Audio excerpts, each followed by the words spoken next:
shock and maximum damage. Feel the power, feel the force. We attacking.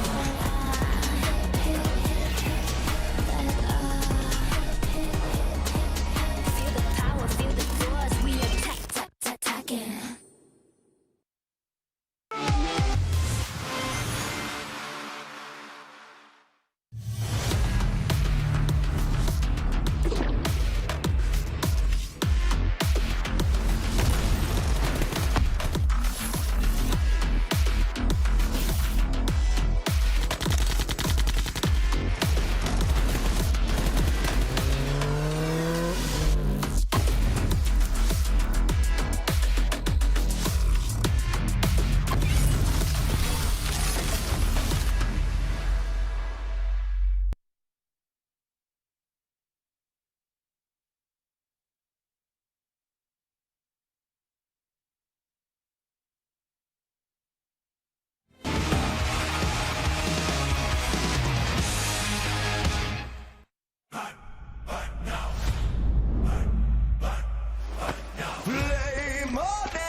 Drops begin to glow, flame on and go.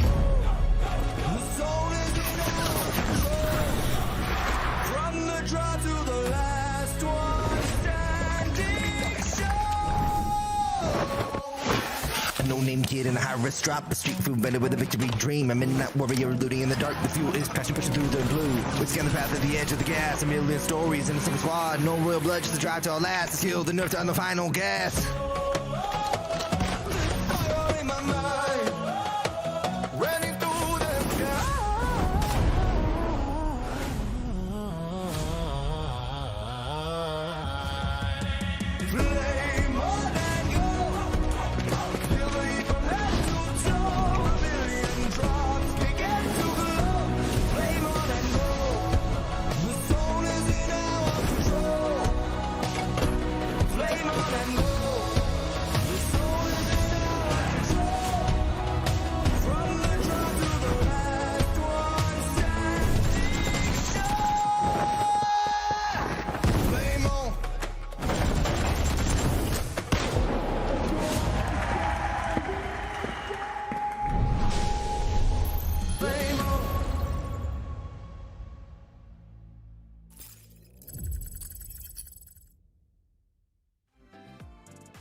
Today is the day where we will find out which PUBG Mobile team is the best on the planet. What's up, everybody? I'm Hot Jukes here with Maxman and the 7WG. How you guys feeling going into the final day here of the finals? Oh, it's going to be intense, man. You start with Rondo, you got the Smash ruling in play. It's only the second day of the finals, no third day. So today we will crown a champion. I'm still don't know really who it's going to be. I'm excited for some history. I'm excited to see if Pakistan's going to get their first global championship. And if we're ever, maybe the first time we're going to see somebody winning a global finals via Smash. Yes! Oh, I'm so excited here. They're definitely in the driver's seat for this one. But before we get into that, of course, we got to give a big thank you to the Infinix GT50 Pro with its real liquid cooling. Guys, you want to be gaming at 120 FPS, there's the device to do it. So big love to Infinix, guys. I'm so pumped. I mean, it's so crazy to see just how insane of a performance that we saw from Four Thrives. Unexpected, really. I feel like a lot of people were expecting a strong result from them, especially trying to outdo their top 7 of PMWC of last year. They've outdone it in such a spectacular fashion. I think even the Four Thrives fans maybe were not expecting to such an extent. And their lead, 7, is crazy when you think about the fact it's only been built on 6 games alone. That's right. Them getting 3 chicken dinners in one day, I was not expecting that. We've seen 2 chicken dinners before from S2G, right, all that stuff, but the consistency and the way that team was able to do it. By the way, something to note too, they tied the best performance in one day that we have seen so far from a team. They tied Bigatron's performance with 82 points. What a throwback. What a throwback. It's so crazy. I was looking at all my social medias and they're like, hey, Jukes, remember who you picked? Remember who you predicted? And I responded, I was like, nobody predicted that, all right? Nobody expected Four Thrives to go that crazy. But you know what, guys? We're about to get this show started. We happen to go check out the carnival outside. Let's go ahead and take it on over to a quick video. Welcome back, everybody. It is Grand Finals, Day 2 of the 2026 PMGO Season 1 main event. I'm Hot Jukes alongside John Allen. Yesterday was a masterclass in PUBG Mobile. It was a little tricky for some of our teams, but 4 Thrives did so much work yesterday, and every squad knows what's on the line. They have to hunt them down. Man, it's getting absolutely crazy out here. There is just so much to do with this whole What up? Hey, dude. What's up? We've been checking out the carnival here at PMGO Season 1, and the energy is already intense. It opens up at 1 p.m. and the hype is already incredible. The experience has been awesome so far, but the vibe is shifting. Everyone's getting ready for that final showdown. That's right, the Smash Roll is active today. Once the points hit the threshold, it's a race to the final chicken dinner to crown our champion. The preparation is over. The 16 teams are in their seats and the arena is ready to explode. 6 matches to decide it all.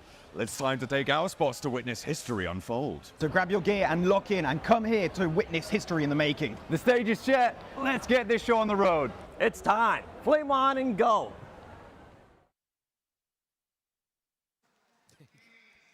The time is now, guys. Oh my goodness. We saw 4 Thrives. Perfect. Ladies and gentlemen, PUBG Mobile fans around the world, hello Jakarta!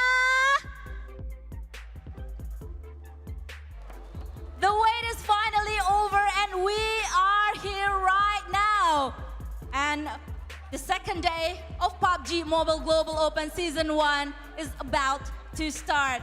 Well, today is very special because we have Smash Roll, and the Smash point has been set at 92 points held by 4 Thrives Esports, setting a bar way ahead from everyone to lift the trophy.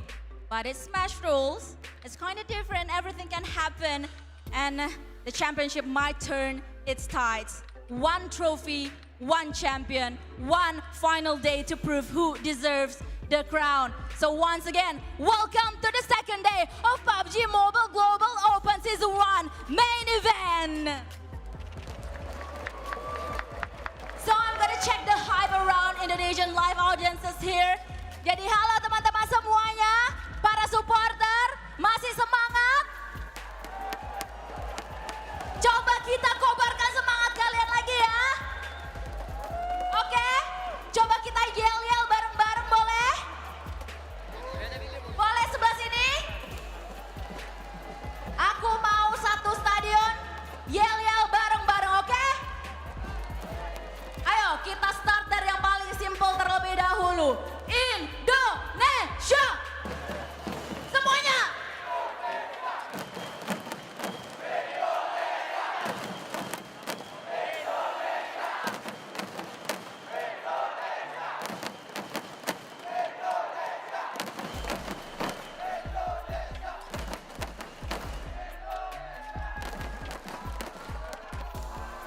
This is it, the special TiVo presented by Indonesian supporter.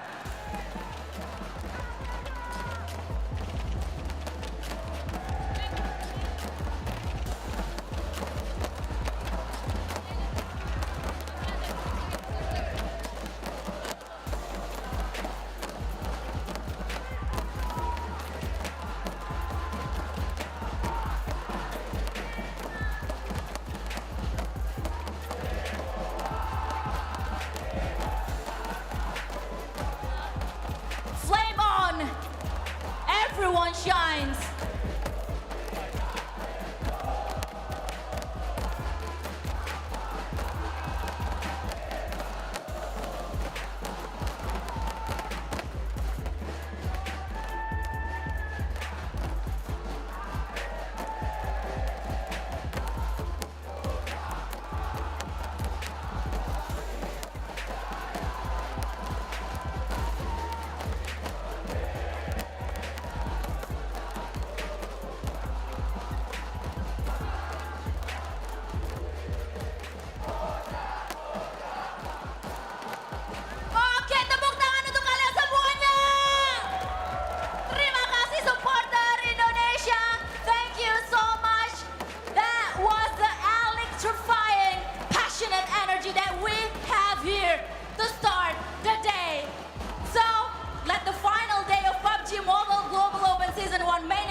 wonderful introduction here in Indonesia. Everybody has been so incredibly welcome, but it's time to get busy, all right? It's time to up that aggression as we take a look at the most used weapons here so far, Max. Yeah, I mean, of course, you're going to be having your typical outliers. You've got the AUG, you're going to have the M4 and also the S12K in that CQC range. But Focus in particular, what a standout back in EECA for Go, and now doing it also on the global stage. This guy, short range, mid-range, long range, you're never safe when Focus is fighting you. I wonder, are we going to see some CQC mini action today, Seven? I'm hoping that it does happen. But I don't know if it's actually going to happen if I think about it, because I'm expecting the day to be over in 4 games. 4 games? I agree. Okay. Yeah, same for me. I think 4 games, no Miramar, no S2G comeback. And I think it's done in 2, all right? I think that we're going to be out of here really quickly because we got Rondo coming up immediately. And 4 Thrives are so far ahead, Max. To get 10 points off the rip shouldn't be too difficult for them. Yeah, I mean, that's even a bad Rondo. You can say 10 points only, but so far, 4 Thrives and Rondo, it's been a bit shaky. Let's go ahead and throw it onto an interview with 4 Thrives and see what they have to say. I'm here with the pride of Pakistan in first place, 4 Thrives, after an amazing day. 3 chicken dinners. How were you guys able to achieve such an amazing performance? If you have players like Falak T24 Zephyr, everything is possible. Well, it definitely showcased. Now, there's only going to be one question. With the lead that you guys currently have, teams are going to be hunting you down. Are you ready for teams to hunt you down tomorrow? Of course, man. We are ready for tomorrow. We will fight them. Can you win via smash? Yeah, man, 100%. Let's see if 4 Thrives got what it takes to become the champion of PMGO Season 1. Let the hunt begin, and one team that's definitely going to be hunting him down is going to be Aurora 7. That's right, and one thing I wanted to just stand out is Husaifa's performance. This is his first global finals, and that man is currently living up to expectation from what all the Pakistan audience told us.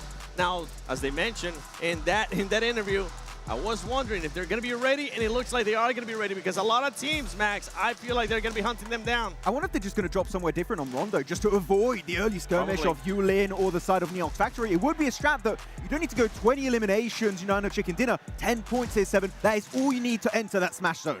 Well, I did get a chance to talk to them, and they did say they're going to be hunting down that hot drop. You know, they're going to be able to try to get some of those eliminations off the rip, and Rondo is definitely the place to do it. But at the end of the day, Aurora's going to be chasing him down. Let's go ahead and take it to a quick interview with Reefus to hear what he had to say as well. Everyone, Maxman here, joined by Reefus, the savior of Aurora Gaming. Of course, day 1 was looking a little bit rough at the start, but at the end, you guys had a good finish. But Rondo in particular, you guys got hot dropped on by Boom Esports, and I really want to know, any changes will be happening on Rondo being such an important map? За, Reefus танайбагийн өнөөдөр Рондо дээр хамт багтаа буусан болов маргааш танай зүгээс ямар нэг өөрчлөлт оруулалт төлөвлөгөө байгаа юу? За, өнөөдрийн хамгийн ихний матч Рондо дээр Кал дээр тэгээд манай Бостон дээр 2 газар тэрсэн байгаа. Тэгээд маргааш үед ямар нэг өөрчлөлт авахгүй бид нар дахиад буугаад ирээ. For us in the first game of the day, we were hot dropped on the both spots that we usually do. And for tomorrow, we're not going to change. We're just going to keep our drop spot. And I will say, like, guys, come to us again. Oh, okay, that's going to get real spicy on Rondo. Thank you very much, Reefus, for joining me on the interview, and best of luck for tomorrow. Thank you, guys. Woo! That's what I like to hear. They said, bring it, Max. Oh, yeah, and actually, very interesting piece of insight because we know they got hot dropped on by the side of Boom, and I was able to talk to, actually, Yummy from Boom. Yummy! And I was like, are you guys going to hot drop again on that 3-1 split next to Yulin of Aurora? And he said, oh, hell yeah. So we might be having Boom versus Aurora, round 2 Electric Boogaloo 7. But is Top going to be there with them, or what is Top going to be doing? Because remember, Top got hunt down yesterday on the recall. And they threw off their whole strategy. They wanted to be aggressive, but you can't be aggressive when that recall player gets eliminated. That's the issue, right? You lose your recall player, they had to run away. Zero just saved the day for them. They can't afford the same mistake this time around. Well, let's take a look at the overall rankings. This is where all our eyes are focused on. All these players have been studying here. And the chase for 4 thrives begins right here, 7.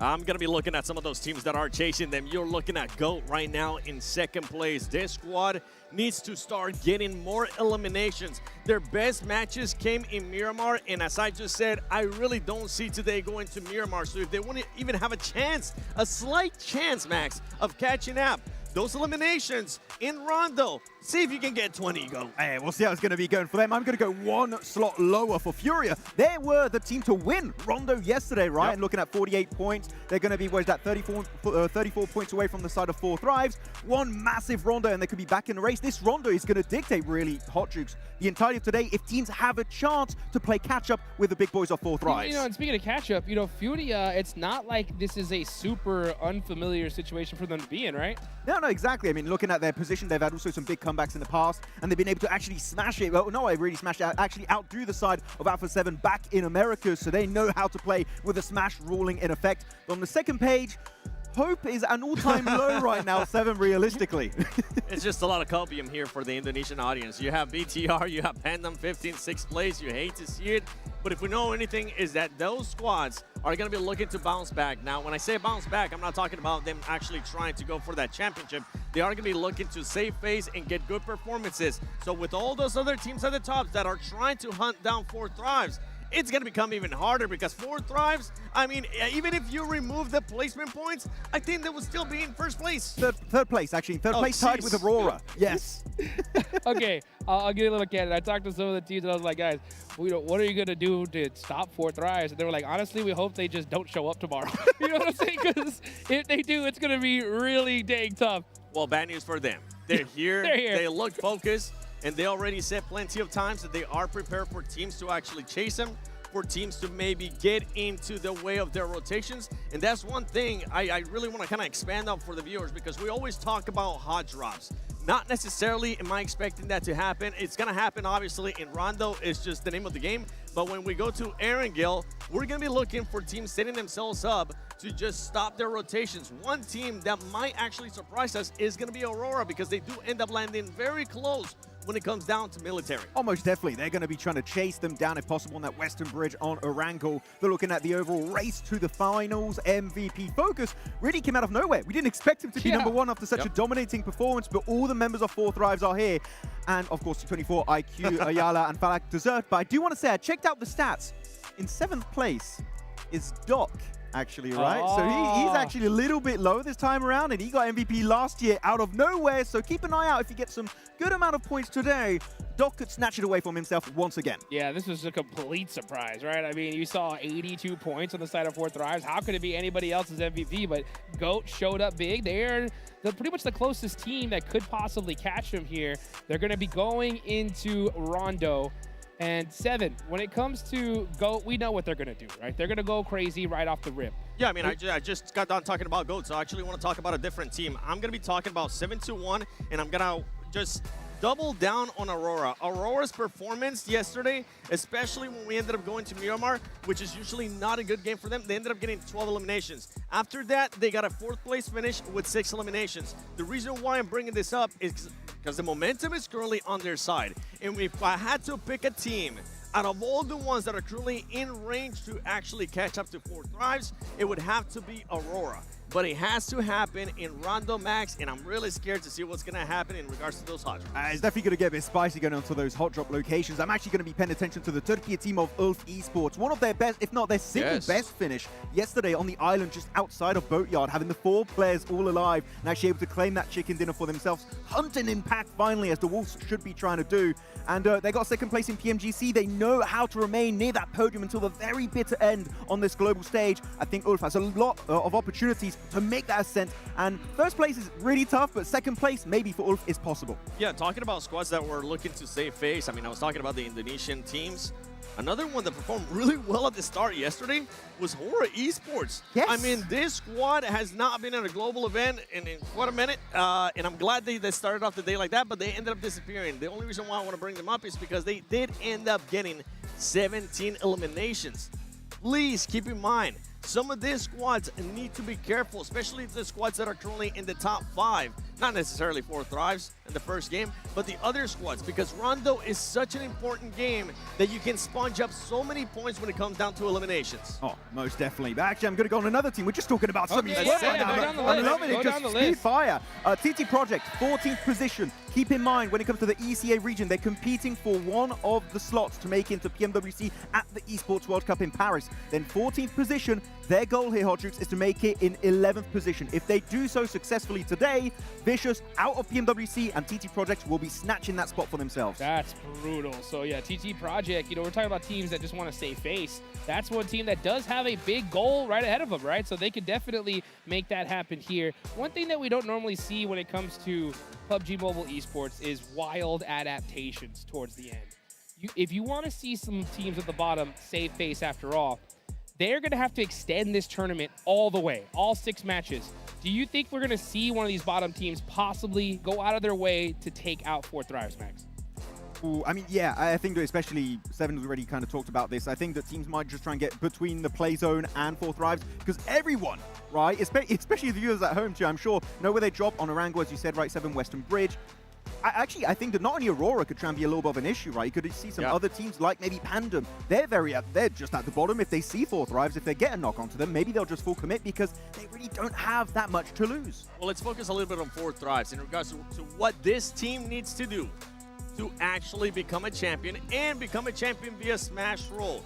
They need to tighten up that gameplay in regards to something that I didn't quite enjoy yesterday that they did in their first win, and that was just unnecessary fights that led to just them losing players. Who's Sci-Fi going on Furia? I'm talking about the second Erangel. It was just one of those unnecessary fights that they didn't need to take. I'm hoping that they went back, even with such a big lead, and realized in that situation, you know what, let's play our numbers, let's play our strength, let's stick together and focus and see how we can get a chicken dinner. It's going to be nice to see how that's going to be working out for 4 Thrives. But actually, I kind of want to ask you the question because I brought up the potential topic of Boom, hot dropping again the sign of Aurora. If you are Aurora, I mean, of course, they said they want to try and commit to it, but I feel like giving it up or going for another recall tower that's not far from Yulin, but not the exact specific one, would be such a good strat just to avoid that whole interaction we saw yesterday. For Aurora, that will definitely set the tone, right? If we do see them hot drop, in a way, it's kind of like, it's a gray area. It's them waving the flag, but also sending a signal that they're going to continue to be aggressive. They're not going to change their gameplay to anybody. We saw them do that at PMGC when it came down to drop locations in Miramar. It was a whole thing all over social media. And for them, I genuinely just don't see them giving up that drop. Yeah, the smart play would be to give it up, though. Yeah, just like Whitebeard, no scars on their backs. They never ran away from a foe. And I feel like that is exactly what we're going to be seeing happening on that hot drop. Unless maybe they regroup all onto top and then actually are ready to fight Boom and then engage into Yulin afterwards. That could be an idea. What if they maybe end up setting some kind of trap for other teams that are going to want to get top? Or like they're around expecting the same thing. Yep, they could be expecting the same thing. Use him as bait. You do get that recall in Rondo, and if it ends up going their way, guess what? 4 eliminations. So I have an idea. You do a 2-on-1 split. You send players inside Yulin, you leave that off-angle play if you want over there, and you get another recall tower under protection if you want. And you kind of, even if you do lose that one solo player and Boom hot drops you, you can still salvage it. Now, for all the viewers, the main reason why we're focusing so much on Aurora, we have seen them win before in Rondo, and they can do it in a big fashion. They are one of those teams that can send a statement, get 30 points, close that gap, and make sure they also put in the contention to just reach the threshold for the Smash Zone, because that's going to be a big play here, especially for 4 Thrives in the first match. That's what we need to see, a crazy 30-point game. That strategy has to come out. The aggression has to be there. Even if you're in a safe spot in the center, you're going to have to go out and hunt down those eliminations. One team in particular that you saw some signs of life from, right? And they've been a little bit quiet here is Team Flash, Max. How do you feel about them? I was going to say I saw no signs of life, actually, from Team Flash. They did so good back in the survival stage. Really massive step up from this team. And they just disappeared in the finals. I feel like we are seeing a bit of a repeat, right, 7-4, the PMGC Grand Finals of last year, where they are able to qualify through, and then they're at the bottom of the rankings. I feel like they still need a bit more experience and a bit more exposure to the international stage of PUBG Mobile Esports to get those results. But yesterday, I couldn't even tell you what was going wrong because I just didn't see them in those late game scenarios very often. They weren't really giving us anything to talk about. I mean, their best game was at 5th place, 5 eliminations.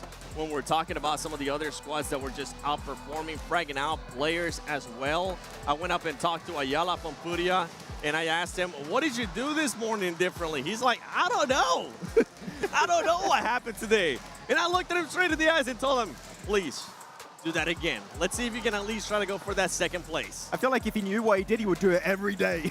Try and make it work out. You can take a look here at some of the map top performers as well in Rondo there. 10 eliminations, that's pretty good. I mean, yeah, Sky is just a legend from Nepal. He's been doing so good. And yeah, currently looking at their position, 10th rank, but the one big outlier for them yesterday was that Rondo. 2nd place, right? Almost got ruined by catch of actually the side of Ulf that just came out of nowhere with a P90. But Hora, I feel like if we can see results outside of Rondo, top 5 would be in the cards. I would be very happy to see a top 5 finish coming out from Hora, but they're just too reliant on that Rondo that can go all great because they won that Yulin hot drop at the start, and then it can go terribly and you get a 0-pointer. So Hora is going to be good to see how they do on Rondo, but the other maps, they need to get some points on those rankings. For Hora, you got to start thinking about that money, baby. How high can you climb up on that leaderboard? Because if they do end up finishing in 10th place, if I'm not mistaken, that is going to be 11,000. Now, if you get into a top 3 situation, that's going to be 20,000. I don't know about you guys, but $20,000 sounds good money. A lot better. That's good money. You got to be able to get as much cash as you can. This is opportunity here. I mean, we're not going to be able to see a global event for a good couple of months, so if you can put it all on the line, you have to. Now, we did see some map change rotation. You know what? Never mind. We are getting into match number 1. We are finally headed into Rondo. Teams need crazy eliminations in this game, Max. Let's see if they're going to get them. They're going to send it. Oh, we're going to have the double plane. Is the plane path going to be good for the likes of Neox Factory or Yulin? It is going to be good for Yulin and Neox Factory. Wow. The hot drop's going to happen, but Boom and Aurora, what's going to go down on Rondo? For some of these squads, if you ever wanted to change it, if you had complaints about the plane path depending on where it was going, those are all out of the window. This could have been one of the best plane paths they got in. This is literally the hot drop plane path that we just got on our screens. We'll see how things are going to be going down for these squads, but of course, everything is going to be intense from the very get-go of Day 2 of these PMGO Season 1 finals. You couldn't design it any better. 4 Thrives fans, stand up, get ready to see if they can hang on. Indonesian fans here locally are looking for their squads to make a crazy comeback. But we're getting into the action here off the rip. Let's go ahead and throw it on over to our casters.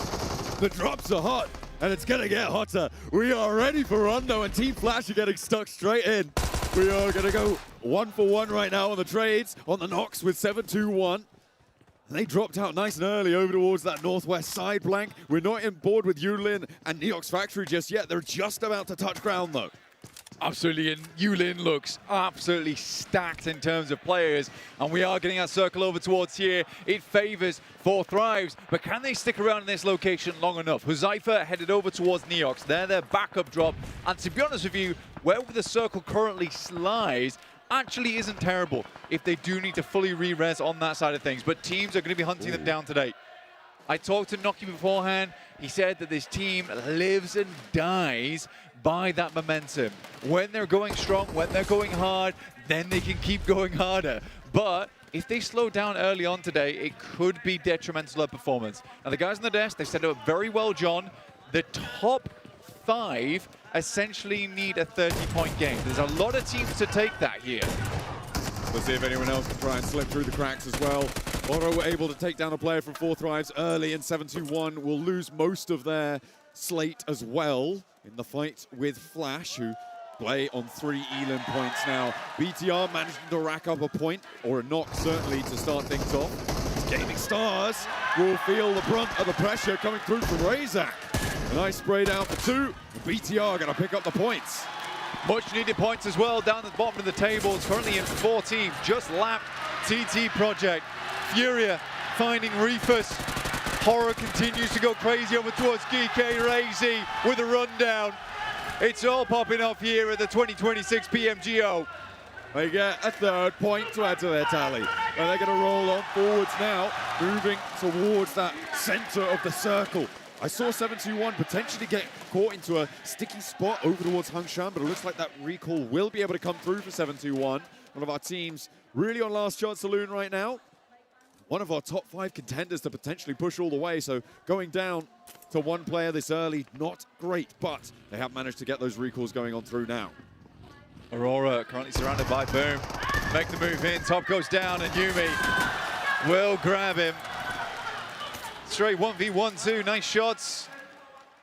Aura, no fear.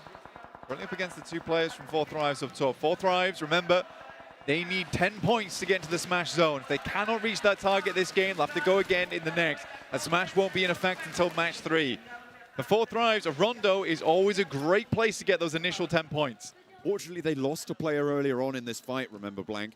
That had to get recalled out all the way over in, I think, pretty Neox. close to in Neox, right? Yeah. So now they're sort of playing as 2, although there is a 3rd player regrouping onto it, trying to move in on the north side. So potentially Ora could be under threat. There's a very smart strategy, right? What you do is Hazaifa sits over towards Neox Factory, right? He loots up whilst waiting for the team to conclude their fight. Once he's looted, then he reses Falak, and they rotate him in. Because now they have another looted member in the engagement. IQ opens up towards Kamikaze, and that is 1 point closer to the 92-point threshold. Looking to keep that pressure going on towards the outside. Ora going fairly low as BTR gets stuck into another scrap on the south area. Looking to try and keep control of that one. Nice and early on the game. Hazaifa does get spotted and flushed away though. And that's going to potentially be that recall being necessary to bring him back into the fight. Yep, then we rotate Falak in afterwards, but losing a player there is rough, but another point added to the tally of IQ. Apparently just trying to find eliminations wherever they can. They didn't say they'd be changing their playstyle all that much today. They said they were just going to keep it exactly what they were doing yesterday. Just push and push and push. And to be honest with you, yesterday was fantastic. Yesterday was an insanely good day. So if they can even recreate that a tiny bit, they should be fine. Boom. Jabrenki goes down. Uber doing pretty well to kick things off. They're up some decent points total. Furia not so lucky. Caught out in the open. Down to 1 player now. Ulf, they had some real high points in yesterday's matches, Blank, but they didn't quite push all the way. They were in 1st place at one point. And they'd love to get back there, but the gap that sits between them and 4 Thrives is just so monumental, as it is for every single other team. Igor, over by Test Track, unlikely to be able to get the recall there with 4 Thrives having 2 players on spot. And There's they have another. just added a 3rd point. Blank, 7 more points now needed. Slowly gaining their way up there. Alaku moves out. BTR, AZ actually able to hold on, and very, very swiftly too. Will start to go down on the upstairs, and Alaku should be picked up here. BTR have a little bit of a last-ditch approach to that one on 7-2-1 as the rest of the team did move their way in. Octa will run down Sleepy. Aura, it's not a bad start to their game, 4 eliminations, but now we'll need to get a move on, get some more players back up again. BTR trying to confirm over towards a strong position in the center. 4 Thrives will need to regroup eventually. Currently playing 2-2 over towards Neox Factory and then further down towards that southwest edge. Rolling in Yulin right now. We saw Sky be so dominant in these early game engagements yesterday. It was really quite terrifying. Couldn't quite move through the rest of the day with such fearsome bite behind his bark. Now they're looking to keep this pressure up. With 4 eliminations, you're right. I mean, it's not a terrible start. We'll see if they can keep this one moving, though. It was Furia who really gathered momentum into the later part of the game. And now they're back up as 4. They're playing on the northeast side, and actually, they're playing in between the 4 Thrives 2-2 split right now, potentially looking to put pressure on the Neox Factory flank. Grenade sent over the top by Scarface. Bashes the vehicle out of the way and actually gives him an open target over towards Doc. And this is a difficult position to be going down now for Aurora, because you're already centered up. The odds that you getting yourself another res beacon, quite limited. They're going to have to send out far, but that does mean they're giving up a central position on this one. Ulf quite happy with the way this game's going so far. 4 eliminations, nice central position. Seems that all players have some decent loot on board too. Goal sending a little bit further out, so he will go for that recall tower on the other side of S2G. 4 Thrives. They found another out in the open, and that's against Furia. They're going to be wary of this enemy, though. They know that they can't give too much ground here, and they're playing as a duo. Another flush would be huge, though, for them. It would just, again, bring them closer to that mark. They'll add it to the tally, and on they go. They're going to have to move south with a circle shift blank. I think there's a very stark difference from yesterday to today already in terms of where these players are going. Beforehand, it was very unlikely to see teams sending center so quickly. There was a lot of edge play, which allowed 4 Thrives to dominate towards the center of the map. This time, not the case. No fear, can't quite find the shots over towards the boys over on Boom, and Yummy having a good time of it the first match. Tasty with the corner play there. Focus also getting knocked in the meantime for GOAT. Remember, such a powerhouse player to lose that at this point, not ideal. As we hop over to a very central position here, Ulf looking to take control of the west side of this compound with BTR sitting opposite them. BTR are playing as 3. Ulf do, I believe, have all 4 of their players alive. So it could potentially be difficult if BTR want to try and push through, but I don't imagine that they do. Not all the way, at least. Unfortunate EMP zone over towards the northeast side, going to make rotating in a little bit more difficult for Furia. Might just have to wait this one out as they come in towards the southwest. You've got Ulf here playing in a decent position. Sadly for them, they don't have a huge amount of capability to get eliminations around this area because they're playing towards a small dip right now. It's fairly sloped around that area. And honestly, if Ulf want to make the big run, right, if they want to go the distance, they need those eliminations. So I might have to wait them out a little bit here. 4 Thrives now on their way in, but they're a little bit later than the rest of the teams. Again, a lot of squads tend to slow things down coming in on the second day when you are in contention for that match point, right? Especially after having already got 4 eliminations. They are now 6 points away from breaking into that smash point area, which is so important.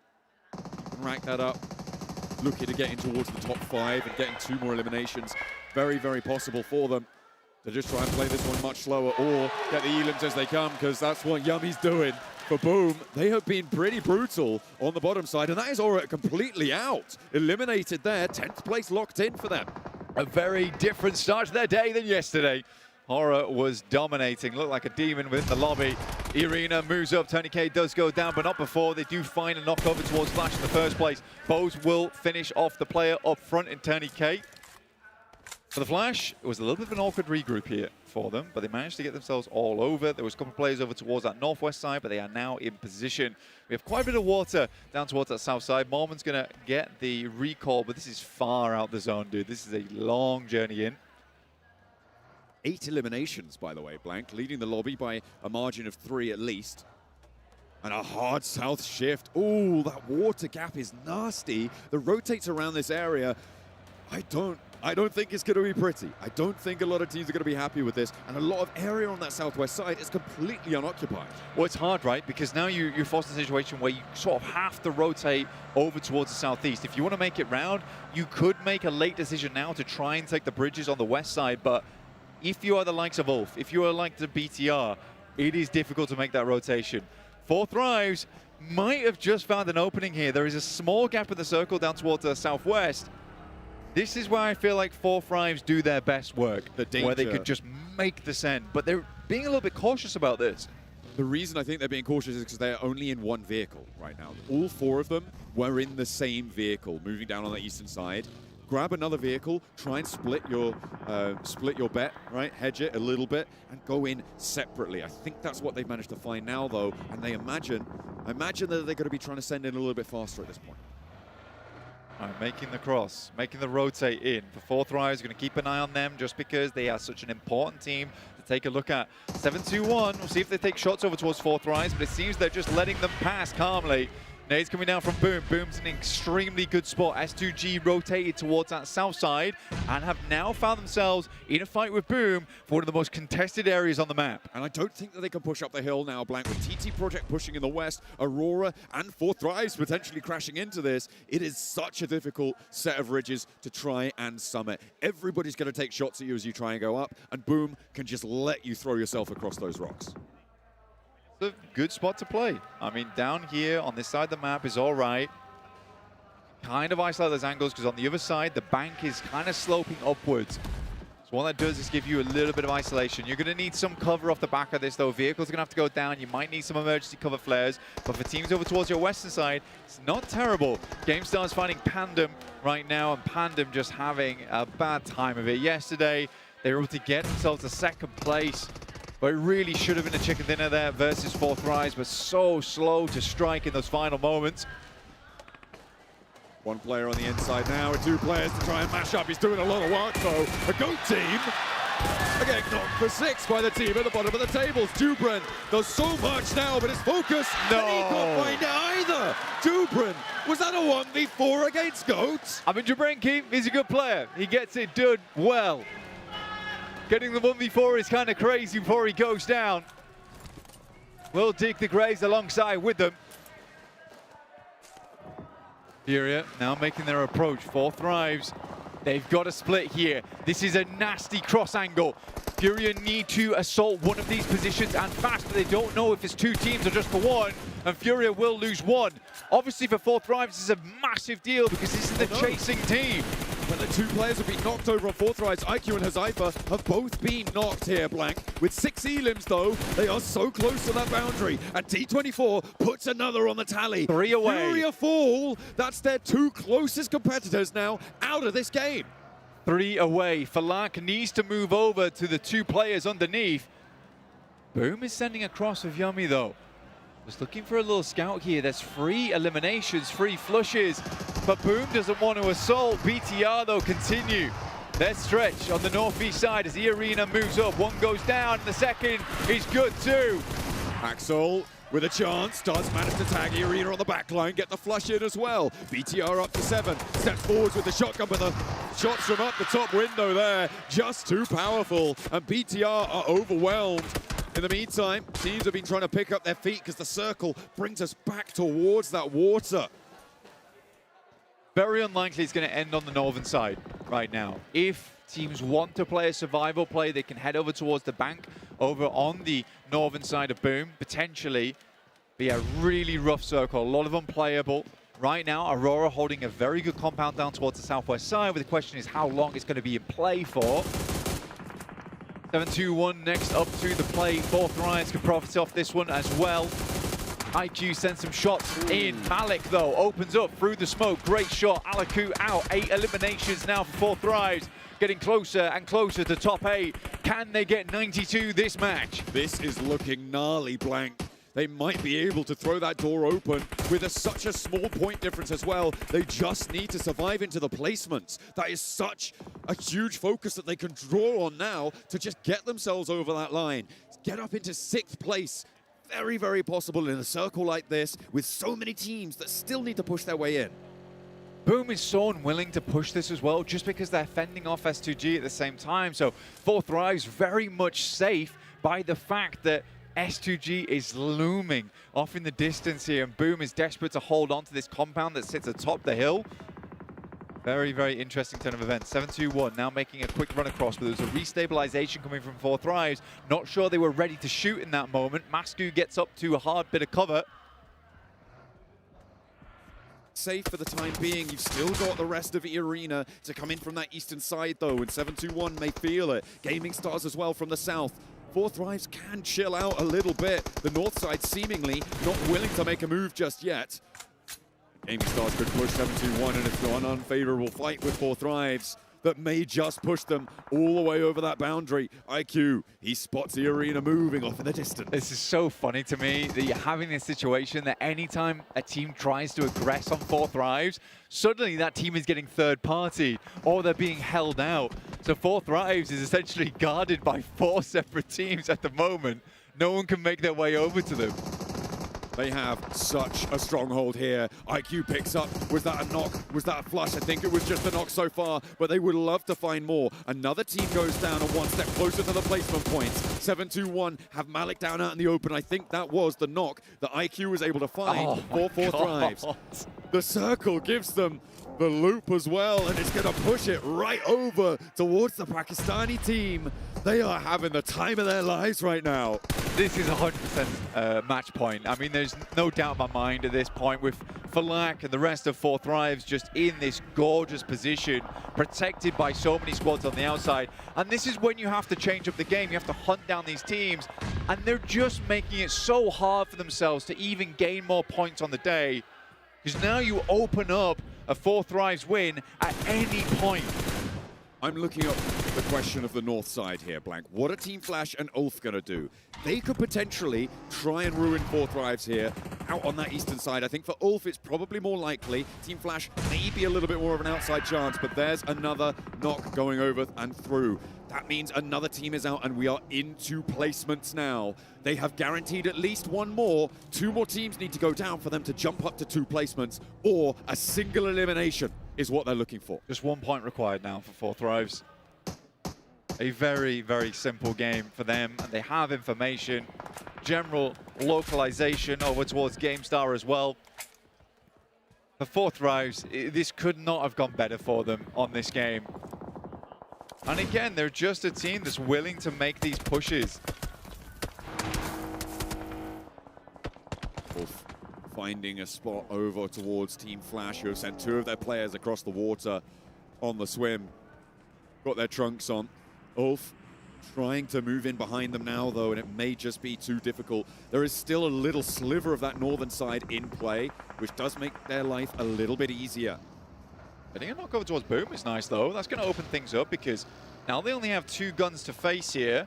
Four Thrives might look over towards Ulf. It's an important team to take shots over towards. Solus is popped out the back of the vehicle, but they get underneath the bank. 9, they've got it. Blank, they've got it. They've got that extra elim now, and Four Thrives are into the match point with the placement that they'll earn off this game guaranteed. It's very likely that one of those teams on the north goes down soon as well, with Team Flash on the ropes. Top C goes down. We're on 7 teams now remaining, and they are starting to burn through these players. Just no one's looking at this squad. I mean, it's the important squad to look at, and there feels like there's just been absolutely no attention paid to this team. It's mind-boggling, because it's the squad that needs to go out in this first match on Rondell the earliest. It's unfortunate, it really is. Ulf still doing well, though, as best as they can. Boom up to 8 points on this. They passed that 9th point barrier. Octa finding a shot over towards Falak, though. It's super resable. They're just so safe on this eastern side. I think you're right, teams haven't pushed into them. I think their position, though, in this match, with these circle shifts specifically, has been pretty unassailable, right? With solid holds, it's been very, very difficult. Yeah. The only team that might have been able to do it was Furia earlier on. Or 7-2-1. I think most of the time when it's come down to it, it's just been other teams third-partying the squad, going for Four Thrives, and realistically, they set themselves up well, where they have to play on this bank edge, right? Where they have the entirety of this circle over towards the eastern side. They know it's clear, so there's going to be no team shooting them from the back. So we do have to give them credit for that. They place themselves in a position where it's other teams that are going to get assaulted and not them. They're at the back of the queue when it comes to those engagements. Now the real test, Four Thrives versus Ulf, because with that hard shift over towards the northwest side, that look now seems to be dwindling away from the Pakistani team, but they've already found match point. So their job's technically already done here. How much further can they go, though? Because even if you do get past match point, remember, you do have to then subsequently get a chicken dinner to get that smash victory, right? And that isn't as simple as just doing it. You have to take those spots. You have to take those knocks, take those fights. So points still very much could come into play here for Four Thrives. They would love to put more distance between them and Fury. As it sits, they're at least 42 points ahead. So they're making the push. Tasty. A big push, not coming through from Four Thrives, though. It's coming through from Gaming Stars. The Turkish team now look at us slam straight on into the position, but Four Thrives have managed to heal it up. IQ goes for one. IQ looks for more, but has to fade back away. The rest of his team now to pick up the mantle, and they are mincing through Gaming Stars. They put themselves in. The red highlight on the kill feed comes through. This is just so good from 4Thrives. An unbelievable performance from them. From yesterday, coming into today, Noki said, we're not going to change anything. We're just going to keep going. We don't want to stagnate. We want to stay on fire on these matches, and they certainly have here. There is a bonfire lit beneath the feet of the Pakistani squad. So cool to see here from 4Thrives. And no one else even takes a look in.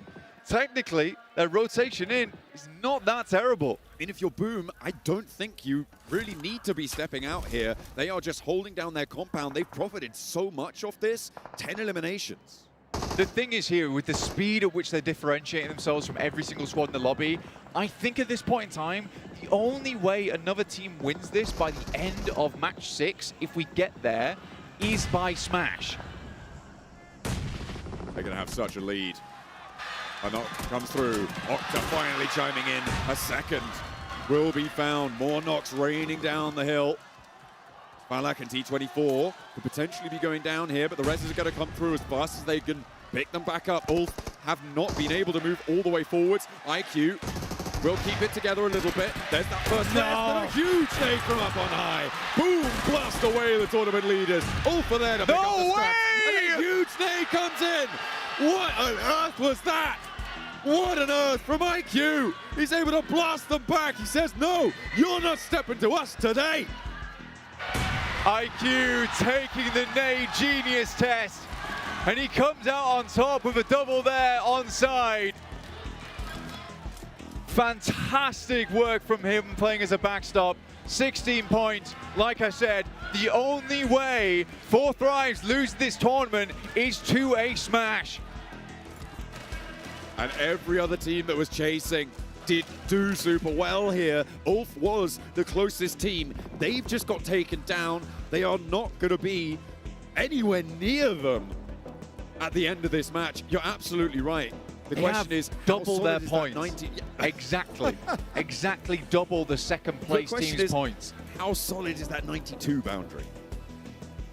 The real question, I mean, again, this is the thing though, Rondo was that map to get the 30 points. It's not as available on other maps. You have to try so much harder, put in so much extra work because the res beacons aren't there. And with 4Thrives being so far ahead, it's the mental game now. These guys, they are having a leisurely day out here at PMGO. There's no pressure whatsoever. They know that even if they just get to match 6 and perform kind of well, they still win. Boom, take a knock from S2G. Blank, I think this is probably the most dominant points gap we've seen since 2019 in Malaysia with BTR, who I think like 100 points. Obviously, the point scoring system was different back then, but it's the most crazily dominant points gap we've seen since 2019. And I would say it may be even crazier than that. Big 4Thrives be able to do it here. Got something to prove. Boom, though, similarly, trying to go for the same thing. The team yesterday, they didn't do horribly. And I don't think they performed up to expectation. Now looking to push themselves further up those tables. Through Rondo, Solke goes down, and honestly, this sort of was the winning position from the start of the match. Boom took it in both their hands and have not let go since. Trying to keep it together though with their 3 players now remaining. Another nade over the top, Solke is low, and that's going to finish him off. Another point added to Boom's tally. Blank with a chicken dinner here, they would jump up in towards second place and be the closest competitor towards that Smash boundary. So for Boom, there's a lot on the line here. S2G and TT Project sit in their way. But this is also a big game for TT Project, remember, because they're trying to jump up and get in towards that 11th place. Did Boom raid the armory? How are they coming into these final fights with 12 nades total? Good damage, good shots coming through from Neo. Sanju finally goes down and his reign of terror is over, but the nades keep pouring through. The airburst not quite finding the damage, but they've still got more to send, but Boom is down on their knees. Getting the res now, they need to pick themselves back up. S2G still trying to put nades uphill, but it's not going to work. TT Project with 16 nades, but not quite in range of either team just yet, as Boom look to flex out, get a little bit more of a foothold on the low ground as they rotate onto the north side, but TT Project have read this. They're going to drop through as well, and S2G seems to be eating the brunt of this rotational pressure. TT Project, the Vicious's lives lie in their hands, and right now they're looking to put them down. Good shots over towards Octo, trying to create a forward position for the rest of the squad. El Beryl, as well as Sanju though. Two players you cannot scoff at here. Sanju consistently having good nades, and there's another. Looking for more as well. Boom, if they get into second place here, Blank, they will be able to jump up into second place, but Lost is still in the fight. And it's all down to the one player for Boom, and he's taken a lot of damage. There's more nades still coming. This first aid needs to be big, and he's just about survived it. One more nade and one more smoke may be all it takes, but Boom have run the cupboard dry. No more nades in pocket. TT Project is starting to go low as well, though. El Beryl, it's a 1v3. Not to mention the two players behind move slightly forward, but into the purview of the nades. An unfortunate step up coming through from Boom, but they end their game on 14 eliminations into third place. It's not terrible. S2G, it might be a little late to be stepping up now, guys. A TT Project, this is their game to push up into 11th place with another nade over the top on towards Lost. It's just Hamdi now remaining, and he is caught taking a dirt now. And with that chicken dinner there from TT Project, that could have just sealed their trip to the Esports World Cup, Max. Oh yeah, PMGO in the cards, taking it away from the side of Vicious. What a great chicken dinner, entering from the western side, gatekeeping all of those teams on the bridge. Congratulations to them on that one. But, boys, yeah, we need to talk about the Pakistani squad. 4-3-7, securing themselves a spot in the Smashdown in Game 1 of Rondo. Any chance that anybody thought that the pressure was going to be too much for them, that they weren't going to be able to handle it? I personally didn't have them hitting that smash roll in the first game. Same. Boy, did they blew that out of the water. The thing is that the way that they were able to actually play that was so well. The 2-2 splits that we saw out of this squad and the way that they were able to defend against other squads, what was so impressive to me, holding their composure and making sure they fixed up mistakes that we saw yesterday as well. Oh, exactly. Like yesterday, we saw sometimes some 2-1-1 splits or some even 3-1 splits that were just not working out. The 2-2 splits onto the eastern edge you just brought up here, Seven, were just the reason why they were able to survive for so damn long. Because one play goes down, you have a teammate ready to back you up, and like IQ apparently doesn't need a team because one nade onto Ulf, the entire squad goes down. And even earlier on, they were surrounded by Aura players, by S2G, so they were expected to be hunted down. Yes. I can't wait to see. I know we're currently looking at the highlights for Rondo, but I can't wait to see what the next game is going to be like and how they're going to be able to react to more pressure. S2G lewat circle. Ya, muncul. Muncul. Kita bisa nempel sini ya. Sabar lagi bawa ada yang dekat nih. Ya. Sabar, gua naikin genteng ya, gua naikin. Ini bantu mobil satu nih. Sabar, gua ada batu. Bom. Nice. Kasih gitu ya. Gua di kanan ya. Tuh ke mobil begitu.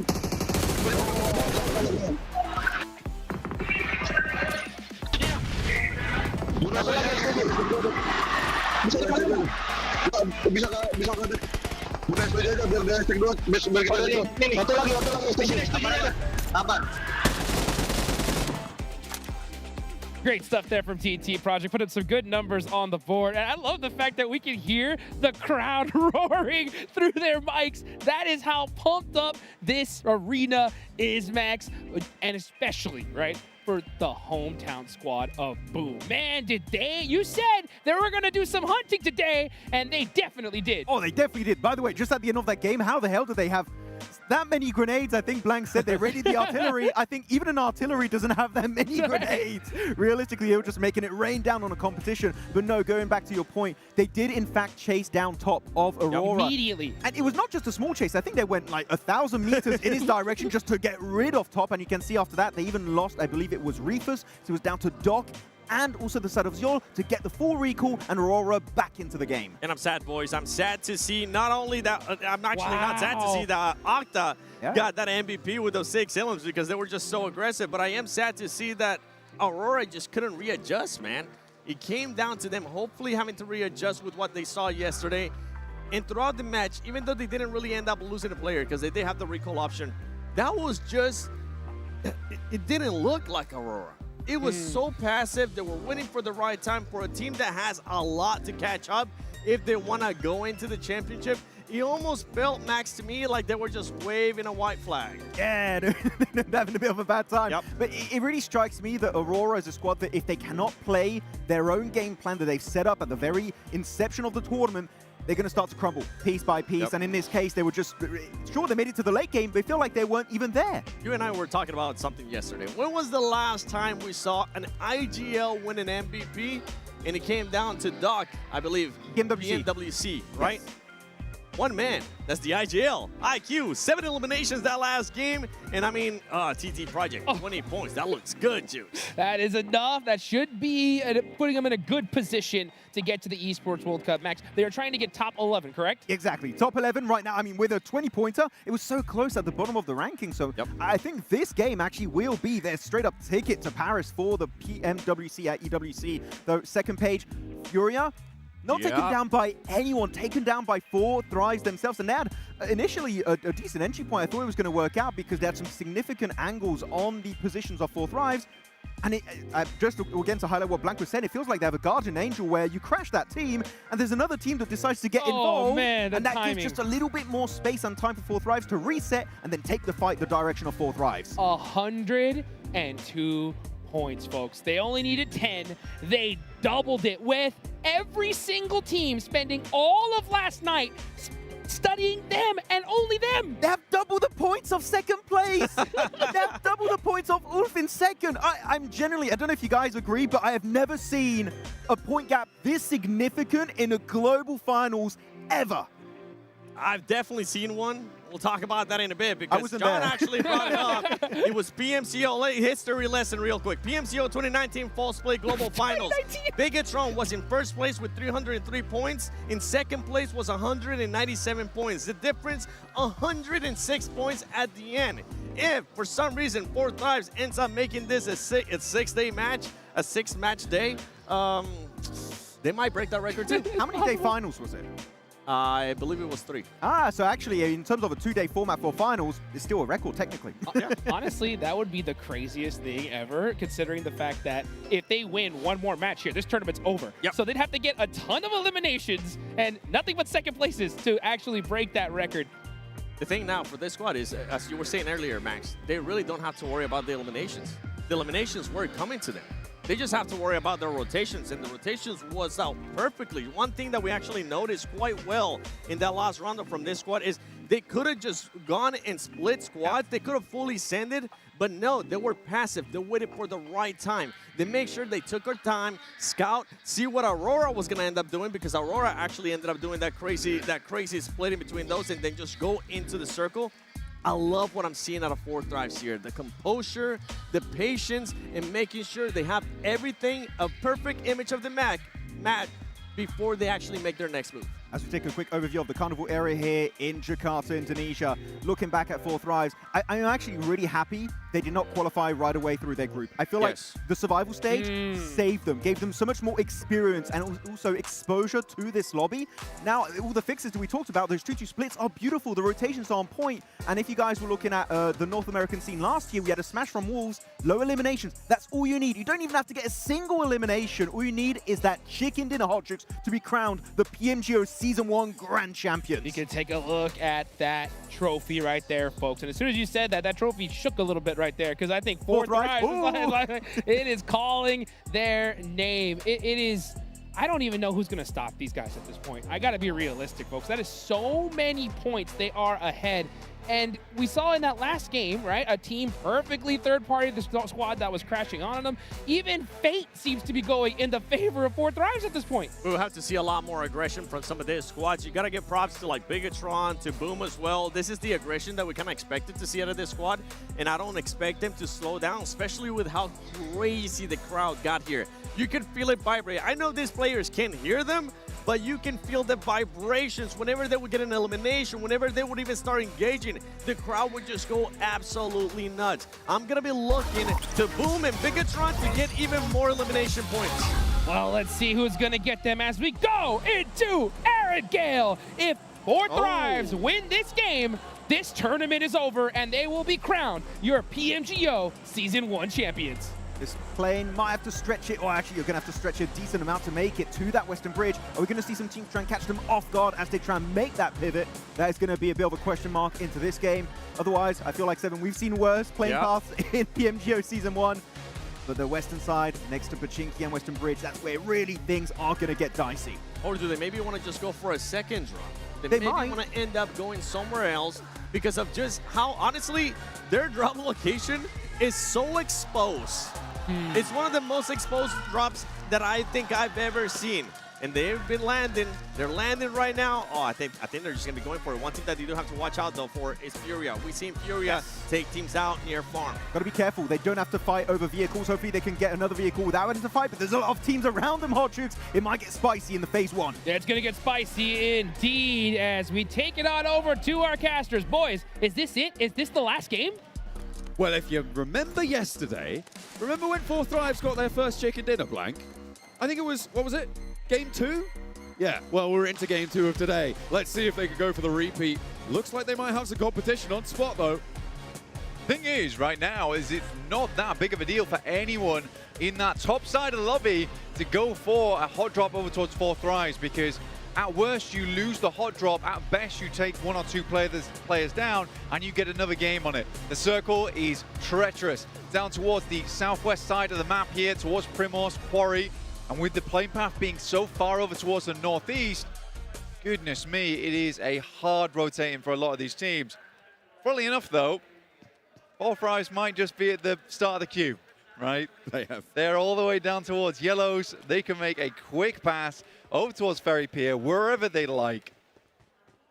Where do you go on this position, then? If you're 4Thrives, if I'm putting myself in the mind of 4Thrives, I'm looking at the circle, I'm knowing we're going to have a really early position. Is it a North Quarry? You could play Quarry Split around the warehouses easily. I mean, that wouldn't be a terrible place to play. You don't want to get stuck in too early there, but there is certainly compounds to work with here. You could even try and head over towards the kind of the God compound that sits north of the roads, just to the northwest side of Quarry. Also not a terrible place to play, but it looks like TT Project's already heading over there now.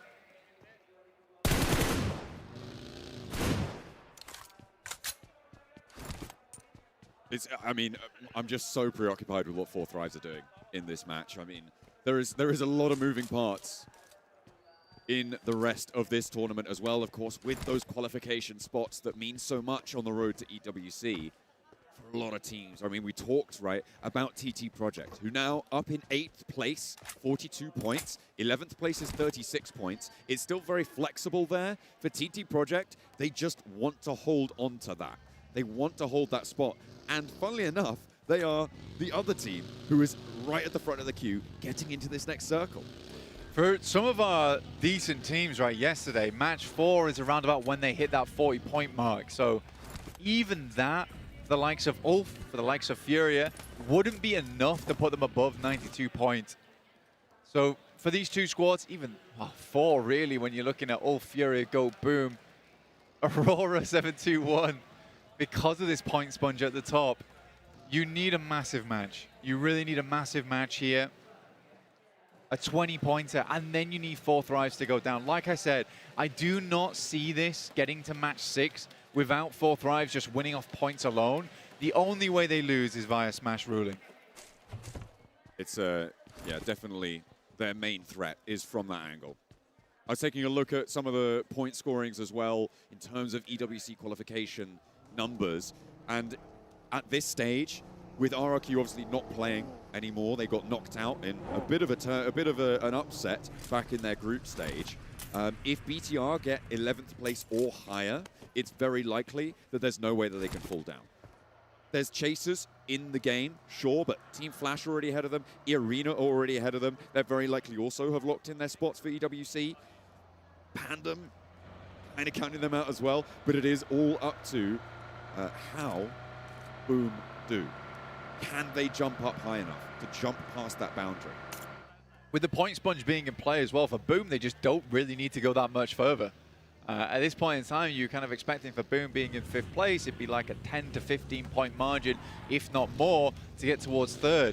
Not only has 4thRives made this look like one of the most dominant performances of all time, they've also made getting into PMWC rather easy. It's an interesting for other one. teams, that is. It's an interesting one. I mean, yeah, that 3rd place spot for Boom is really what is on their minds right now. In terms of jumping up, that would put them over Which is RRQ. 1 point, by the way. Exactly, right? It's so close.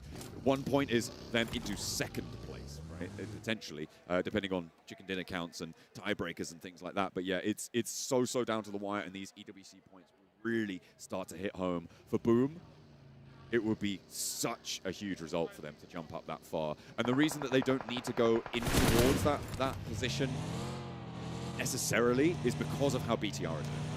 They're fairly low on the point scorings. There's a 90, well, currently Boom have 0 points in EWC. They're going to be needing to exceed Bigatron, and Bigatron are on 19 points right now. And what of all for 2nd place team? A chaser of a pretty ridiculous margin right now. Fury and Pandem towards the east and the north of 4thRives, who are playing it a little bit slower this time, playing outside on the edge. Gonna work out what their next move is. Really, if they give themselves another southwest shift on this, it's not terrible. They have a lot of space to rotate around, playing Quarry. A lot of Quarry's not picked up just yet. Like I said, going into Quarry a little bit early is not always advised. But if we do get southwest, they have the pick of the litter here.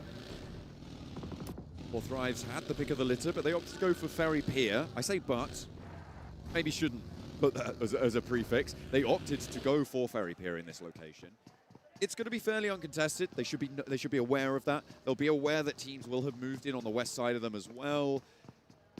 Seems fairly safe for the time being. The transition north, generally though, can be blocked off quite heavily by Quarry, by that location that is going to funnel you around either side, force you into some linear fights with some oversight that you might not be comfortable with. It all depends on the next circle, right? Because a lot of teams on the southwest are going to massively benefit from a big southwest shift. There's already a lot of teams making their way in. Boom is trying to make the cross right now. Like I said, from that first game, a lot of way faster rotations all round. I mean, across the board, people are opting not to play on that edge right now. We have had a full flip-flop on how the lobby's been playing, from edge playstyle to suddenly this hugely central position. And again, that comes off the back of 4thRives, just reading into this lobby very well going into that first day, and essentially just dominating from the center.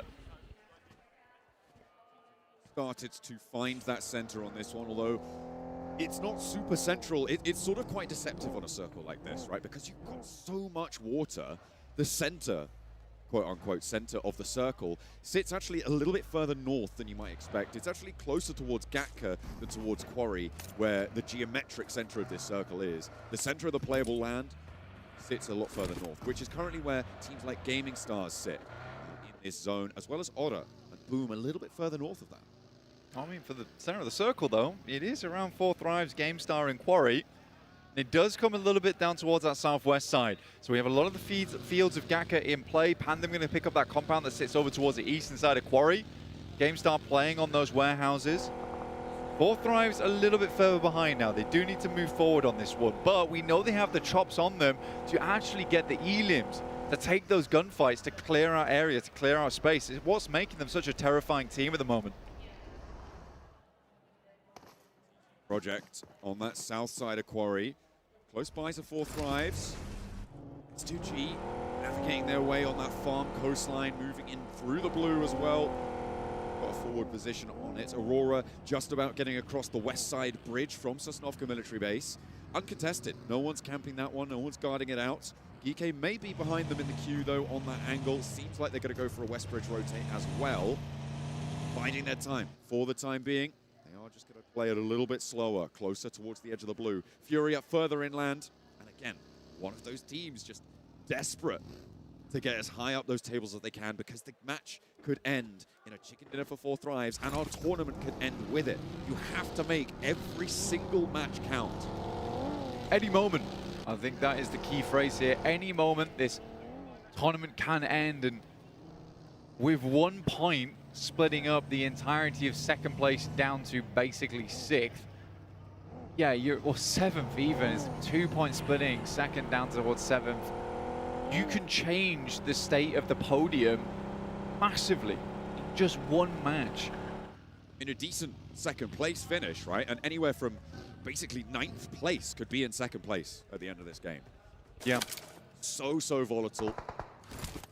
We're guaranteed to have had at least 8 matches played. And on the south side, 4 Thrives are on a 2-2 split. I will say, I don't think they're in the best place in this game. It might be a tricky one for them to win here. Obviously, never out of the realms of possibility, but given the lay of the circle, with Quarry being such a main feature on the west side, I think this might not be the one to do it. Well, we just haven't really seen them have a bad game, honestly. Outside of that Ronda, everything else has been like fairly decent. Even the games where they weren't getting the chicken dinners, but just up towards that top 6. Still good games. No real blunders either. I think that's one of my favorite things about watching 4 Thrives this tournament, is that there's never been a moment when I've looked at them and thought to myself, that was a huge mistake. It's always felt like, well, that was a tough fight for them to go into, and they lost it rightfully. 102. Double the scoreline a second. 4 Thrives. Taking everything that was thrown at them and more. It's straight back at the rest of this lobby. Who were caught lacking yesterday. It felt like Rondo was maybe a little bit more palatable in terms of the overall lobby performance. So we're heading up towards the north side. Maybe this Erangel will be another much more solid overall performance than the rest of our rosters too, because they are trying to make their moves now, and boom.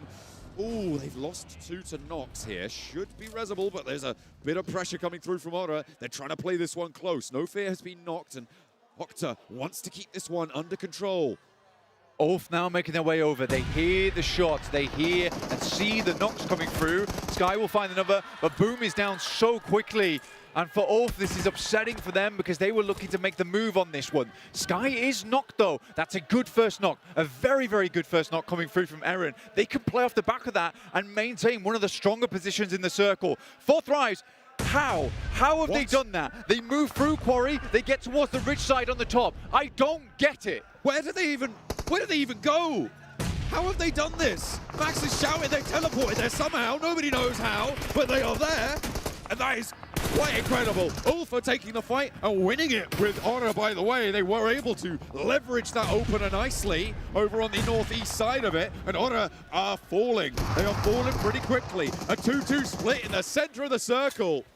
And 4 Thrives, goodness me, like smoke moved through outstretched hands that everyone else is trying to clamber to grab them, to bring them back to mortal levels, but it's just not happening. I do not understand it. I cannot comprehend it. For 4 Thrives, it is just magic right now. And we are not seeing behind the scenes. Some incredible calls from this squad. No longer doubting themselves as they did maybe in the past of this tournament. They are just clear-cut comms, and it seems to be working insanely well. Also, the goal to pull off a 2-2 split after that happens, these guys just have absolutely no qualms with taking it to the rest of the lobby at the moment. This is straight aura farming right now from 4 Thrives. They are absolutely, if you'll forgive my Gen Z parlance here, Blank, they are mogging the lobby. It is really quite impressive what they've been able to pull off here. Furia, I mean, they've been pretty powerful too, right?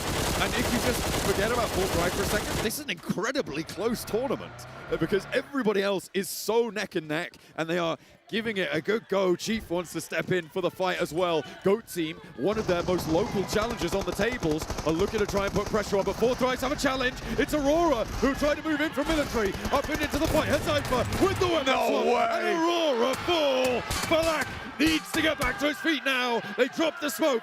They rally around it, and all of them are alive. Aurora cannot do it. There is no one close by either to this.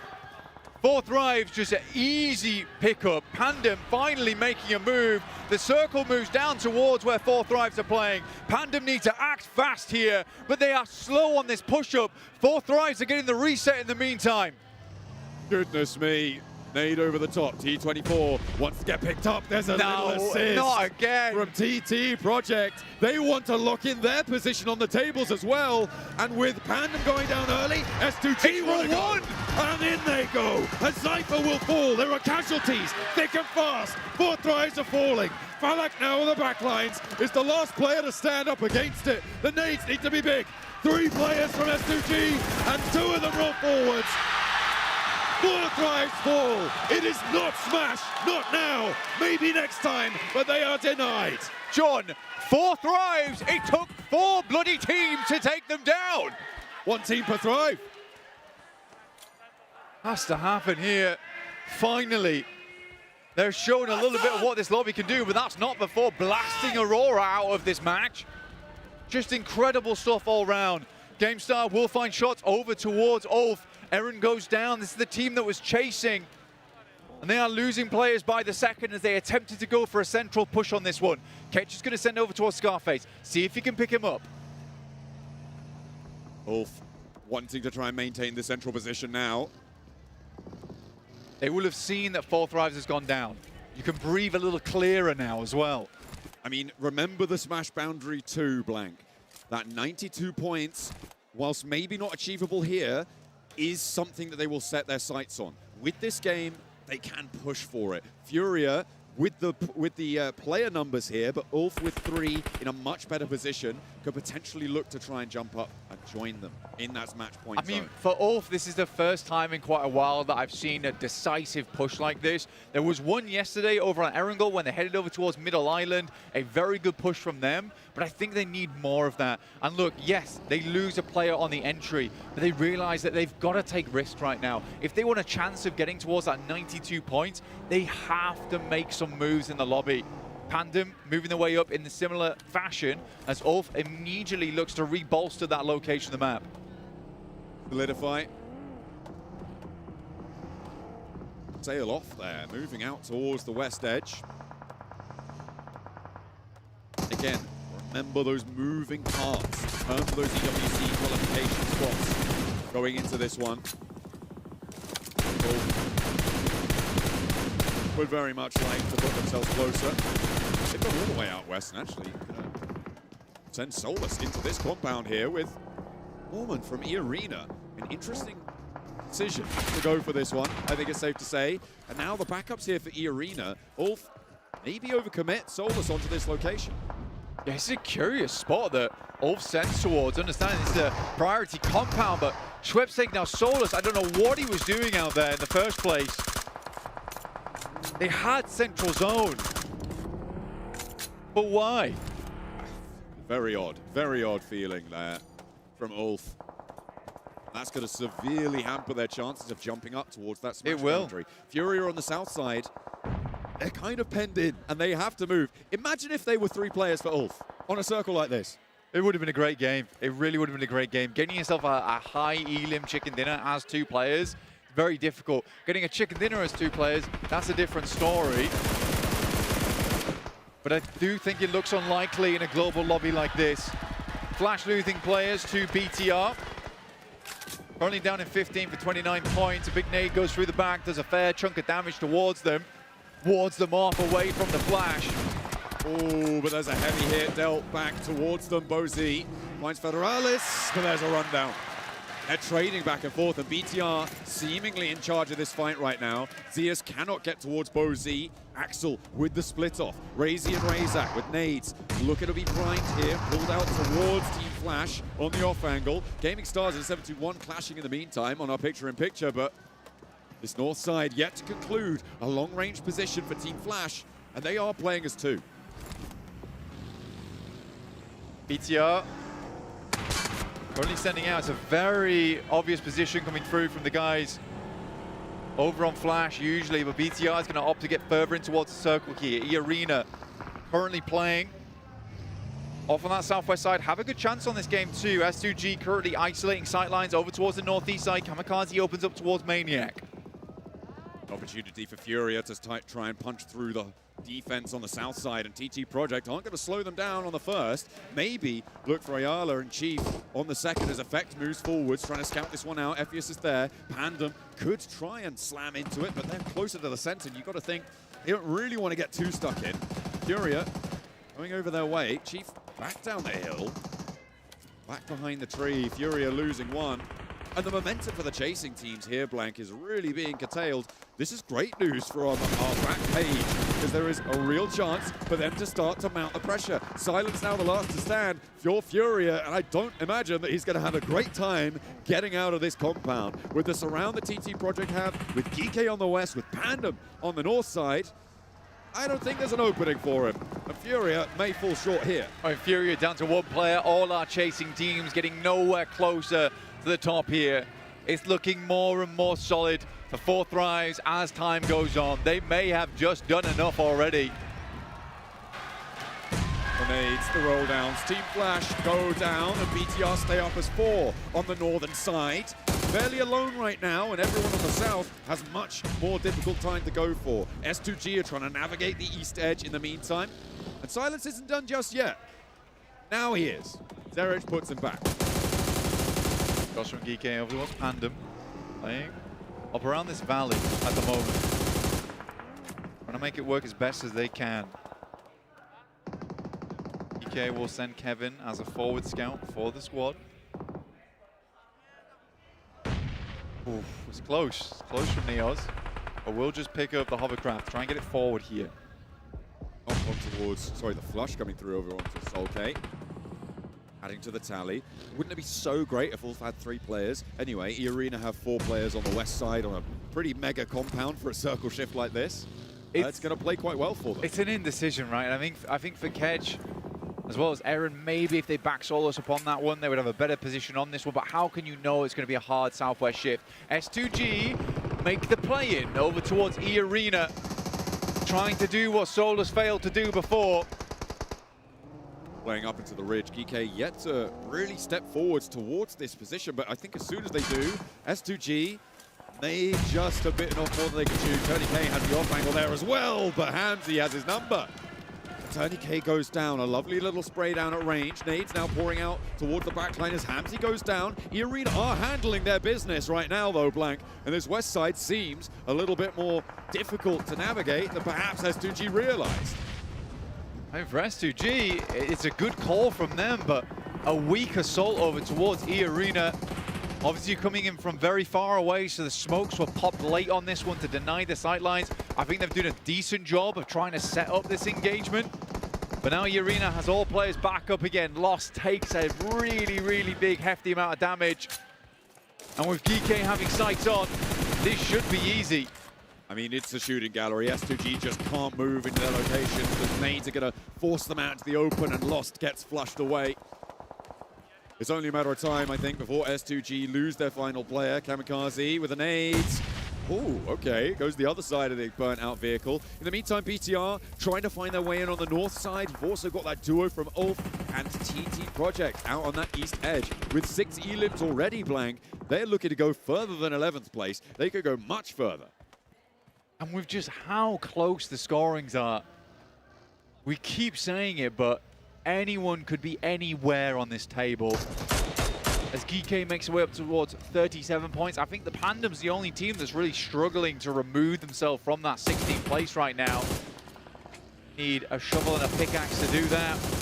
Ooh, okay, TT Project find Pandem, looking for a little bit more as well. There is some traded damage, and TT Project are on the ropes. Geeky are trying to roll on in, but that is Pandem going down. 8 eliminations now. TT Project up and at least into 2nd place with the placements guaranteed from the 6th place finish. They will be jumping up to be fairly neck and neck with Furia, and maybe a little bit further over that as well. Nades over the top, and TT Project are piecing themselves back together. Geeky stalled their engines on the roller. Ulf in trouble, BTR looking for revenge. A nade goes up, but it's not the knock, it's not the flush, and we are in deja vu. It's Eren versus BTR, but this time he cannot stand tall. versus the Indonesian squad. They find the full knockout, and our second place is locked in at 56. Blank. The angle of this points table is just so flat. It is absolutely incredible stuff.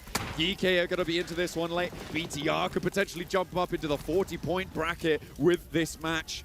I think TT Project is the only team that if they win, could keep things a little bit more sloped, but on the east side, they're cut out of this next circle. BTR going to make this work. It's tough ground to play off the back of, and Neos with some fantastic shots. He has been a real blessing to this squad so far. An Effect finally finding some of that insane fragging power that we maybe lost from him in the past. They're going in. They're going to look for the crash. Over towards BTR, they know they soften them up. Racy needs to pull one out, does so, but the forward pin cannot find it. Sticks it on the back line, and that is TT Project down. They jump up the tables a little bit, but now the back page has a battle on their hands. Who's going to jump up and be neck and neck with literally everybody else? Two T's, sad crying face there coming through from Project. 4 teams left alive. S2G. E-Arena currently on 45 points, a team that could jump up towards second place on this game. But a dominant hold over towards this compound for the longest time now. E-Arena have not let it slip. GK are going to go for the descent though. Kamikaze could be in the way as well. They'll clear it out very, very quickly. S2G not providing any more boundary, no more buffer for them. 3 players already in, 4 players now for GK. They fully regroup. BTR willing to let this happen. And they are, to be fair, not in a terrible spot. The shack that they have, they can start to move out. With GK gone from that high ground position, they can start to extend a lot more effectively. For E-Arena, I was just about to bring this up, but the amount of teams that they've had to rebuff from this spot means that utility is low. GK on the other hand, 15 nades, the 2 from E-Arena. All they have to do right now is weather the storm.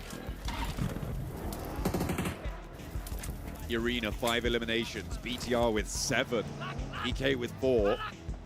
Anyone with a chicken dinner would push themselves up towards that 40, 50 point boundary. BTR the furthest from it.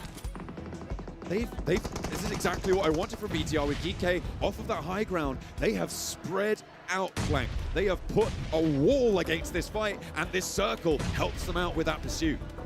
BTR moving forward, seeking no trepidation in these final moments of the match. Looking to take control! Out of the 2 nades that they have left, 1 is a double, and they open up strongly over towards GK. They may have no more explosive left in hand, but they can get the job done with just the weaponry. Joker goes down though for E-Arena. Can BTR pull one out the back? No, they're getting flexed on by GK as well. Razy keeps them alive. On the outside, E-Arena cannot go through. That is GK down. BTR need to pull this res back fast. They need to get this healing done. E-Arena are on 3, and Razy's hiding in the grass. The ghillie suit's there, spots one on the roll around, needs to keep his team safe. Foreman steps out, and there's the knock, but there's no teammates left. We're back to back here from the bushes in the ghillie. BTR looking to do it again on the main stage.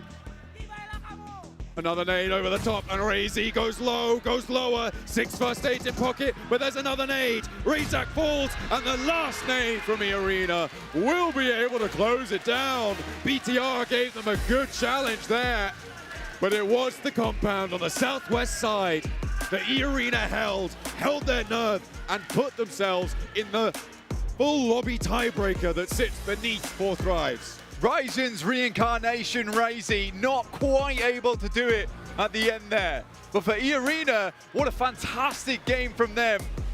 Schweppes tasting a little bit of that glory from the past. With a very, very nice match. And E-Arena up to around about 60 points there at the end of this one. But it's still a far cry away from the 92. This lobby is just so close. If you completely forget about 4 Thrives. Second place, EWC points, money, all of these can change at the drop of a hat, at the drop of a pin, maybe. Everybody has got a challenge. Everybody has a goal set in their eyes. For E-Arena, they're one step closer, but everybody else, they need to step up to match it. 4Thrives could take it all home now, and every match counts.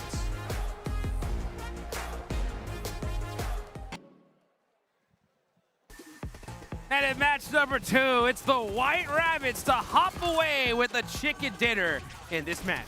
Yeah, I mean, they started off today in 7th position, 37 points, and because it's so close in the middle of the pack, right, the only lead you have is between 1st and 2nd place. In the middle of the pack, this game is massive for E-Arena, putting Thailand back up there, and actually could be encroaching on the top 5. We could see them make it off the back of that win. And for E-Arena, they didn't really have to do much throughout this map because they just had they were blessed by the circle and the compound that they were, but good defense out of them. But now we gotta switch it up. One team that really impressed me in this match, and I'm not going to talk about 4Thrives right now. We'll talk about them later on. But it's actually TT Project. This squad, the way that they were actually pushing, the way that they were being aggressive, you and I were talking about, is this going to be the stamp that they actually go to PMWC? And honestly, with that performance and the amount of points and how everything's currently playing out, I think that was the stamp. That team's more than likely going to be going to PMWC. But for me, that last chicken dinner on Rondo, it opened up the conversation, and I would say this Game 7 closed the conversation. For me, slipping below top 11 with these kind of results is just not happening. Yeah, TT Project's looking so good, but let's take a look here at the final blow to just listen in on what these players were thinking right at the end. Go. Ready sih. Nabrak deh. Lo semua. Satu lagi. Nice. Sabar. Sabar lagi.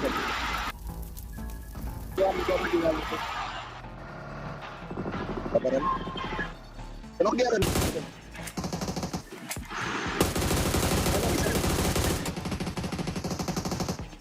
Lagi Ren. Kena aja yang kiri tuh, dia ngokang satu ya. Berapa orang? 2 lagi ya. Coba Ren. And the crowd was going nuts there at the end because Ray Z from BTR was making some plays here, 7. He really was. And for BTR, once again, continuing on the trend that I expect out of them throughout this whole game, throughout this whole day. Pure aggression, but I gotta take a second to give some props there to Schweppes. I mean, this man has been doing it for quite a minute, still putting up the numbers, even here with the different team of E-Arena. 5 eliminations. I mean, I've heard people say since PMWI, Vampire fell off, except for Schweppes. That's right. The guy is still in the combo to this day and still doing it, putting up big numbers. And he's not doing it with Tony K. Now he's doing it with Turney K. That's right. Oh, an imposter. Schweppes is out here gaming. And, you know, speaking of gaming, boys, we're going into match number 3 because 4Thrives were taken out. And I think with that match, after they just took out Aurora, I think S2G was like, we got to take this team out now.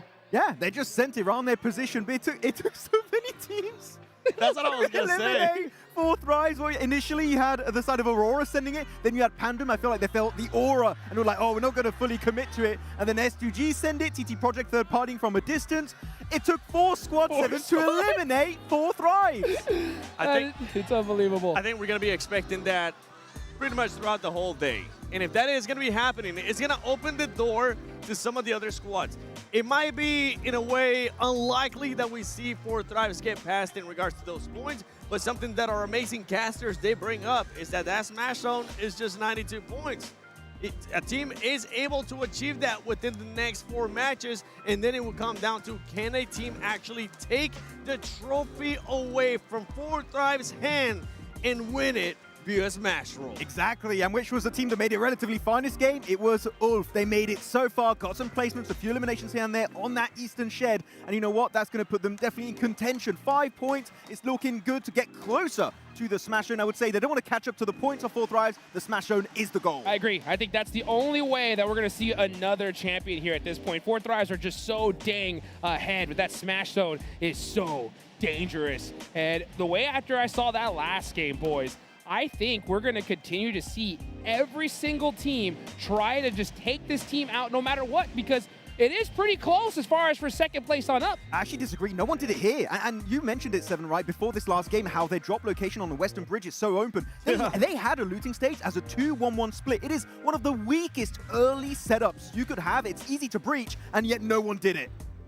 Yeah, I don't think as we take a look here at the leaderboards, hot dropping 4 thrives is going to be tough. But if you see them in the elimination feed, maybe you hunt them down. But as you take a look at the leaderboards, look at the rest of the teams here, Seven. That is not a huge point grab. Yeah. TT Project, honestly, I am so impressed by this squad. They started off the day in 14th place. Guess what? They said we'll make up 10 points in just 2 matches. Boy, don't worry about it. They're now up in 4th place. The Vicious, I know you're currently watching this and you're hating it. Oh well. TT Project is currently showing up in E-Arena, putting up those numbers. This is what I'm talking about. Like, the points might be crazy if 4Thrives continues to get some points here and there, but somebody can catch up in regards to just achieving that smash zone. Our top 5 could be completely different by the end of today, except for first place, because of course. But otherwise, the 4 slots are completely open for the taking. The massive jump up, E-Arena, again, to reiterate my point, we're in 7th position, now in 2nd place over Ulf. It's just to see, can they maintain that position until the end? Because now with the smash rolling into effect, this tournament is just a ticking time bomb. When PUBG sent, it is a C4. You never know when it's going to detonate. That's right. As you look at E-Arena, they are 30 points away from the smash zone. Going into this next game here, Max, do you think E-Arena try to hunt down those 30 points off the rip, or do you think they just try to put some points on the board and get it done a little later on? St. Rondo. Yeah. There's no recall. I would say if you have an opportunity to get free eliminations, send it. If you see a team doing a clear mistake, capitalize on that mistake to create a bit of an advantage for yourself. But committing from the get-go, hot dropping a team, I feel like, especially with the point gap being so close as we mentioned, that's a massive risk that's just not worth it at this point. None of these teams, unless you're maybe one of the bottom teams, are going to end up going for some type of hot drop. And to be honest, even early in the match too, I don't think any team is going to try to chase or hunt down 4Thrives. That is not a priority anymore. What we will continue to see throughout the day is what we saw perfectly in this last match. If you do see 4Thrives engaging, if you do see them in the elimination feed, if you even have a slight chance, a slight hope that that might be 4Thrives, teams are going to capitalize on that. I mean, if you can catch them, you and me, Seven, we turned our back for a second away from the screen. We turned back, they literally teleported in the center of the circle. How did they get there? They just... Teleportation jutsu. Yeah. Making the moves really quickly here. As we take a look here at the top 4 teams, hey, BTR making some moves. I love to see it here in their hometown. The crowd's so pumped up for them. They are trying to definitely put on a show here. Especially Razy. They send 3 players into the shed. TT Project tried to go for the push, but the off angle really of Razy saves the day for them to get that silver medal in that match on the Wrangle. Without Razy, that game falls apart and BTR just don't begin that ascent in the rankings. For BTR, I love the extra aggressiveness. Even with those 3 players, they just full spread out. Whenever E-Arena and GK were engaging, they were about to maybe overextend and push too early, and they realized that. They decided to back off, and it worked out wonders for that team. Worked out wonders as we go into this wonderful match. Number 3 again. We got one team in the smash zone. It is 4Thrives. That is the squad everybody needs to hunt down, because if they win this one here, this tournament's over. Yeah, exactly. Ticking time bomb. This is what's happening at PMGO Season 1 here in Jakarta, Indonesia. And it's plain, they can easily reach the Western Bridge, but Boom maybe can do something similar to what they did to Top on that Rondo. And you got to be careful with some of the other teams that might be going to military base at some point. Please, Aurora, make something happen. Especially because 4Thrives just eliminated you in that game, in that last game. You want to get some revenge? It wasn't even a fight, in my opinion. Yeah, you blink really and you missed the entire skirmish. You got to be able to make plays when you can as we get into this match here. Let's see if another team from the mid-pack is going to rocket launch themselves on the leaderboards. As we take it out over to John Allen and Blake. Boys, what do you think is the next team to do it? Ooh, that's an interesting one. I mean, we have had some pretty close calls from 2 of our Indo teams so far. Boom getting very deep in towards that first map on Rondo. Obviously, BTR just getting pipped to the post in that second. So that means it's definitely time for Team Panda. Let's go! It's time for Panda to rise. Finally, I mean, they've been gaining momentum, but Aurora looking to drop on top of 4Thrives here, directly down towards the south side of the map. It's a typical location that 4Thrives would try and pick up on a playing path like this. We don't know if it's intentional, but it's certainly necessary in this moment. I mean, Aurora normally go to that military base, right? And with the plane path as it is, there's no other vehicle drops that they could really go for reasonably to get there. I think that they may have extricated themselves. I don't think they want to get stuck in. Taking a look at our top 5 eliminators, I mean, 3 of them being at 4 thrives definitely makes sense. And of course, we highlighted at the start of the day, over on the desk, Focus, such a real powerhouse on the side for GOAT. We also had Sky from Horror being that 5th place. A lot of that power probably came from the Rondo that we saw earlier from them, but still up in 5th place, which is pretty impressive on its own. S2G making their run out over towards Farm/Milter. Furious still playing dangerously close over towards 4 thrives, and 4 thrives will split in 2 here to allow Aurora to pass. It might come to blows later on though, potentially. You never know. But E-Arena now securely in 2nd place with a 6-point lead over Ulf, who are far on the eastern side of this one. Again, it's another decent circle for 4 thrives. Heads over towards that western edge of the map, and again, they can make a very similar rotation to last game and know that it's probably free. Real big chance of that.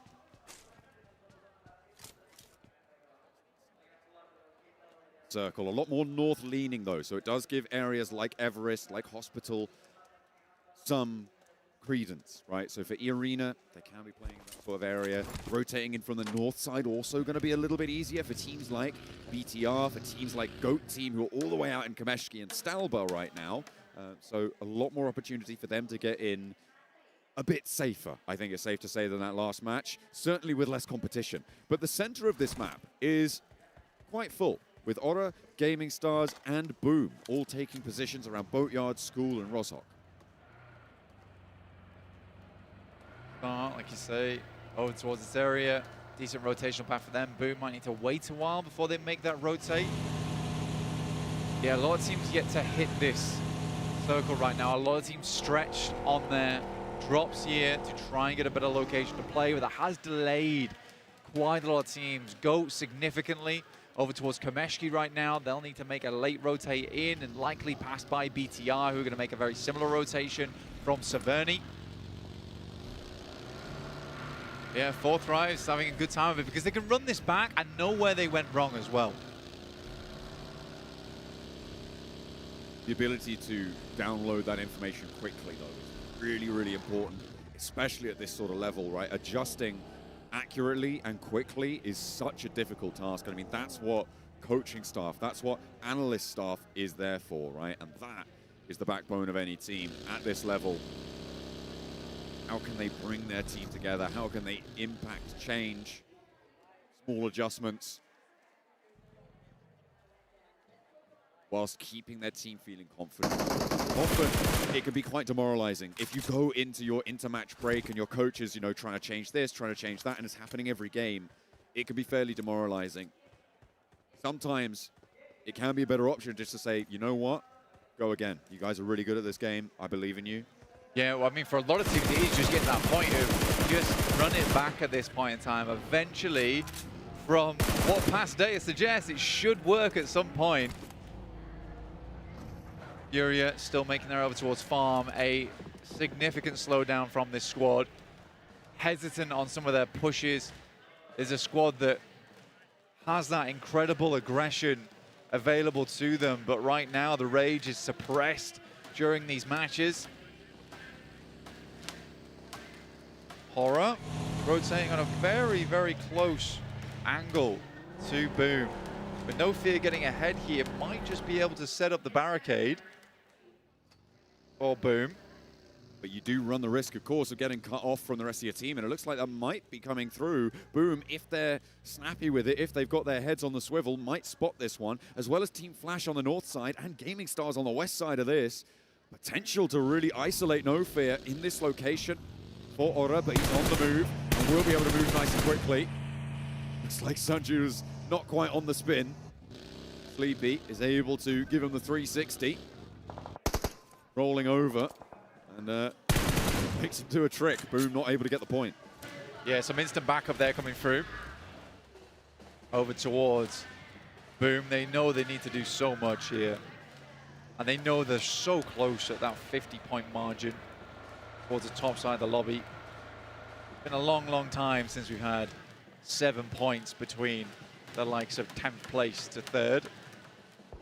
I mean, at this point with a chicken dinner, everyone from, I mean, even realistically, 14th with Aura, with a chicken dinner, could be in 2nd place at the end of this game. It could be literally everybody in this lobby, except for maybe Adam and Flash. But it could be almost literally everybody in this lobby that could be in 2nd place at the end of this one. There's only 3 teams, as I said before, Pandem and Team Flash, that wouldn't end up in 2nd place at the end of this game.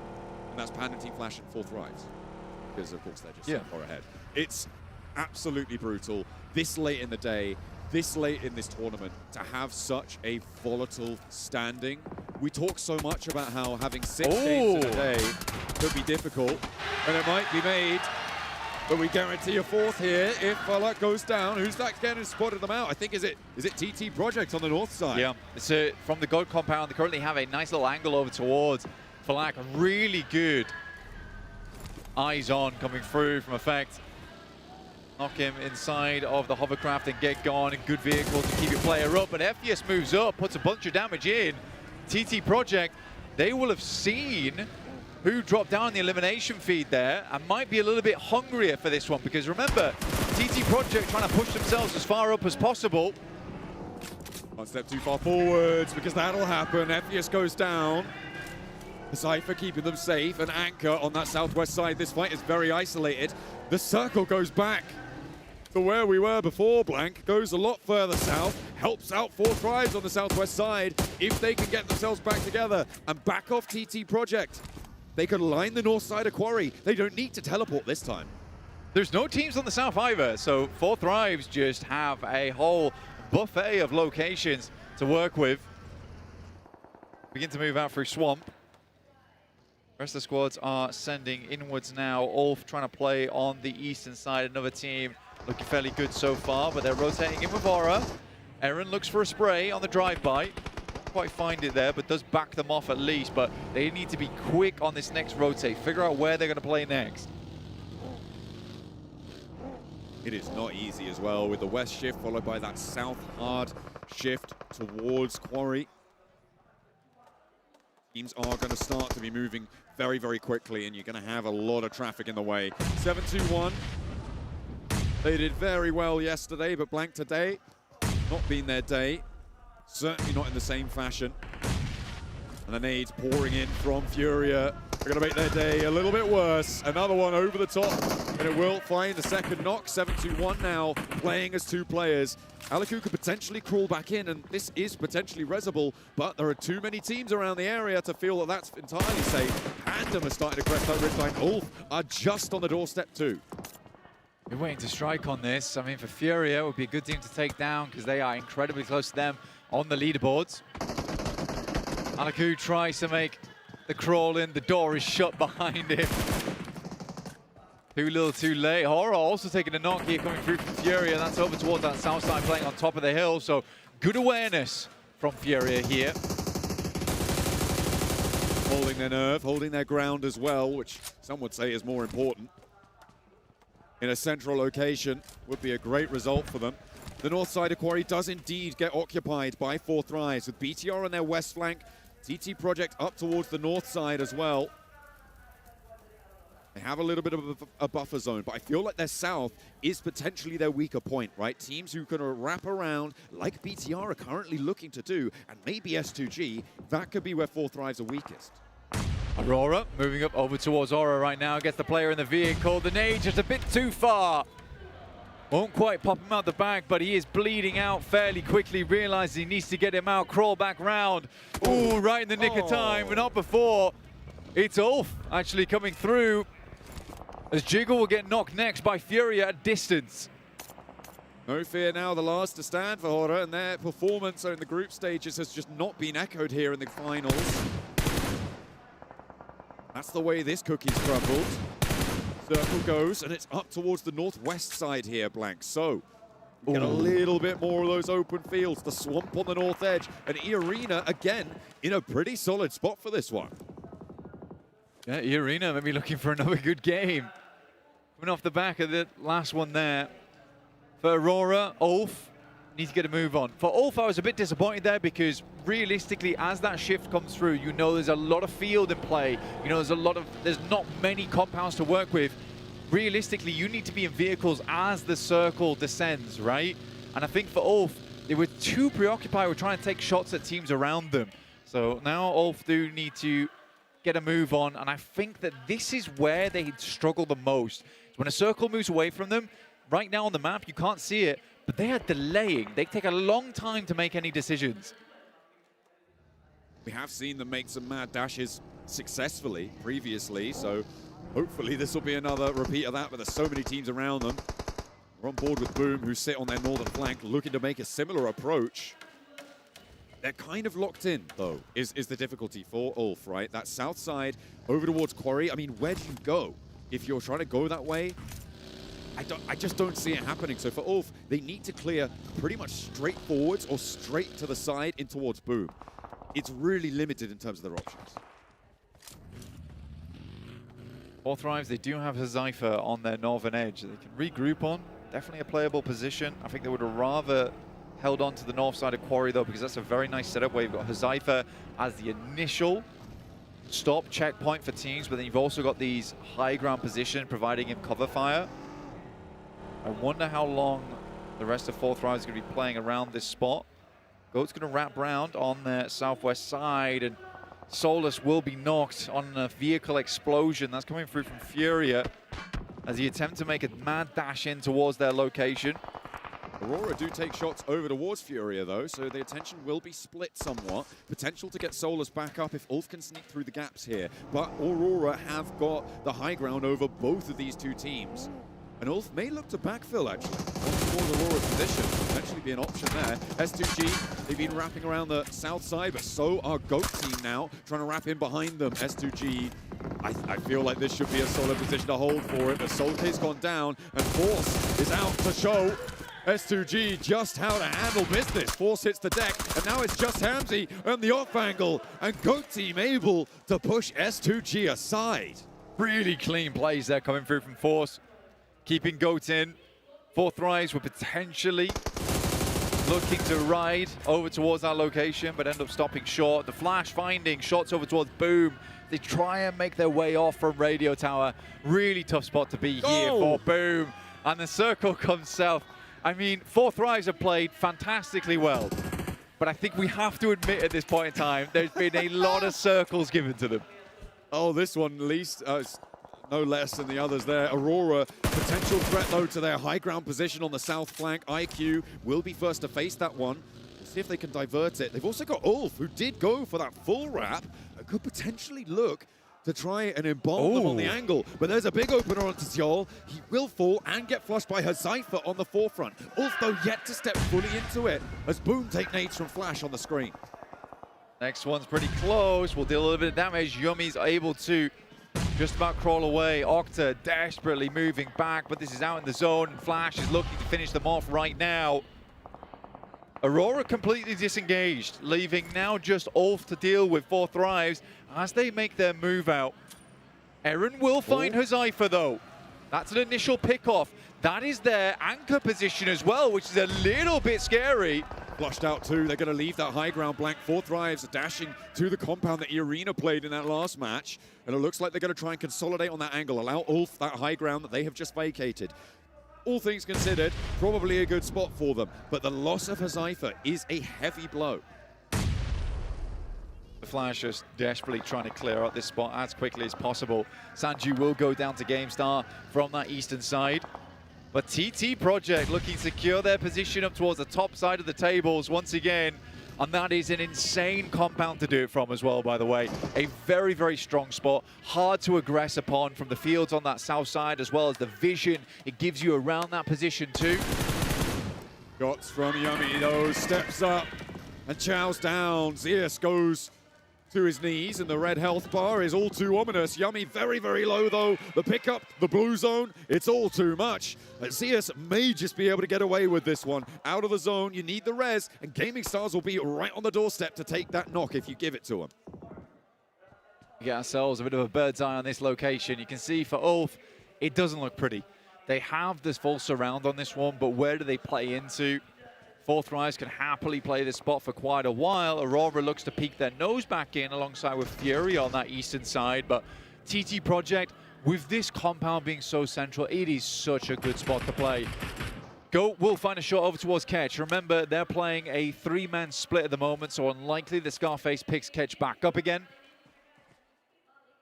That's going to be really nasty for Ulf. Nice little pick up there for Gaming Stars. Over towards Team Flash. On the first knock, the second is there as well. Rolex and Zeus will fall down. I don't see Flash getting into this one any deeper. Swash scraping up there with the blue zone, looking for those flashes. Gaming Stars adding to their tally. 4 eliminations now on the north side. They're going to have to push a little bit further south with the circle crunching them in. Win solo now, surviving. But maybe not for much longer, under the pressure from E-Arena, who have been hiding in this location for quite a while, Blank, despite being in a great spot earlier on. Yeah, we're just delaying things out again with the way that the circle has gone north, south, and then hard south again. I think for E-Arena, it's been a bit of a tough decision to make on where they want to play this from, and I think for them, it is the best thing to do to hold out on this northern side, try and clear out as much as possible. For TT Project, how do they lose this game? It will have to be a massive fumble from them. And the meeting nades from Geeky. There's a lot of damage coming through. I think TT Project might have angles on it as well. This south edge is just going to brutalize Pandem down on the roadside. He's rolling around, but Leon's just not able to get anything done. Steps forwards and immediately peppered with more and more bullets, but they said they're going full on in, and it's just not going to work out. Leon goes down, gets flushed almost immediately, and Geeky will hold on this eastern side. They will have to go further west, but they're more than happy to add these points to their tally. Why not? TT Project also have angles over towards this one. Like I said, it just has the full surround sound system on the angles for every player inside of this lobby. Very difficult to deal with them on this. Scarface will find a shot. Somehow, Ulf has managed to get back up to 3. That is a tricky rollout for them. Wow. They have made it happen. Fourth Rives, importantly, will have to move. The circle completely cuts out that compound now. But for a lot of our teams, they are slowly getting up towards that 80-point mark now. Furia trying to roll on in, will get rid of the last player from Team Flash at the cost of Ayala. I'm thinking, Blank, TT Project is one of the teams that can win this short. I feel like the only outside chance here is BTR on the western side. With the 4 players that they've got, they can be very flexible. They can use those roadsides to potentially cover themselves off from TT Project. Everybody else is playing TT's game. BTR are waiting for this opportunity to play their own. I get the lineup. Fourth Rives, a little bit of a slow push out from this one. You start to wonder, is the pressure getting to them, or are they just comfortable knowing that they are so far ahead that they don't need all that much to succeed as Aura sends in, but it's a missed spray. Finally, they find the player, but it looked messy. Pop on a sliver of HP, will stay alive, pops the first aid there, a resupply on the crate as well, will pick them back up. The southwest side looks good, but BTR might have angles. Maybe not anymore though, because Reefus with the refrag onto Razak, and BTR should look for this revive as well. Axel moving down towards the south side to just bolster that position, go the assist. Meanwhile on the north, the arena potentially getting flexed out on by Gaming Stars as Fourth Rives make their push. This is their chance to take down Ulf. They're at the open field and IQ goes down first. Catch will catch him. And now Falak and T24. A 2-point needed to punch all the way through. Going the distance may just be too much for them. But they can certainly put more points on the board if they get this done. Ketch spotted, the nade goes long, it's off towards the side, and he's spotted. Fourth Rives falling here for Ulf. They spot them in the elimination feed, and they will force this engagement. They know they have to do it to stay in contention, but in comes Aurora from that northwest edge, and suddenly Ulf's in a tricky position. They may have slowed Fourth Rives, but Aurora look to mount the summit here. Seven's been looking for their ascension for a long, long time, but with 3 players in their position, I mean, it's possible this game. It's still going to be difficult with the circle. T24 steps up, long nade over towards Aaron's side, but it bounces awkwardly. Aaron lives on the tiniest portion of HP. Second nade might just do the trick here, but goes short on this one. They have an idea where these lobs are coming from now as he moves up through the field. Ulf should know the 4 Thrives isn't done yet, but they're worried about Aurora on their northwest side. Well, they should be. T24 crawling forwards, I liked it. I don't imagine there's too many more nades that that Ulf either have or want to use in this location. They're really trapped. They can't afford to be dropping too much. BTR, they've been trying to play on this edge though for a while, and Aurora are going to have their attention diverted. Furia also managed to get up to the roadside a lot earlier on. They've denied themselves a lot of vision, but they've allowed themselves to survive. The same cannot be said for 4 Thrives though, as they go down. No smash yet again. We're going to match 10.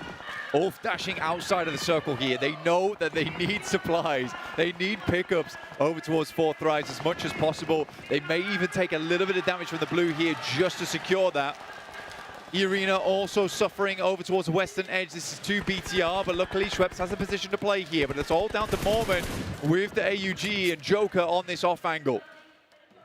We're starting to see the top side of this lobby. Oh, Scarface. The points pressure. Scarface with a knock. A over double. towards Aurora. Another over onto Doc, and now it's just top for Ulf. They can look to roll this down, and indeed they will. BTR are going to handle the arena in the meantime. They're happy to divide and conquer as Ulf careen their way into that Aurora position, but it hasn't popped up on the Elim feed just yet, Blank. I'm surprised the top is held on this long, as Ketch is now fully wrapped around them. There they go, as Scarface gets that final point added to his tally. Ketch takes top down, but the arena, they're still on 4-2. This is a great sweep from Ulf at the moment. 2 teams ahead of them, and a beautiful backstab potentially in play. Ooh. As both teams go low, this could be a lot of points for Ulf right now. They're on 8 eliminations, but they need to start sweeping these. Get the initial nade over towards Razy. One player still up for BTR. Still a chance. Federalis could get his teammates back up and in, but Ulf are moving. Ulf are stepping forwards. Ketch and Scarface are not going to make this easy. Down on the low ground, that's where the nades need to find to get rid of BTR entirely. And Razak bleeding out in the meantime. Federalis only one chance now and can't line up the arena, who have put themselves back up to 3 players. Ulf could challenge. Instantaneously, they're going to go for a repeak on this one. TT Project, they wrapped out of their compound looking over towards this side. They know that they can sweep, they know they can clear, and they desperately need to do it right now because Ulf is gaining momentum on this game. Arena penned in with that TT Project flex out coming through. A 2-2 split now as they've moved Zerich and Effect into position here. Arena are going to really struggle to get over this next ridgeline, Blank, with Ulf on their bead with this duo from TT Project. The nades, do they connect? Doesn't look like they're going long enough, but that one looks on the money. Mormon super low, Joker low as well, dropping another one towards the back lines. Mormon falls first. Effect has the spray down, and Arena are getting shut out by this beautiful flex out from TT Project. Really good stuff from TT Project. You've got to understand that this compound is good, but you have to make a play at some point, and they absolutely will. Arena now 71 points here, 23 behind the marker. But I like this from Ulf. They opt not to get involved on that fight on the northern side. They know that there could be a wrap coming through from the south at some point. The nades start to head over, and it looks like Ulf has a general idea of where Geek is currently playing. I did not think that Furia would still be alive at this juncture, Blank, but on their roadside, they're looking pretty powerful. TT Project, though, they just need to move south on their compound, start putting nades in. That is where Furia are going to start to crumble. You can see they've already looked to move up here. Furia not moving and trying to take the compound, potentially, during that flex out from TT Project, could have been a misplay, but you're worried about teams on the south. You can't be sure either, right? You can't be sure whether TT Project went out on foot or not, because if they heard the vehicles, potentially then Furia makes a play off the back of it. Also, if they crest this ridge side, there's angles from the south side of the map that become a problem. Oh. But Furia, they've been holding on to a lot of nades at this point in time for this exact scenario. Eren will find a shot over towards Neos in the backline somehow, some way. All the way up and in the back. Ulf now on the western flank. An Effect has been knocked as well. TT Project, it looked all but thrown up for them, but they're starting to lose players. Ephius, though, not out just yet, and nades from up on high are going to make Furia's life a living hell, as Ephius wants that flush. Looks like he's going to claim it. No, not quite, not this time around, but there's still more in the pocket. This last nade, oh, this could be big. It's right on top of them, but it just cooked too long. It doesn't go the distance. That is so unfortunate. He's now last left alive here. The circle moved them out. TT Project played very well up until this point, but Furia stayed patient. Ulf, you can see off the distance, it looks like they just don't have the stims either. They've been waiting a long, long while for Geeky to have to push out from this building. They know that these are secured eliminations. That's what they're going to go for. They've got Ketch looking over towards Furia this entire time. Next circle will now push them out. Furia still has 9 grenades, 7 on the side of Ulf, but only 1 smoke. Ulf has been putting so much pressure onto this circle. It's been a real blinder of the game from them. The west side is definitely a viable win position as well. EK are hunkered down in a shack on the south side, and then look at a flex out now. They've moved Easy for Bad Boy out into the open, but it is open field. Only those hay bales to try and keep them safe. And Ulf, much better terrain cover. This is such a hard control for Ulf as well. They are pulled taut like an elastic band between both engagements. Ketch is doing an incredible job. We haven't seen too much of it right now, but he keeps stepping up and peeking over the roadside, taking shots over towards Fury, consistently keeping them low, forcing them to use meds off the back of this one. It's a long nade, but not quite long enough. But a shot from Ephius will take the shot over towards him. Now looking to try and confirm, but he's enveloped by the blue. He's going to deny this point. I mean, he steps back. He's trying to play for those positions in EWC. There's no way that he doesn't deny it. He will fall down. Nice to be able to find that opener over towards Geeky. Couldn't quite get the flush for an extra point, but okay, Ketch. He's challenging. Ketch has a difficult position to play here. Ulf's made a very big amount of noise as well, so Geeky would love to stab them in the back if they can. You can see here, they're desperate for those death crates, looking for anything. Aaron's gonna have to make the jump on this one. It's a long nade. It's going not quite near enough. Clearing out the wrong hay bales at the moment. I mean, EK, it's only a matter of time before this team goes down, and neither Furia nor Ulf want to see them go out in third. Don't see them peeking too far over. Potentially find Scarface though. If he steps a little bit too bold with it. That's great. That's what he's looking for. 15 eliminations, John, at this stage of the game. For Ulf, this could be a massive match. The nades start to pour over the top right now. 4 nades down here for them. Oh. Scarface steps up. Great player at long range. Now looks to sling a nade over to try and save this position. Saw a lot of bodies there. Scarface launches a nade to try and follow them up. 2 nades in hand for Ulf. 3 nades in hand for Furia. Not a lot of smokes, but there's always those launchers that could potentially be in the back pocket to obscure those numbers. Cover may be still there. Vehicles on fire, but still will move. And Ayala will hop into the hot seat. To navigate it around, moving forwards. There's a crate. This is a beautiful resupply. Look at his armor. Blank, that's a really big pickup if he can get towards it. Ketch sends a nade over towards Egon. It's on target. We're into a 3v3. Ulf looking for a ginormous game to even the tide versus 4 Thrives. And a potential here, a 2 versus 3 now.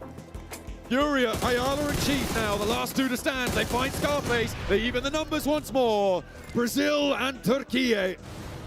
They've been at war for a while, Blank, over PUBG Mobile over the years. But here we see pitch battle, and it is all up to the man of the hour. For Turkey, for Ulf, it's Eren in a 1v2. Chief in the backline is low. Ayala stepping up to the crate, wants the resupply. And Brazil bounced them away from the chicken dinner. And despite everything, Ulf's not able to finish on that one. Furia, though, will get themselves a 10-pointer. But more importantly, 2 teams that were very close to that boundary. For Ulf, they're happy. They're very happy with the back of that game. A huge amount of eliminations. It's around about a 20-pointer, and they are getting closer. Goodness me, we've got 1 more Erangel to play. If 4 Thrives don't win that, we're going to Miramar. And there are so many teams now who are on the cusp of jumping up with a chicken dinner here. Let me remind you how Furia won their region, Blank. They got back-to-back chicken dinners and won via smash ruling. Furia know how to do it, and they are on the cusp of it. It might need a triple back-to-back. It's a good game from Furia, though. I love the control from Ulf. I think that's the most important part of this game, the way they were controlling both the north and the south side. But at the end of the day, it's Furia who suppressed their rage earlier on, but unleashed the beast in the final moments.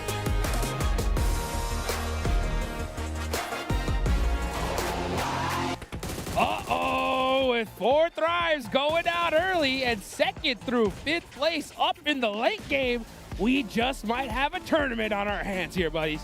I can't wait to see that overall, because a lot of these teams that needed to close the gap to the Smash Zone have done so.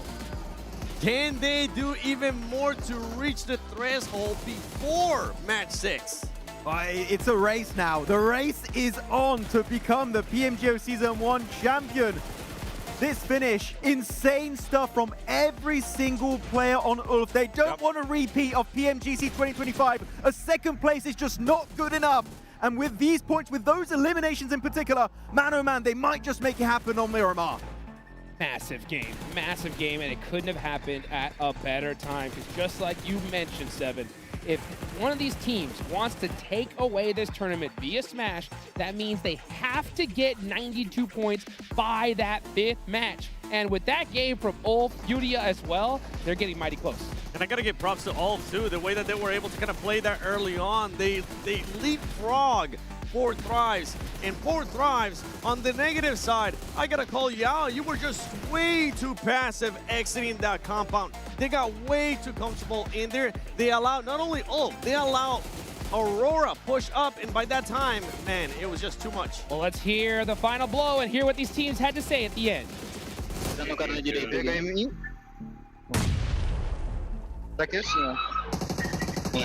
na besta, pedra. Deitar na besta. Levantou. Direita aqui, chefe. Direita bem, foi aberto. Selo. Deixa eu ver. Puxei pino. Tá vendo ele, vocês? Não. Ele já bateu em mim. Tem só um pino. Entrou aberto esquerda. Zero vida. Sai, troca pro gás. Vai em direção da ela. Vou direita. Oh man, you can hear the intensity in their voice, Max, as we get here to the winner chicken dinner team stats, and Silence leading the charge with 4. Yeah, no, really good play from Silence. I feel like the DP28 is slowly making a resurgence. So many players, Silence in particular, loves playing with the DP28. One player of TT Project also was using that at the very end inside of God Compound. So that weapon looking really strong alongside the likes of the M4 and the Org, and of course the S12K. But everyone here doing great. And Ayala, again, putting up big numbers. 3 eliminations for himself. This is what I've been wanting to see out of Furia for quite a minute, especially after that first game, the first couple of games yesterday. But for this squad, the way that they were able to play that circle, holding off TT Project, and making sure that they got some angles on GK as well, spreading out, it worked out wonders for them and ultimately give them the win. And take a look at the match MVP here. It's Catch with 10. 10 elimination. Oh, I am getting the Fireflux vibes right now. Woo! I'm loving what we're seeing, and it's good to see Eren was doing a lot of heavy carrying at the very start. No, the team has stepped up alongside him. Now it's going to be Ketch. We also saw some good presence from Scarface in that game. So they're in full swing of things. And as I said earlier here, 2nd place, just like PMGC 2025, is just not cutting it for them. It's not the first time Turkey would end up winning a championship in Indonesia. Here, yes. Especially in Jakarta. So for Thrives, you got to watch out. These teams are going to start catching up in regards to reaching that threshold for the Smash Zone. Oh, for Thrives, indeed. Need to be careful here because things are getting dangerous. You got Scarface there getting 5 eliminations as well. And it's so crazy to just see so many teams right below Fort Thrives do so well in this match. Yeah, that point threshold is going to close between the Smash Zone and those squads. By the way, a bit of a zoo here. You've got a wolf, you've got a tiger, and a panther. And then the other one, you have a rabbit. So a little bit of a mix. There you go, a lot of animals. Yeah, but very Western. Looking at the rotations here, of course, TT Project didn't have to really move too much, but playing God Compound, it is called God Compound for a reason. But the way that they were able to push up on E-Arena, especially early on, the 2-2 split that they had, make sure that they fully eliminated E-Arena. Sometimes you get to, if you're a team that gets blitzed by the circle like TT Project did, they get too used to it. You'll end up seeing it here at one point where TT just ends up splitting. Yeah, no, you're going to see actually the way they push onto E-Arena, as you say, they're going to go there, 2-2 split, fully regroup to eliminate E-Arena, and then they instantly pivot right back. Sure, the circle does not favor them, but if they want to keep a hold on God Compound, that is exactly how you do it. So sure, it's not a TT Project chicken dinner, but still a very good attempt on a wrangle. Ooh, you said earlier, Seven, that you thought Aurora was waving the white flag. Well, Ulf and Furia, they're waving a green one because it's just go, go, go. Especially when we saw that southern shift, right? Fort Thrives, everybody popped off because we thought that they were going to be pretty blessed, but they went out and these two teams crushed it. Instead of a green one, they might be waving that red one because look at those eliminations. Ulf with the 17 elims, Furia with the 11. These squads are starting to perform. TT Project, the biggest surprise for me throughout today. Remember, they started off the day in 14th place.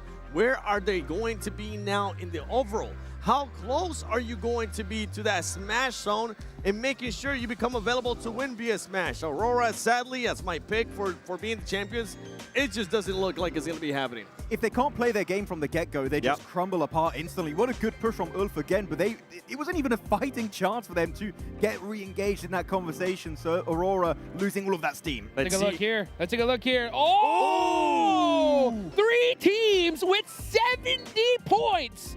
92 is the goal, and they got 2 matches in order to do it. I think for Ulf, they might be able to do that in the next match. All they would need is just 13 points. If you're looking at Furia, they're going to be looking along the lines of what John was saying. They need a back-to-back win if they want to achieve that Smash Zone by Game 5. In E-Arena, it's not far away. TT Project, too. There's so many options here. Just don't forget, for everybody posting online. Yeah, I was checking out Instagram. Everyone is posting, congratulations, 4Thrives, you're the champions. You don't want to celebrate too soon because right now, all you have to do is to get in the Smash Zone, which, as you said, 7, Ulf could make it literally in this following game. And then Miramar, it's down to the wire to see who will be crowned the champions. This is in the beginning of PUBG Mobile Esports. It's not back in the day when you could only just end up winning by being the first team in the overall. Now you can win via Smash Rule, and with this scenario, I know that 4Thrives is going to start feeling that pressure. Big time. Ulf, like you mentioned, 13 points away from Smash. I believe you got Furia as well, not that far behind here. This next game is going to be super critical for them, Max. Yeah, but I do have to say, for all the teams in the middle pack, winning is out of the question, right? Unless you're in the top 5 position where you have a chance. But you can make a jump maybe towards top 3. That is still technically feasible. The win itself is just completely in a different realm. It's just not possible for you to execute whatsoever. So don't give up. Even Boom had a really good start today.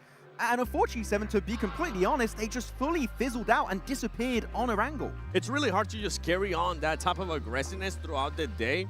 And I know they're being just pretty much fueled by their audience here, by being at home, by feeling comfortable. But yeah, it's almost near damn impossible to just continue on that aggressiveness. Yeah, in order to be able to make something like that happen, they'd have to win, I think, every single match here towards the end. And that is a tall task considering how urgent these teams are playing. They need to pour 4Thrives, really. Yeah, from yesterday. If you want to do it. But otherwise, yeah, it's going to start to be a little bit more unrealistic. But a wrangle and then 2 Miramars. And the fact is, it's very scary because, of course, we saw yesterday the wins of 4Thrives were on Wrangle and also on Miramar. So we just don't know. It could end this game. It could not end with a Smash ruling and go down to top 12. No clue what's going to happen. Oh, my goodness. My eyes are going to be locked on these leaderboards every single game as we go on. And, man, 4Thrives, they're already feeling the pressure, right? Because it was crazy. We seen at the start of the day as though everything was going right. And in that last game, we definitely felt the shift downwards. You guys want to know something? What's up? Tell me. Ulf, one of their wins during their group stages, actually the only win, was in Miramar. And right now, with the way things are looking, if for some reason 4Thrives is not able to close it here, Ulf does just enough what they need to do. Ulf could try to challenge for that championship via Smash Roll on Game 5. And that was especially when Eren was the man leading the charge for his team. But now we've seen everyone putting up some massive numbers. If they do get a similar situation where they do have 3-4 players alive, that chicken dinner is definitely in the cards. And a Turkish win here when it was S2G in the past 4 years ago, and now it is still another Turkish team in Ulf. That would be such an amazing storyline that they are the kings here. Just a reminder for everybody posting on social media, 4Thrives champions. Trust me, I would love to see that too, but don't jump the gun. Don't jinx it here. Slow it down, bring it down a notch. Well, guys, let's bring things down a little notch as things are definitely starting to heat up. As we go to a break, we'll be right back in just a minute.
What a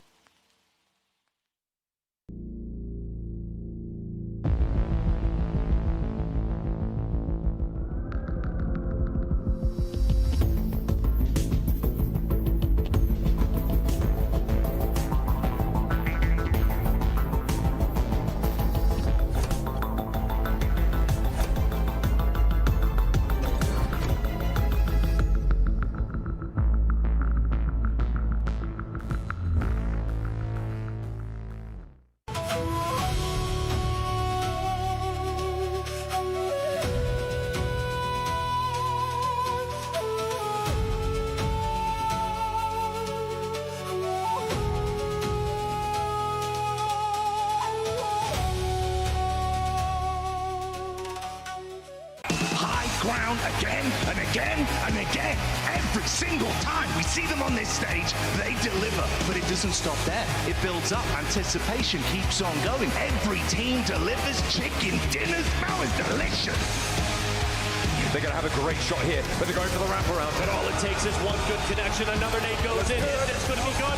Is it going to be good? Yes, it is.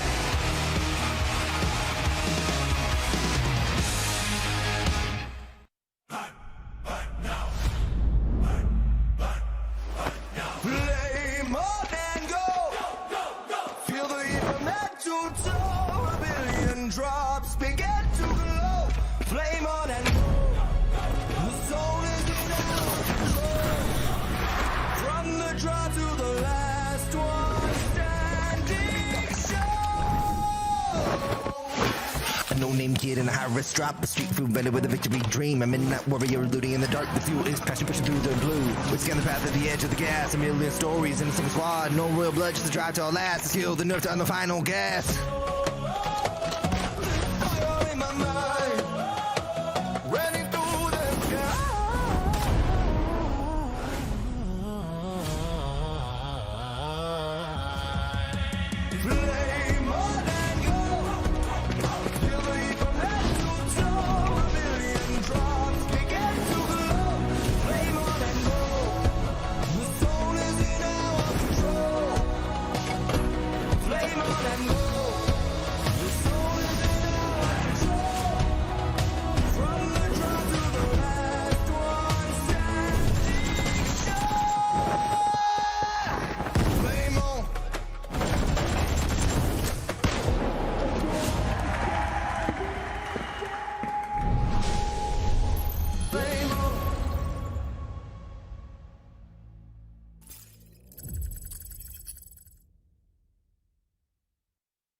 Welcome back, everybody, to the 2026 PUBG Mobile Global Open Season 1 live here in Jakarta, Indonesia. We've officially reached the halfway point of today. 3 more matches left to go, or maybe, right? And this tournament is over.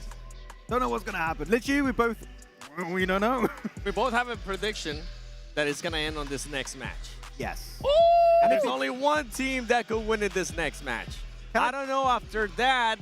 Game 5, Game 6, it might be more than just one team. So, is it the time for 4 Thrives? Well, I'll tell you what, guys, from PMGO to EWC at the Esports World Cup, every single match matters. Teams aren't just fighting for trophies, they're fighting for EWC Club Championship points, global prestige, and to be at the absolute top of PUBG Mobile Esports. With EWC set for August 6th to the 16th, mark your calendars, because we're going to Paris. yes, we are. Yes. We're going to be eating some croissants. Croissant. Maybe I'll make some. Oh, No, okay, I'm you joking. heard it. I can't make any. I want it. I made some. They were burnt. It was terrible. Go to a proper bakery if you want to be safe, okay? You should have just bought them for the bakery and then gave them to me. Look what I've done. Nah, you know what I'm saying? I ain't gonna Just fake change the it. box. Nah, if I'm gonna do it, I'm gonna be like 4th Rise. I'm gonna do it legit. Legit, right? They're having to fight for it too. Yeah. Oh, man. It's going to continue like that the whole day. It's crazy because, we're seeing as soon as they come up in the elimination feed, it's just like a magnet goes in that direction to try and shut them down. Well, you know what? We got some insane news for you guys. That's right. If you haven't checked out the PUBG Mobile social media today, this summer, these legendary crossovers hit the battleground. We have Ferrari, Spider-Man, Brand New Day, and Naruto! That is right. This is not again, Jutsu, this is real life, okay? But Naruto is coming to PUBG Mobile, Max. I can't wait to drop some Razengans in the game. 1,000 years of pain. Whoa. Oh, that's an illegal move. You can't. Man. That's not in game, I think. Hopefully not. Oh, man, hey, I'll tell you what, if it is, though, I'm getting it immediately. Well, I'm telling you guys, make sure you guys check out that version 4.5 update. This is a massive collab. I can't wait to check it out. I'm so excited. We have so many great collabs, but this one gets me just so pumped. And can't wait to see what the skins are going to be. I wonder if you're going to be able to just build a Rasengan. Rasengan! Oh, well, guess Why what? hot Hey, since that hit me tomorrow, June 8th, by the way, we're going to seize the return of the Dino Ground, all right? Oh. That is right. So the Dino Ground will be back. Max, man, what kind of sound does a dinosaur make? R. That's good, and hopefully we see. No edits, please. Man, hey, let's put it this way. I got goosebumps, all right? I got scared. From my roll? Yeah, it was strong. Very scary. I felt it. I felt it here for sure, you know, and we're seeing these teams feel the pressure here, guys. You know what I'm saying? It is still possible we see a team a little bit lower be able to make it to that smash ruling. They would need a win right here in this next game. I'd go like 2 places down from them. Just 3rd place? Yeah, I would go to 4th and 5th. I think 4th and 5th need a massive win this game to have a chance at reaching that zone. I thought you were going to be like 10th place. Still No. He said I will go down 2 places, then he thought about his I will go down even more. Yeah, I think with the way that everything's going on right now, there is a chance in the next 2 matches for even more teams to just get within that smash zone. It's just going to come down to 4th drives. How are they going to be playing this match? That last match, honestly, they played it in a way that you can see is starting to get into their head. They took a little bit too long. Usually that team will rotate out a little bit faster from what we saw earlier in the game, in the day. It's starting, they're having to do adjustments that they might not be used to, and it's not looking good for 4th drives. I feel like that last game in particular, or you just commit to the push onto Ulf and you go aggressive to try and claim that position as your own, or you just send it to the eastern side after some good scouting. That would have been such a good option, but here they were just a bit indecisive, which it's giving me a glimpse of group stage where they were actually feigning a lot of times in those games. And the thing is with that squad is that they had so much time that I'm surprised they didn't actually scout towards the east side. This is what I'm talking about. Like, they were just too tunnel vision in just crashing onto Ulf. With all the time, you would have known Aurora would have been gone by then. They would have been able to find some kind of spot because you don't really want to push towards that side where Ulf was because the terrain is just awful. That's what I'm talking about. Is any adaptation in the last 3 matches makes things so difficult. You know, what they were talking about a little bit earlier than Max, right, was on the side of Furia, okay? Furia, they have done this before. Something similar. Where they Alpha 7. That's right. With Alpha 7, they were 30 points down, were able to pass that threshold and still get the smash ruling. Now, this is a little bit more. What do you think their chances are going in here in the last 3 matches? I would say it's based on this next game. If they do not perform well, if we don't see a strong podium finish with a bunch of eliminations for me, Furia, top 1 is not going to be possible. It's going to be down to, in terms of points, can they be in 2nd place? But Furia, especially with the fragging power, Silent's been doing great, Ayala's been doing great. I would say there is definitely a chance Furia can make that jump. They're just 18 points away. Yeah. We have 3 games left. They could get smashed in game 5. Okay, well, let's rewind it, right? Because you're saying after this game, where do you think would be the expected results for Furia for you to count it, okay, they still have a chance? Double digits. Double digits? Double digits. I agree. Yeah, I think if they hit 12, that should be enough for them to put in a little bit of work in the next game and hit that smash zone. I know we're doing a lot of hypotheticals, folks, but there's one certainty. If 4 Thrives again win this game, it's all over. And this is the final Aerogale here in Jakarta, Indonesia. Look at that plane path. Someone heard that we were enjoying the planes today and like, not anymore. Very Western. 4 Thrives is going to be happy. By the way, in the last match, we saw 4 Thrives readjust because they knew that Aurora was going to be coming. And something to point out, too, for a lot of the viewers is that 4 Thrives is used to playing with Aurora. They played the past 2 years in CSA. Yeah, exactly. 2024, 2025, they played with them, with the likes of Aurora too. They are very experienced. They know how Aurora like to play, even when they were 4 MV really a long time ago, it feels like. So they are definitely going to be known how to play around. Back. Yeah. 4 MV. Look, hey, what if I say stole? Oh my god. Oh my goodness. Hey, throwing it back. Well, you know what? from back then. We still have the most incredible casters on the cast right now. Let's go ahead and throw it on over to John Allen and Blank for the last Erangel of this tournament. Oh, it's where's right my analysis? Where's my analyst at right now? Yeah, you were pointing at you were furiously pointing with a furrowed brow at the map, Blank. And why My have you done analysts that? are throwing it back for some reason. Yeah, they're but Ulf is dropping Sosnovka, so well, that's what I want to talk about. Yeah, okay, go on then. Let's go. I mean, for them, obviously, they just want to get around towards Mansion Way. We do get another Western circle once again. So 4 thrives. Round 3 here on Erangel once again.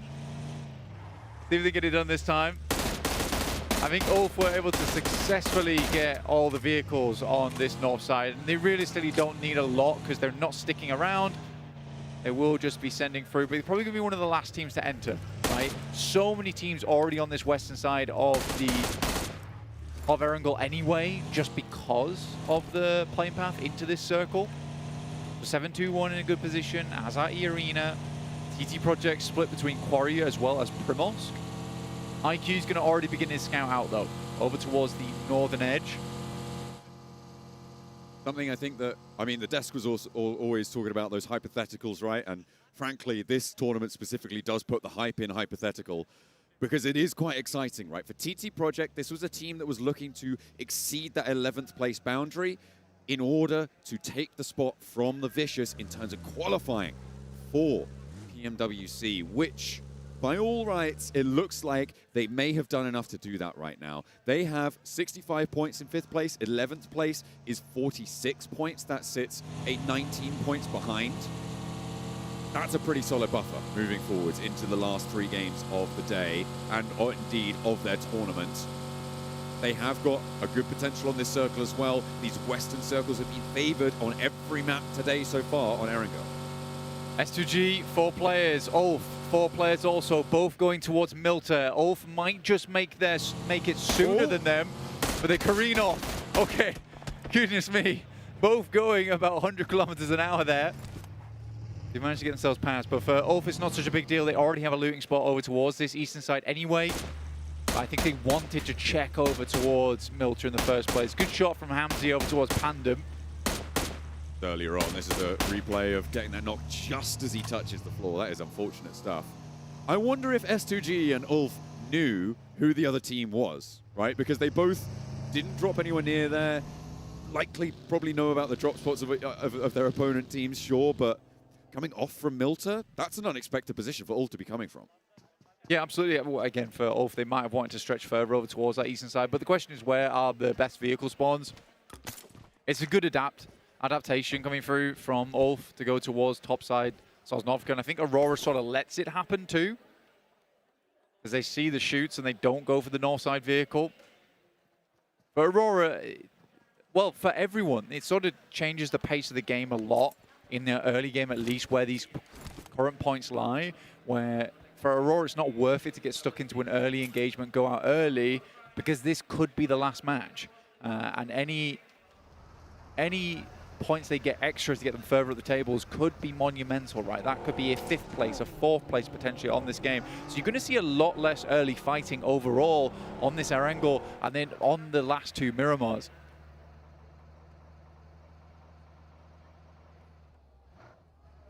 Really start to get timid with it, but I think that for the top, well, 2nd, 3rd, 4th place right now, a chicken dinner is sort of a guarantee of breaking that match point here. With Arena sat on 71 points, that's 21 points behind the bubble. That would be an 11 elimination chicken dinner. Very, very doable. We have seen less though, but I feel like that would be such a kick in the teeth. Can you imagine if Arena got a 10 elimination chicken dinner on this game? How dismal they would feel. Although they'd feel probably pretty good about being able to get only 1 point to break that in the next match. It would still be pretty annoying to be moving forwards into our Miramars in such a fashion. Yeah, to break it down, for Furia, they need 18 points, and for Ulf, they're going to need 14, I believe. 13. 13, yeah, Draw 13. Level. Draw level on match point. So for both teams, it's not terrible. For Fury, it's definitely a bit more of a game that they need here. For Ulf, they sort of just need a strong match. They don't need something like a top 2. They could get away with a top 4 with some good eliminations on this game. Obviously, do what they did last match. Yeah, if they do what they did last match. I mean, that's difficult to replicate, especially from where they're coming from on the circle. But still, they don't have the added benefit that Fourth Rise had at the start of the day today, which is where eliminations come thick and fast over on Rondo. They're easy to pick up, generally are out in force. Here on Arongo, you really do have to work for every single elimination. So even if you get top 4, right, 4 points on top of that, you need 13, yeah, you're asking for another 9 eliminations that game. So no matter what we say here, it is difficult. It is difficult to hit 13 points on a game. It is always difficult to earn a single point in any of these matches, really, I think it's safe to say, Blank. That cannot be understated. Every team who has made it here, top of the tables to the bottom, has put in one hell of a shift over the course of their qualifying journey to make it here to Jakarta. Finals of the PUBG Mobile Global Open for Season 1. It has been a monumental journey. I mean, even for Panda, right? They have done so much. They have done really very, very well. Despite falling a bit flat on their face here in the finals, I will still sing their praises. A qualifying team here is better than almost every other team in the world. 100%. I mean, they drop Fake Flat into a puddle coming through to the grand finals, but... And the puddle has spikes in it. And the puddle does have spikes in it. It was a nasty trick that there's a man who sets the puddle on fire after you've fallen in it. Yeah, because it's actually oil. Yeah. Yeah, it's been a tough one for Pandem here. Their Group A, though, was phenomenal. And that was stated to be the group of death for Pandem. I think they play it really well there. And I will consistently say, you have bad tournaments, you have bad grand finals. Alpha 7 is the absolute best analogy you can give for that sense, because that team, in the future, if not now, will definitely find some massive success. Fury coming up behind Four Thrives right now. Definitely a scary prospect for them as they try and shut themselves further over towards the north side. Getting close towards Geekay. They just have left Gatka. Trying to find this southwest compound on Everest, which is actually a very nice spot, and it's a good read coming through from Four Thrives. But this really benefits BTR, Aura, as well as the Flash. Orford gonna still enter on the southeast side, though. I think that's dangerous personally. They're just trying to move fast here, Blank. I mean, the circle goes all the way up north. It doesn't guarantee a north side finish, but you're right, nobody is on Everest. That might be changing fairly soon, though. And Furia, as soon as they spot a knock, a name, anything in that Elim feed, they'll know that this is Four Thrives. But as of yet, they haven't got that information. And Four Thrives are going to get north of Everest here. Instead of going up towards the top of it, they're going to get closer to the river. They're going into crates with IQ. Is this just an outpost for them?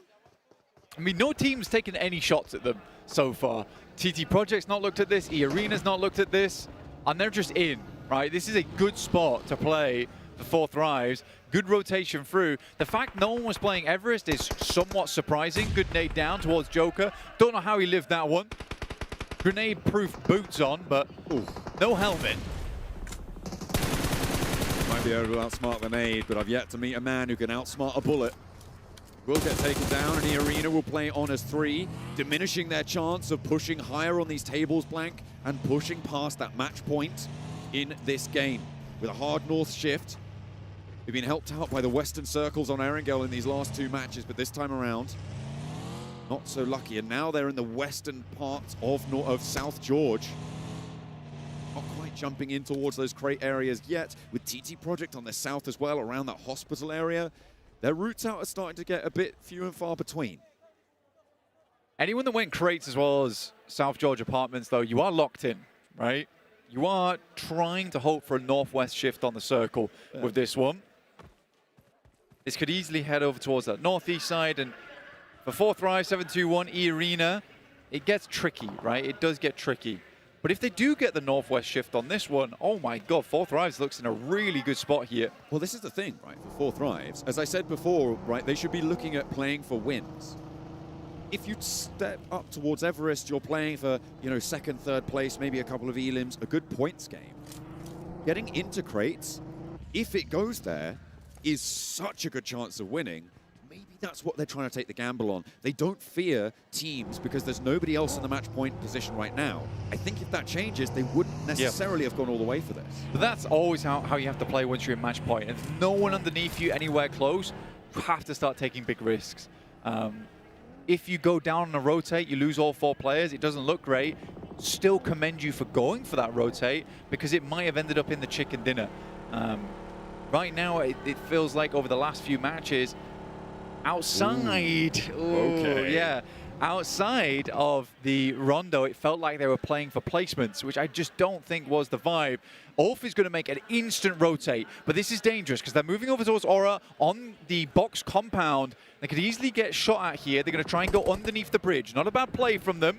I like the underneath the bridge position. We saw them do well from a bridge position before. 4 Thrives are going to crash up as well. This is the only one player, though, for BTR, and he has to be careful, getting shunted all the way back into the drink. The rest of 4 Thrives, they're not going to hang around. Falak, does he stay and try and save IQ, or is he just going to turn tail and get away with 3? They're more concerned, Blank, with their position on the north side. They will give up on IQ and play on as 3 because the rest of BTR look to descend on their position. It is dangerous. It could be deadly. Falak is a little bit of a straggler on this rotate, but he makes it past, maybe makes it to the shack, and stays safe for just a moment longer. Getting toward the shack here is really big news for them. In the meantime, Ulf has opened up. They are very low, though, as Fury gets underneath them alongside. Scarface having to go for the heal, but they do get those 2 elims on board.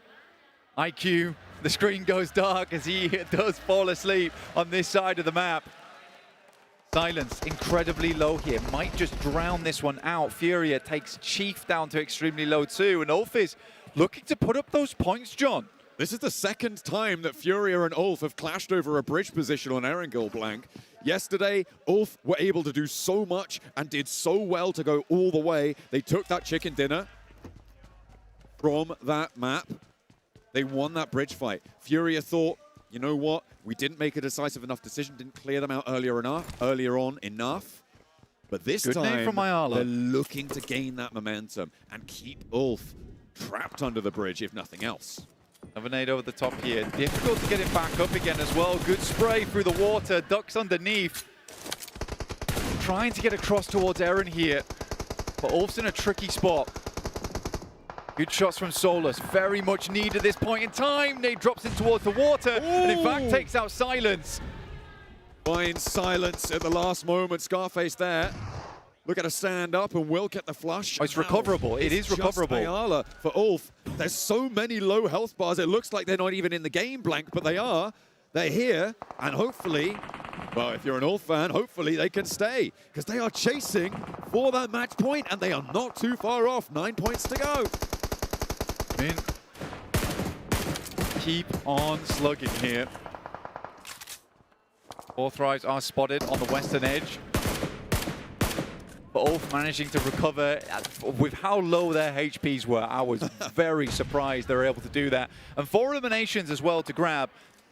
Under the bridge is not bad as well because a lot of teams are going to break themselves upon you as they head over towards this position. A lot of teams are going to start taking casualties, especially with shifts like this one. And they remain in off the back of this. That is a shift up to the northeast side. 4 Thrives potentially looking to push in towards Team Flash or just go hell for leather across the zone. Let's see what they opt to go for here as Aura still holding the box. Ulf holding that bridge. 4 Thrives are spotted in the sightlines of Aura, going low but not going down just yet. Rolling back, and actually Ulf draws some attention. It might allow 4 Thrives to keep this one going, to keep it alive on 3 for just a bit longer. Out in the open though, I don't think that vehicle's going anywhere anytime soon. Falak attempting to get out from here, but the sightlines are good from Aura. Really difficult proposition to make here for 4 Thrives. How do they lead? They've got BTR as well as Aurora at their back. Well, that fight is going on its own right. This western side does need to be paid attention to by all of these teams. Razak lining them up though, and Aurora has started to crumble under his sightlines. Sure, Razy has been knocked, but he is recoverable. Ooh, maybe not anymore. Ulf chimes in. Ulf gets a knock onto Falak. And he is a little bit isolated. Gonna find it difficult to get that one back up. I think that might be the flush.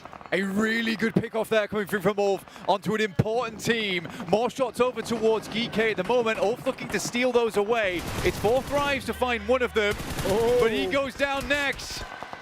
Okay, oh my goodness me, somehow living this one out. E-Arena is scouting this location too. 4 Thrives hanging on by a thread in this game. 111 points, T24 on his belly.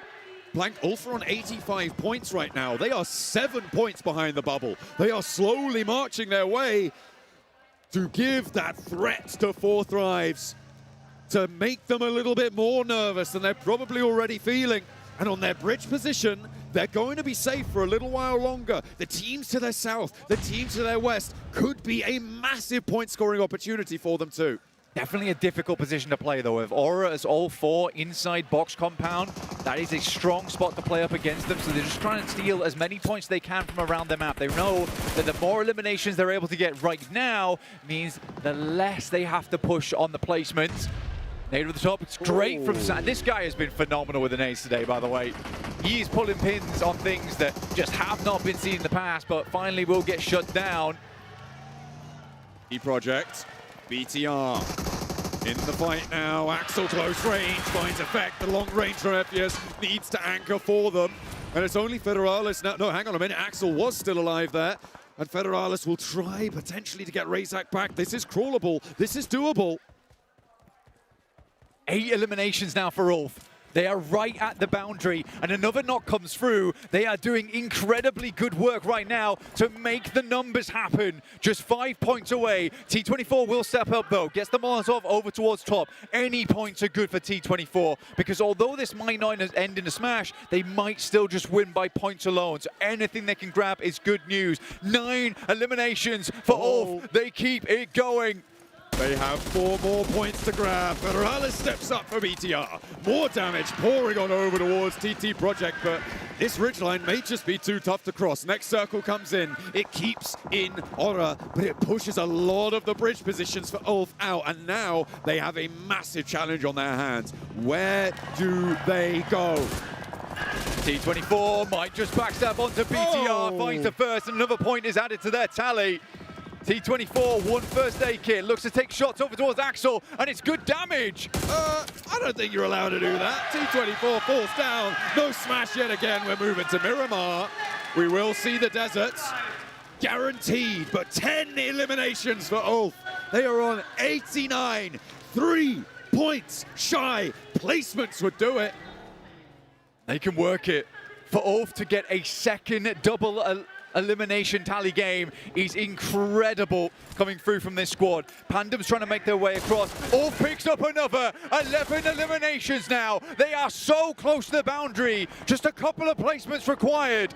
And teams are starting to fall. FES goes down. They're on 12 blank with 8 teams. They're up there! They're up. They're through. They get another point. And now Ulf join 4 Thrives. The threat has been levied.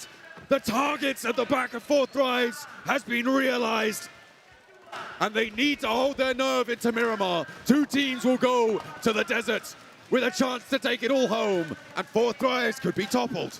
We started the day at a 43-point difference on the match point for Ulf towards 4 Thrives. They drop that difference down to 20. A chance to not only take it on a smash, but take it on pure, raw point-scoring ability as well. Ulf, they do still have more left in the tank, and they can't keep closing this gap, Blank. The closer they get, the more that 4 Thrives will sweat. Laid over the top here. Flash. A little bit of damage over towards E-Arena. How does Ulf exit this position, though? I think, honestly, they've done enough this game. They know they've got themselves the match point. They can comfortably bow this one out. But you go as far as you can, right? And nade over onto Ayala takes Fury, their closest competitor out of the running. You just want as much as you can get here. They are 4 players alive. Horror, they do have 4 players, but they are locked into this compound now. Potential to move along the riverbank here for Ulf. They can shimmy along this one and get everybody back to their feet yet again. As 4 players, they've got a lot of runway. The really big issue right now for Ulf, though, is supplies. Where do they get that resupply from? I can imagine these guys are so low on meds, so low on utility. It's going to be bandages, anything they can use here to get their HP counts back up again. They got a little resupply from the guys on Furia, but 15 eliminations. This is an unbelievable step up from Ulf right in the closing hours of PMGO. Ulf moving up towards the other compound. We know that they're over that boundary. They should know too, but both teams have to leave. It's not worth pushing this compound at this stage, I don't think, Blank. It's maybe a better idea to look along this coastline, to navigate through, potentially try and get a back foot underneath GOAT team. If you could sweep through Game Stars, get rid of the rest of Boom, it might be a better approach. They might just want to try and blast Honor out of the way, though. Style points, if nothing else. Well, they sort of have to get rid of this team. They're always going to be a threat to them, and this is an isolated fight for them too. Good smokes to get the run up over towards here. This team is feeling hot, but it's a nice Molotov that comes through from Aura. Another nade, they get around the side. It's a big explosion. Now just down to 2 players. Scarface and Solus on the back lines. There is an answer. There's a nade into the window. No Fear trying to get those flushes. They do confirm it. A second knock comes through. That's from Boom out to the east side. So it is now a 2v2. Ulf has a little bit more. And now No Fear's the last alive. Scarface has 2 nades. Looking for these flushes. More points to add to the tally. And Ulf aren't done yet. Solus hops in. A little bit too overexposed. But Boom One nade from still Scarface. have the angle. Nade in from Scarface. He's spotted. And the bounce isn't there. Just trying to look for some more eliminations right now for Ulf. Anything extra this and Scarface can get here is fantastic. Up to 95 here, not counting placements. Guaranteed at least 2 placements. 97 is the minimum. As we see, they will go low. They will go down on that southwest side, leaving Scarface alone. Horror with 1 player as well. Boom have flexed all the way out to that west side as Horror do fall to a third party from Team Flash, who at the moment look like they might be in command of this game. I mean, Boom came in thick and fast there, but Scarface is running as quick as he can. He's got the trainers on right now to get out of the way. There's a shack he can move up to. He's trying to bank on having a top 4 because those placements are starting to flow on through now for Ulf, creeping his way through the lobby. And they're 17 points behind right now. They can put a massive dent in that gap here. Team Flash with the remnants of GOAT team. 3 players alive for GOAT team. Scarface isn't done yet. He wants more on the tally. He's got 6 of the 16 elims that the team's found. He's done the lion's share of the work, but Boom want a challenge. He's going to step out to it. Knows he's covered off on the angle. Corner challenge. And Ulf draws short. They go down in 4th place though, Blank. That is 4 more points to put that dent in. I think, what's that, a 13-point differential? 20-point game.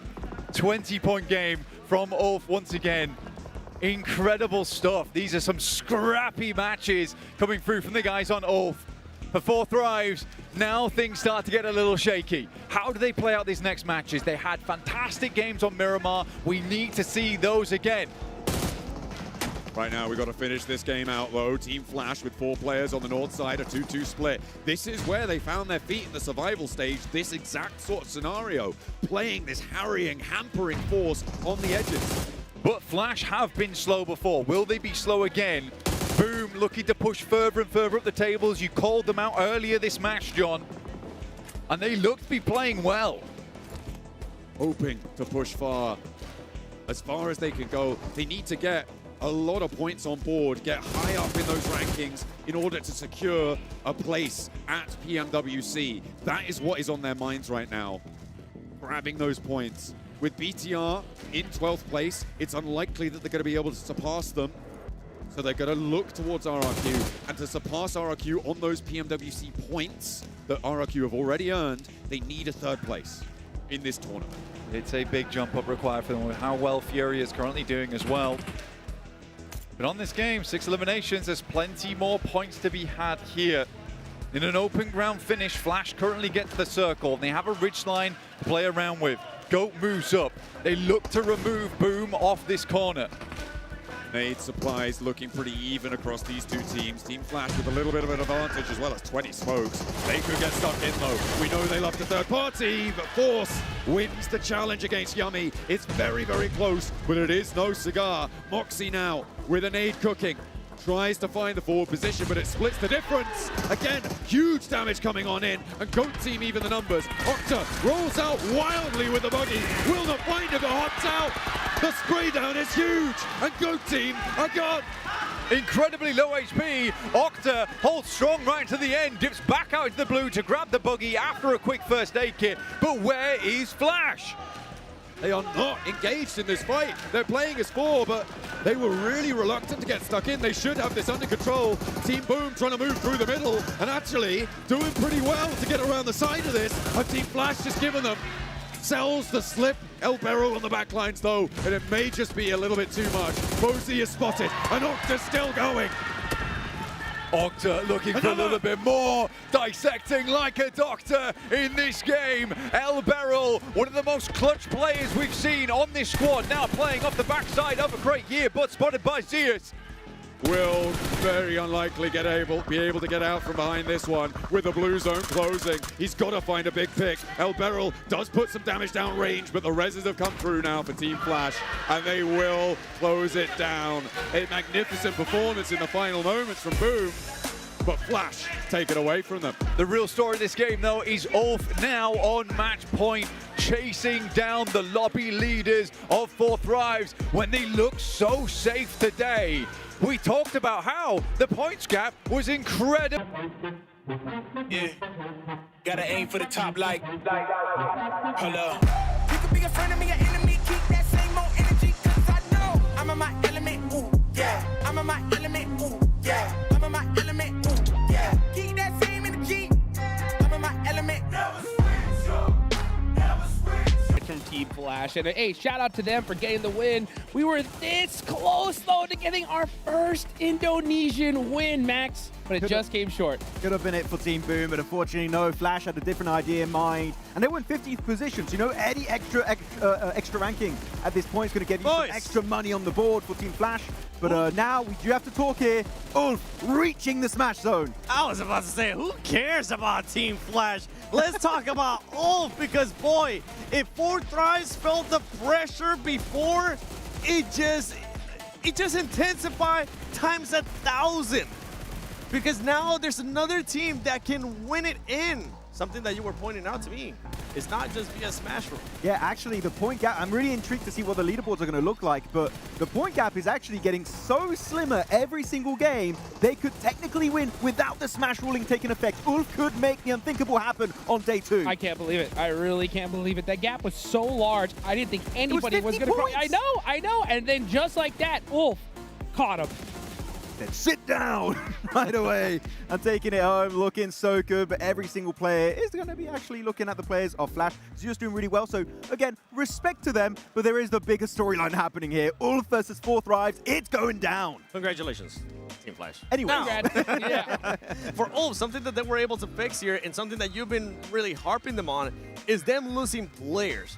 This was one of their best performances. Even though Ulf didn't end up winning, they were able to always recover the down players and make sure most of them stayed alive. I think all 4 players at one point combined were below 50 HP. Yep. And they got the full reset against Furia below the bridge. And actually, those crates gave them a lot of ammo to work with. So everyone doing so well. And the savior was Scarface Dad at the end, but Scarface able to get himself the MVP of the game. And they could have almost got the win onto Hora if Solus didn't get too aggro at that moment, but I can't be too critical because this is literally the game that gives hope back in the hands of Ulf. I actually thought it was a good push there from Ulf, but it was a much better defense from Hora because they ended up throwing Molotovs to the smokes of Ulf, and they obviously can't see that. They were just running into it and it just backfired, and then we saw what happened with the grenade there. But overall, this is what we wanted to see.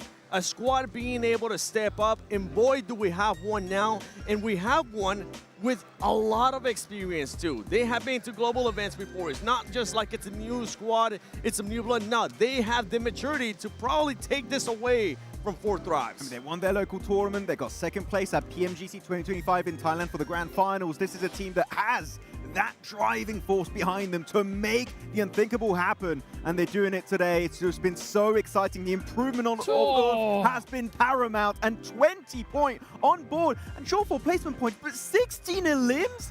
7. They turned up the heat to 11. They were taking the fight with anybody. First, we saw them fight Furia, and that's the one you were talking about, where all the players, there were already some knocked, there were already some with way below 50% HP, and they were able to come back from that one. For this squad, remember, as we end up going into Miramar, they do have a chicken dinner in Miramar. Yeah, but we do have to talk about, of course, their rivals in PMGO Season 1 here is going to be 4Thrives. Only a 3-pointer. I was really happy throughout the entirety of this tournament. They are fixing their weird splits. But here, they were willing to at least sacrifice one player, which you're already happy about, Seven.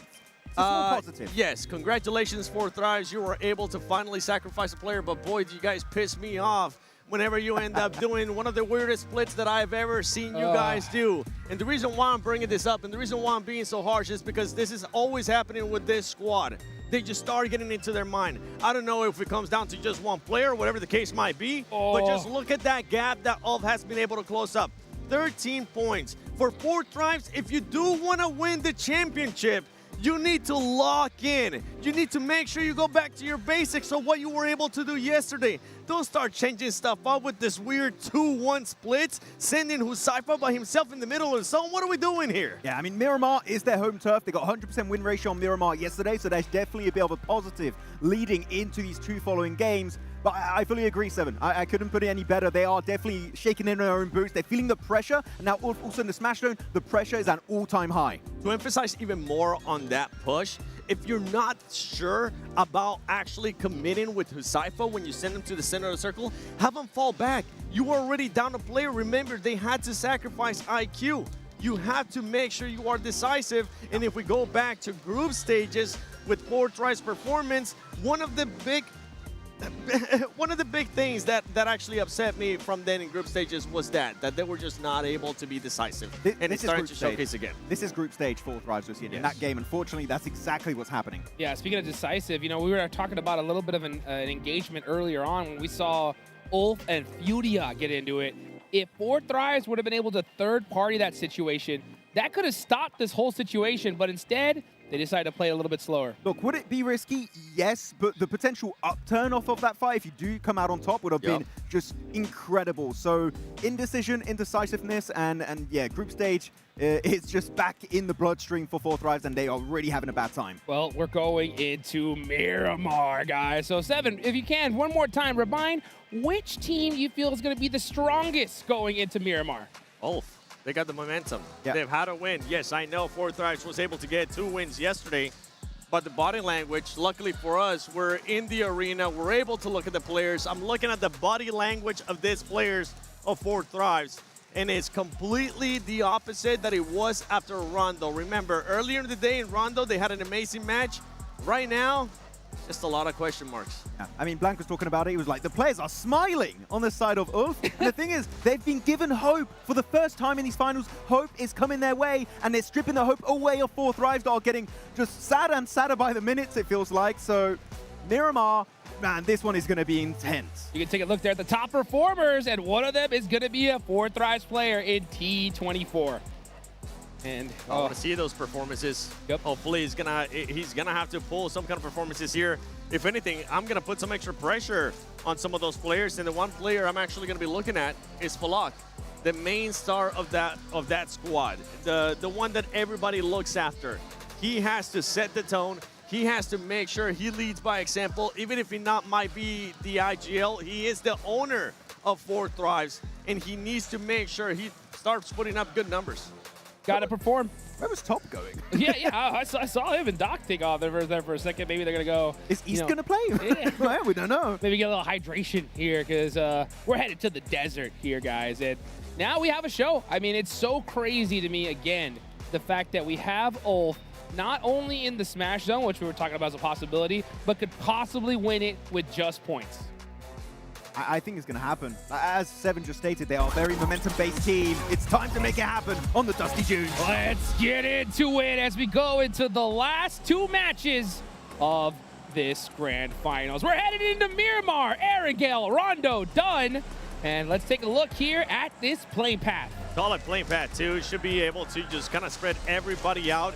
If you're Ulf, now you're in the same situation where you're going to have not only just the lobby against you, you're going to have the crowd against you, because every single time somebody from 4th Thrives got eliminated, boy, this crowd was going absolutely nuts. And this is what I was talking in regards to Ulf. They got that maturity. They got that experience. I don't think they're going to let that kind of stuff face them. I don't feel like they're going to crumble under the pressure of being in a Smash, and I feel like if anything, this is going to boost them even more, that they could be the champions, claiming for all of these players their first international trophy. And who knows, maybe the MVP award too, because those players have been putting up insane numbers today, Hot Juice. Well, we just saw 4th Thrives exit the plane. Time to heat things up just a little bit more as we head on over to the desert and to our casters. Oh, it's getting toasty here on Miramar. It is hot indeed. 4th Thrives and Ulf both with a chance to clash and to find one another, lacking here on the desert. 100% win rate for 4th Thrives in Miramar final games, but Ulf on a massive momentum streak. Huge momentum streak here for them. 7-2-1 getting taken out by the knife from Swash to begin things off. The circle is towards Ulf to start things off. Down towards Puerto Paraiso. A lot of water in with the island still in play. 4th Thrives do not have to go far, but Ulf, more importantly, can set the barricade between themselves and 4th Thrives if they so wish. Let's think back to the last time we had an East Island finish, Blank, in the finals of London. We found ourselves going all the way out there. It was I think it was Regnum Kaya at that time who were chasing towards that top spot. Countrymen of Ulf, obviously both Turkish teams. They were able to do so much, but in the end, it was D plus Kira able to win out from the islands on the offside. Will we see a repeat of that? So unlikely that these islands get played in, but it's always possible. And with 4th Thrives being a lot further from the coastline, you've got to imagine that they'd have to play late through this one. The big thing for Ulf right now is they took a massive split at the start of the game. They have a huge amount of awareness of what's going on inside the circle, where players are. Right now, they control pretty much La Bandita and everything that sits over towards the north side of it, including Minas Generales. So for Ulf, they start this game off really strong in terms of the information game. Is the momentum still going to be there? Because we have got hyped up about teams like this in the past, and then they have fallen flat as soon as they hit the match point. The same can happen to Ulf here. 7-2-1 on our screens right now. Blank, this was a team we were talking about doing so well from yesterday, capitalizing on what I think was a lot of mistakes, I think it's safe to say, from a lot of other teams, allowing them into the gaps, allowing them to survive where perhaps they shouldn't have done. It's just been a big fall off for them today, and I think that coming into this, a lot of people would have probably put them on the back page. It seems to be where they're going to be closing their day. They're still in the scrap, though, with Gaming Stars, and could potentially find something. They're not quite finding its way all the way in. Gaming Stars find the hot drop on Miramar. I wonder if it will repeat next game. Earn some more points as Maniac able to close one down. Does get shut out with the DBS to the kneecaps. A nice little leg sweeper there. Potentially a little bit more, but there's just challenges back and forth between them and GameStar. The Arena want to take a slice of the pie, add it to their tally, and up towards the top of the table, it is all too welcome. Decent pushing coming through from GameStar over towards 7-2-1. A lot of teams seem to be getting cut out quite early here on Miramar as well, and another challenger will step up to the plate. Two teams going down really early here, John. Does open up the circle in a big way. Assist coming through from Turney K for E-Arena to stay alive as much as they can. Taking down more and more players. Rolex the last to roll. 4 Gaming Stars. Unlikely that E-Arena are going to let them get away with this one. His position is known. They should have the full encirclement here, but Rolex might just be able to wend his way through the hills and get to safety.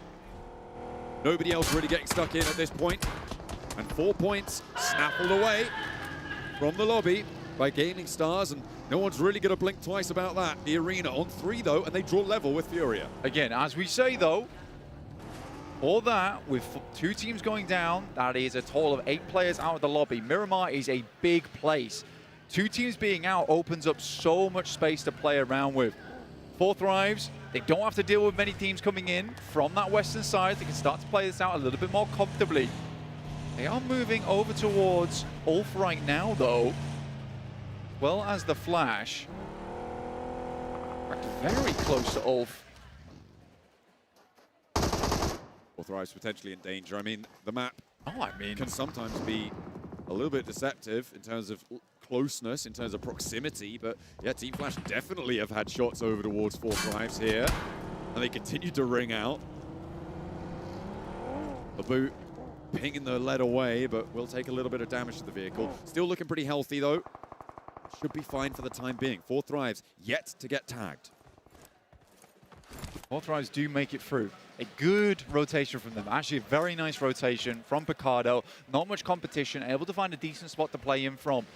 Ulf is playing a 2-2 split right now on the southeast side of Labandita, and then just a little bit further towards the south. They're trying to confirm the best spot over towards that fielded area, just in case we head there. In which case we do, they have a really awesome springboard at the start of their game.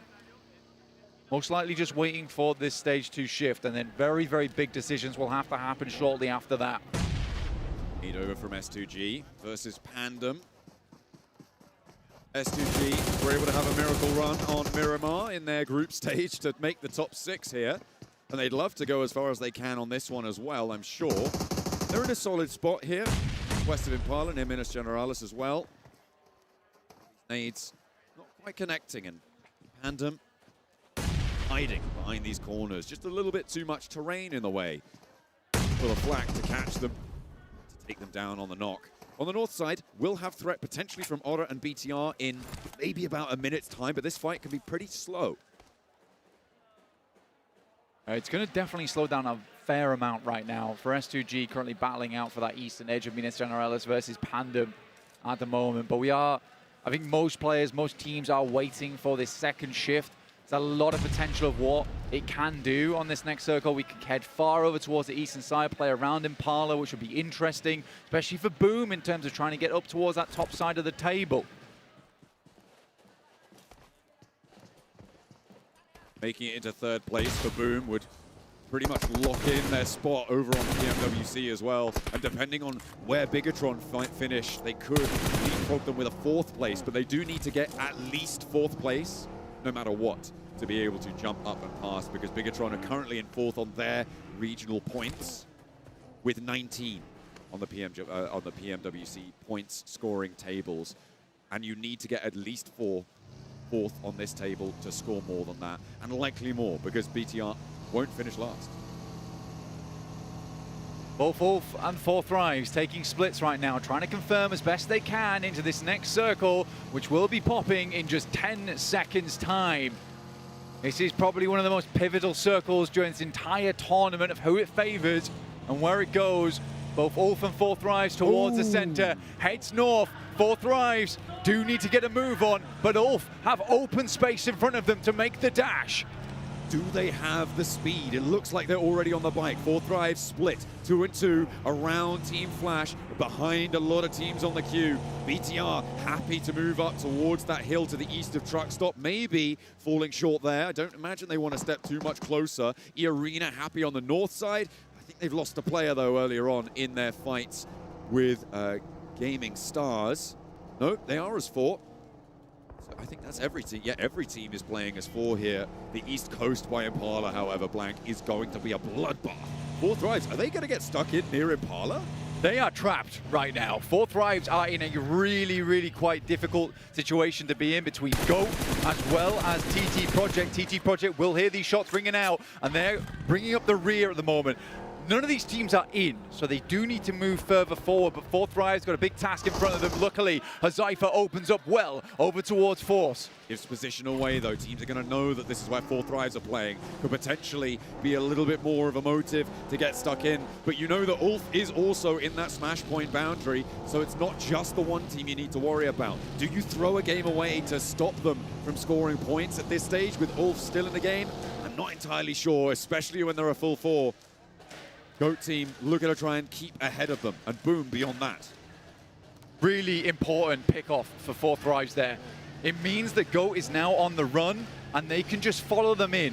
Basically ride their tailwind off the back of this one. get further in towards the circle, but they are stuck on the edge of Impala. Must remember that.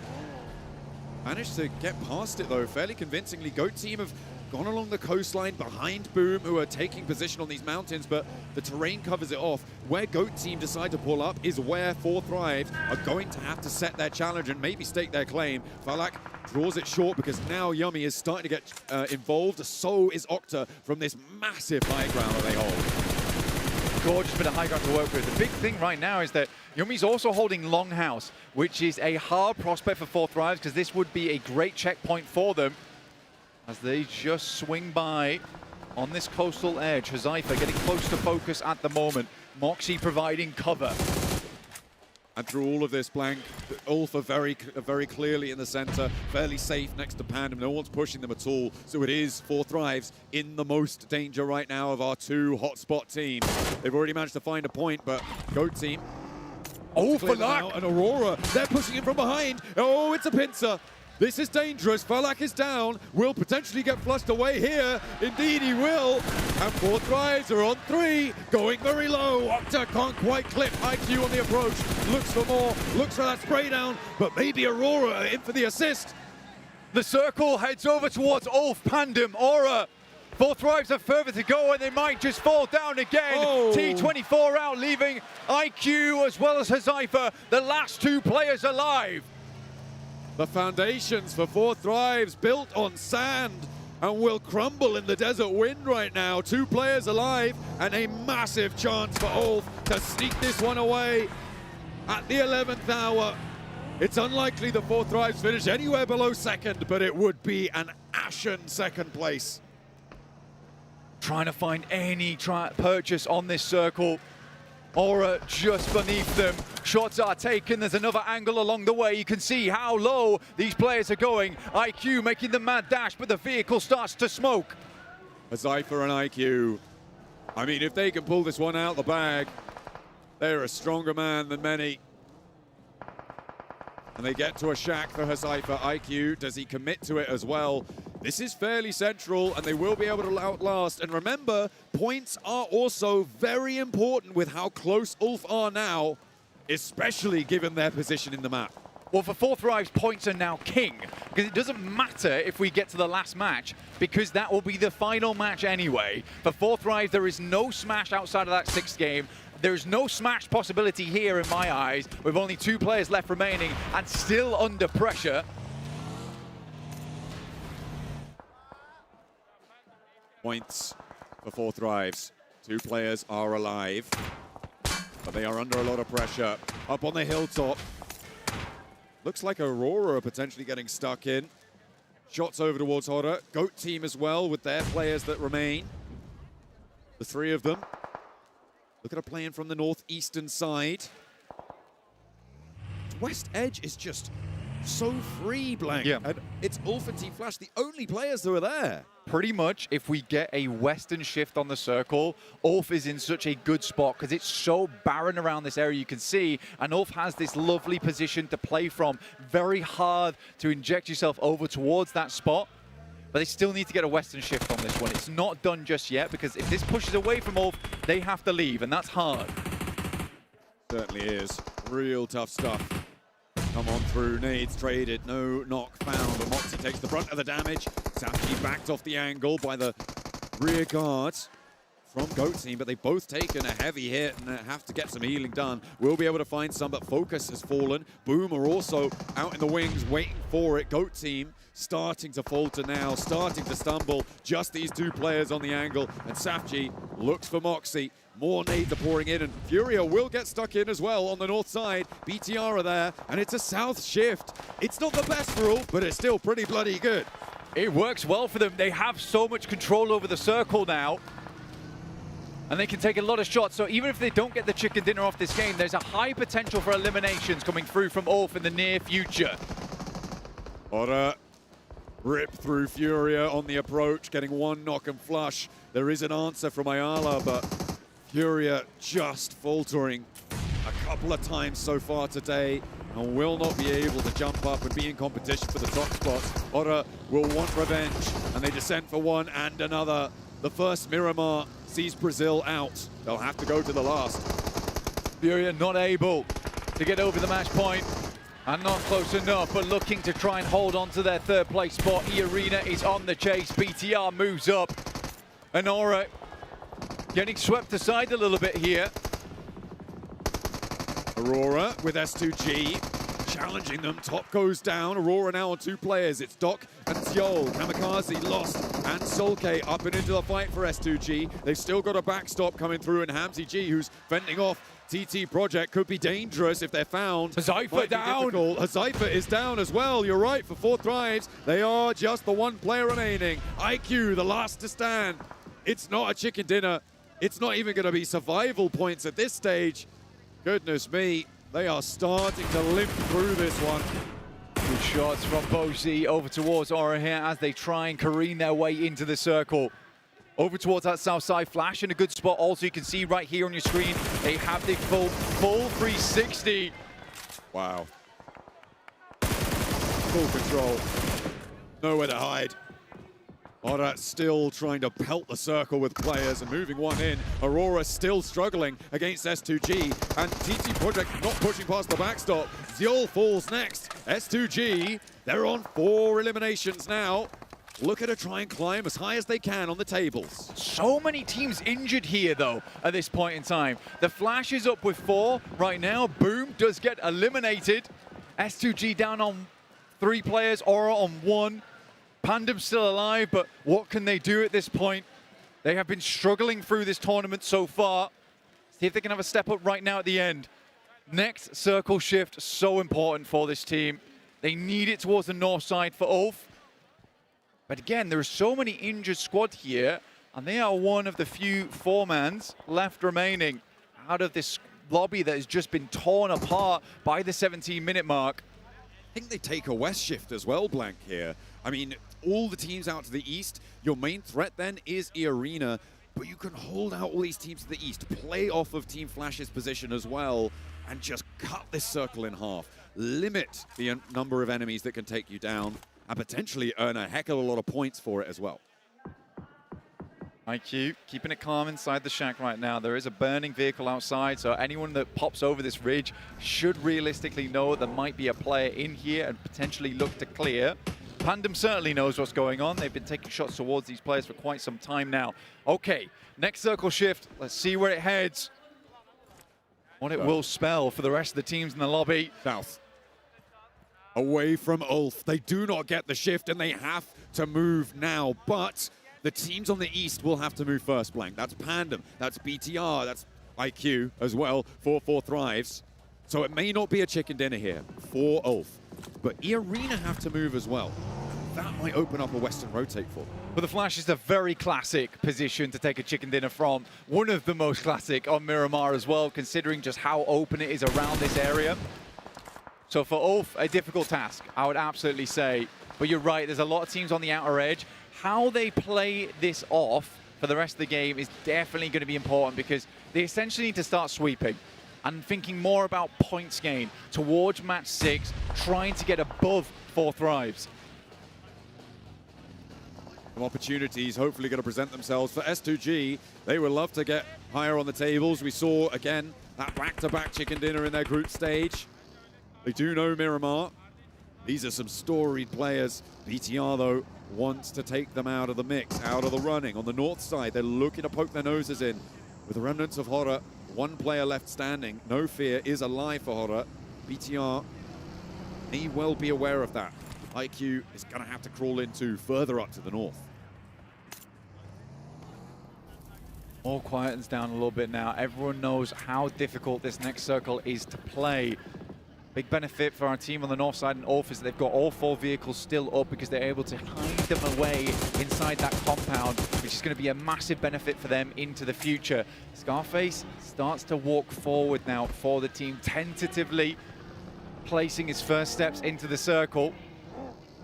And the good thing for Ulf is that they do have the roadside cover in play as well. They can get a little bit closer to the zone. They don't need to fully commit just yet. It would put them in danger, though, if they fully go for that roadside cover. E-Arena's position on the west, I think, is so important in this next zone, Blank, as well as, obviously, Team Flash. But E-Arena just stop anyone from crossing the road as IQ goes down. The last player from 4thrives falls and again denied the opportunity to smash. Not a single placement point gathered either, John. As Ketch looks over towards Pandem, and potentially that might be an opportunity for them to open up on this eastern side. Flash also spots them and will begin to take shots. Team Flash have such brilliant angles over towards Pandem. So do S2G, so do Ulf. I don't think Pandem can make this one. I don't think anyone can make this rotate flank. A player out in the open, maybe just dipping into the blue. Leon tries to save his bacon, but it is cooking, it is sizzling, and I don't think it's going to stay unburnt too much longer. Flash continuing to open up from this incredible spot of the map to play in. E-Arena down towards the southwest side. Nora finding more, but shots sent over this way, and Eren at least steals away one. They do manage to heap on the damage. One player now left for Pandem. Next circle coming on through. Will it push all further? It goes central. This should be Team Flash's game. All things considered, they are coming off of a chicken dinner. They're looking to keep that momentum going and maybe jump up the tables nice and high, but it's E-Arena, TT Project on the southwest that really haven't stepped towards one another yet. Ulf has to make a decision soon. How do they want to play this one out? They're looking for spots to play. They're not necessarily looking for players. Points would be perfect for them going forward. I really don't know how they play this one out. Do they make the big wrap over towards the eastern side potentially? S2G now coming up against Aura inside the building. And the spray down for Kamikaze's good. Will be able to find the first one. BTR struggling with the burn, with the fire at his feet. Hamzy able to weather it, and there's only one player left. BTR are out. The circle is on the middle of this one, and they have to move. But Ulf make that dash, and they lose two. A big hit coming through from the last player of Aura, from Team Flash as well. And Ulf are down to one. Just Ketch remains. A disgustingly difficult push for them. They tried to set themselves up. If they got the north shift on this, they potentially win. But now Ketch is the last left alive. He's looking for placement points now, putting themselves ever closer to 4thrives to potentially leapfrog them in the final match of the day. Ketch is in the zone though here, and S2G have to move now. Their opportunity to make their way forwards, and Ketch is not going to make S2G's life easy. He's not going to go down without a fight. Lost is down behind. The tractor doesn't have a lot of cover to play around, and he's tagging the shots. Needs one more would do it. The healing's coming. You need to land it, Ketch. What's happening? His teammates now up in play, and no smash. We're going all the way. 12 matches here. The opportunity's been there since the start of the day. But we will see our final terminal Miramar. But 40 seconds until we get to zone 9. S2G has to make their breakout. They're using smokes to cover their tracks. Loss is just going to hold the angle, but DS finds the first. Steps in, gets the spray down. One Elin denied now to our chasing teams, the Arena and TT Project. Kamikaze peeks out the side. Win looks for more, but there's a lot of damage being poured on in as well. That may be from TT Project. Team Flash have to leave the safety of the buildings that have kept them safe for so long, and their ammo supplies will be running fairly dry. Hamzy is spotted though. That does go over towards Zeus. Will he be able to confirm that flush, or will it be pinged away by E-Arena, by someone from TT Project? As Flash lose one on the approach, Ephius finds it. Final circle now, stage 9. It's really come down to this. TT Project desperately trying to hold out their position. E-Arena gets into nade range. Like we said before, they had a ton of nades to work with. First one heads over towards Effect, and it is good.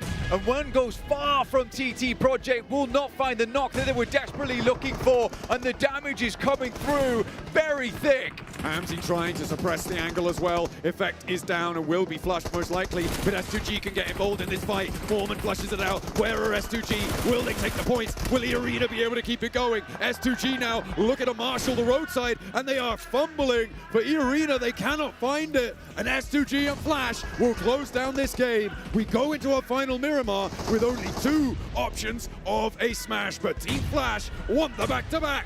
Good nades from S2G over the top, a team that is very well versed on Miramar, as you may know from their group. The shots are coming through. Hamzy G weathering the storm on the eastern side, and S2G, the kings of the desert, ride once again. S2G, it will be a Turkish win, despite it not being all. But this is what we waited for them, and these final last-minute blast-outs coming from a couple.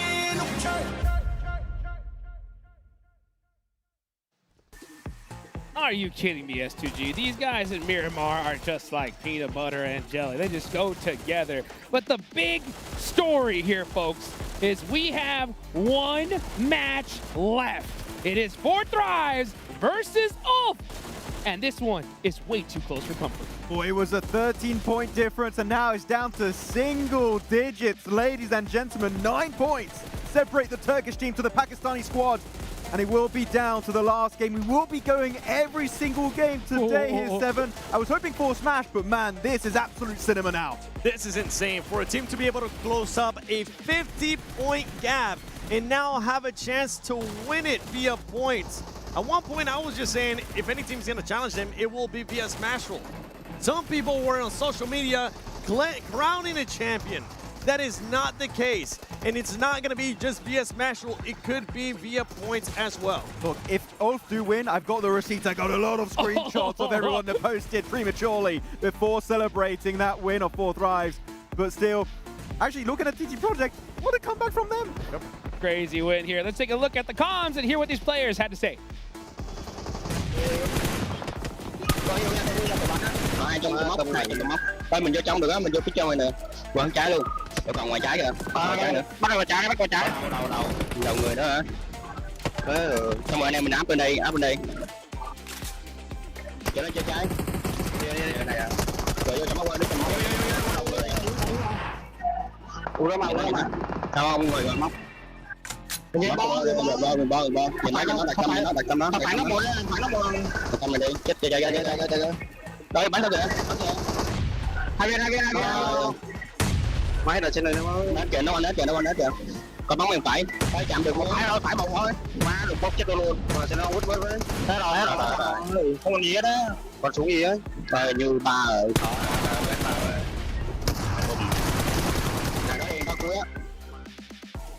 So to be able to hear their thoughts going into this last game, and look at that, 9 eliminations here at the end. Hamzy G with the 9 bomb. All right, 1,100 damage too from this squad. I mean, we've seen S2G do this in the past, and the question becomes, if S2G is trying to do what they did in their group stage, they're going to be taking points away from those two top teams. But it's just so close, man. It's so insanely close. It's not like you have to be top 6 to be champions, you know? Yeah. You have to be number 1, so realistically it's not going to happen. But good to see Hamzy G, as you said, do well. 9 eliminations, almost 1.2k damage. He's been a champion here before with S2G in Jakarta, and he also will be crowned your game MVP. Not really surprising. I just wish we saw S2G get these kind of results earlier in the tournament if they wanted to have a chance, but they are a late bloomer, and in a short format like this, that is not going to be rewarded. No, not at all, especially with the consistency that we've seen in these 2 days, right? Day number 1, obviously 4Thrives having a lead that was unfathomable, and with us thinking, and everybody thinking that, hey, no one's gonna catch him, and then all of a sudden Ulf said, hello.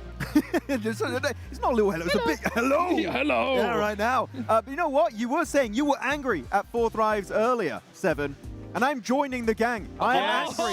Why the hell is Falak on the front line scouting almost 200, 300 meters away from his team? The moment he encounters some players, I think it was Aurora at one point, he goes down right away. What is going on? This team is just not ready to be a Smash champion. Yeah, for all the 4Thrives fans, me including myself, if you want to see the definition of just tunnel vision, go back and see how 4Thrives was just hunting down GOAT. They were just bloodlust straight after them, and it put them in such a bad situation. Now, on the opposite side, I already know that it is getting, the pressure is getting to 4Thrives. I saw Ulf, even though they do end up with 5 points, do something a little bit different. This squad took way too long to reach into the actual circle. And when the decision making came about, this is the second time now that we see Ulf not being able to execute a way inside a circle late in the game. Earlier, we saw it happen against Hora.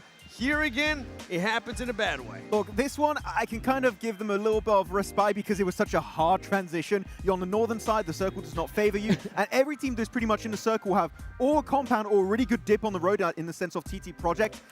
I feel like there were maybe better ways they could approach it, but the circle is literally one of the toughest they could have ever had in that scenario. So it doesn't work out, but they're still single digits away, so it's going to be down to the wire. Yeah, for them, I was hoping they would go either to the east or the west. Mostly just the east. Try to maybe take a fight there with Pandem. And as you can tell, right here, it's so close between these two teams. That is right. It is a two-pony show here as we got 4 Thrives versus Ulf. 9-point difference. I wish you guys at home so bad could just hear Max and Seven's thoughts during the game, because almost all day it's like 4 Thrives. What are you doing? Massive. Why don't we start moving? Yeah, and then all of a sudden in this last game, it's like, why are you pushing? Calm down. You know, it's just so crazy that they've had such a shift in play and it's just not working towards the end of the day. Look, me the entire time is just like, no, what are you doing? And I repeat that throughout the entire game until they eventually get eliminated. Oh boy, it's it. Yeah, it's it. It's just going to be 2 teams, folks. Everybody else is going to be hunting to add to their prize pool. Yeah, actually, TT Project, I wanted to talk about them real quick there. They got a really strong finish, top 4. They just needed top 11. They're like, actually, podium is maybe not out of the question for them, right? So if they can do what they did on Orangle this time around on Miramar, hey, TT Project could have one of the biggest comebacks of PMGO Season 1. I got to post a question, boys. Okay. If you're 4 Thrives, you maybe try to find a way that you can make Ulf's life a little bit more difficult. Not early in the match. Yeah. But just try to do what some of the other teams were doing to them throughout this whole day. Remember, that is the only team that can generally pass them. If you can just eliminate just one player of Ulf, that makes their lives so much more difficult to actually try to get a chicken dinner and to get even more points. I feel like if you know 100%, no doubt in your mind, you have an opportunity to wound a player or multiple even of Ulf, send it, because even if you go down, no one else outside of top 2 can really compete for the championship. So if you just get rid of that team, the win is sure to go your way. I'm not talking about a full crash, though. I'm not talking a full-on 4v4. Just one player or 2. Just one player, just 1-2 players, because it's so close that if you do end up committing and it backfires, guess what? That's going to cost you the championship. Just take one player away. Agreed. Take 2 players away from far away. Don't over-risk it. And that is absolutely, I think, the best advice going into this last game. Every part of me wants that not to happen, though. I want to see these 2 battle it out to see who wins this championship. The crowd will go absolutely nuts. But at the end of the day, you got to pull out every trick in your book if you want to become champions. So let's see. Let's see how 4 Thrives are going to do. They got a lead, but is that lead going to get to their head and they're going to decide to play passive again? Yeah, I mean, that's been true. happening all of today. It happened in the 3rd match. It's been happening for a long time for this squad. How can they get themselves out of their head is the big question mark. Okay, guys. Well, it's 4 Thrives versus Ulf. Both of these teams need every single ounce of help they can possibly get. So, Maxman, I'm going to ask you the question. Which team are you going to predict to win the final match and become PMGO champions? Oh, you really put me on the spot, but you know what? I think 4 Thrives need all the help they can get. I'm picking Ulf for the win. Oh, the Ulf pick is out. What will happen? What about you, Seven? I'm going to be picking 4 Thrives. The reason is because now the pressure has been ongoing for so many games that this squad knows exactly what they need to do. They've seen the leaderboard, they've seen the 9 points, they know just exactly what you need to do. I saw their body language, trust me, it is much better than earlier. This squad looks like it's locked in. All they have to do is just make sure either Ulf doesn't win or there's some extra points in that board. Well, here we go, folks. It's the last match of the 2026 PMGO Season 1. Who is going to become your champions? Which team has that ice water in their veins? Will it be 4 Thrives or will it be Ulf? The biggest question of them all. The plane really favoring all of these squads. 4 Thrives, gonna of course dead center in Picardo. No excuses on Miramar. None whatsoever. This squad, I don't want to see any bloodlust. I don't want to see any tunnel vision. I want them to just be focused towards the end of the match. How can you make sure you do enough to stay at the top? You have a 9-point lead. You have given up a lot of points, Max. Can you actually do just enough to get your first championship and win it for Pakistan? I got a little bit scared. I saw Ulf drop at the same time as 4 Thrives. Like, no, please don't drop Ulf Yes. Ricardo. But no, they will be going to the eastern side near La Bandita. We are safe for the early game. Well, the crowd is on their feet. The stadium is making some noise. I hope you guys at home are doing the same as we send it on over to our casters for the last time. The race for the top spots begins. Their final chance to smash. 9 points separates the two teams at the top, and we're going all the way west on the circle. A lot of unplayable terrain. We saw the East Coast before. We're going away from Impala this time around. This is 4 Thrives' time to shine. Down towards the southwest side, they've had some good games off the back of this one. For Max, he predicts 4 Thrives. No. Predicts. Ulf, sorry. Whoa. He's the anti-curse. That's powerful tonic you're throwing out. He's dropped the anti-curse. He's given it to 4 Thrives. Potentially, without that ailment, they can get the win here. 9 points sit between the two of them. A tie, most likely, would go in 4 Thrives' direction. They have more placement points right now. Chicken dinners first, though. I don't think Ulf have... 3. I think they've only got 1. Yeah, they've only got 1. Even if they got a chicken dinner, they'd win anyway, so it doesn't matter. We don't even need to think about that. A tie would go the way of 4 Thrives. And blocked in with GK in what is very likely an uneventful fight in the grand scheme of things over towards Hacienda. Easy for Bad Boy on the rooftops, jumping about like he's some sort of ninja from some sort of village blank. Don't know where that could be, but Easy for Bad Boy will be shut down. Left, right, good night. It wasn't a very hidden village, put it that way. Ragnarok now off in the distance. Leo pulls out the nade, throws it forward. He's waiting in the mids, gets the shots off, but nothing happens, and Pandem will find yet another. The crowd giving them all the support they can. It's always really lovely to be in Jakarta. The crowd is always phenomenal. Where did Boom lose all their players? On the east side. Is that accurate? Not entirely sure. It may well be. Who's picked up points for it? BTR. Yeah. BTR have taken down 2 players from Boom.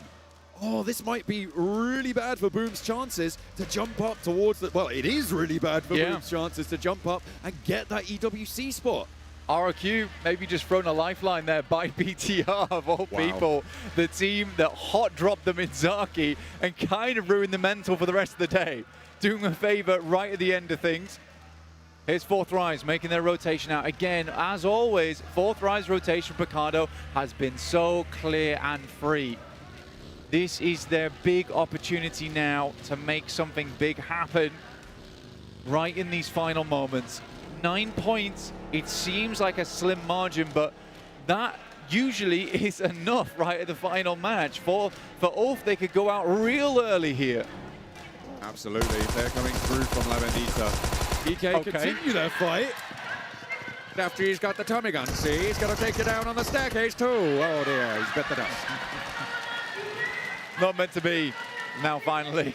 Your GK Kevin coming across. No Tommy gun in hand. But does have the micro Uzi, which is kind of a poor man's Tommy gun.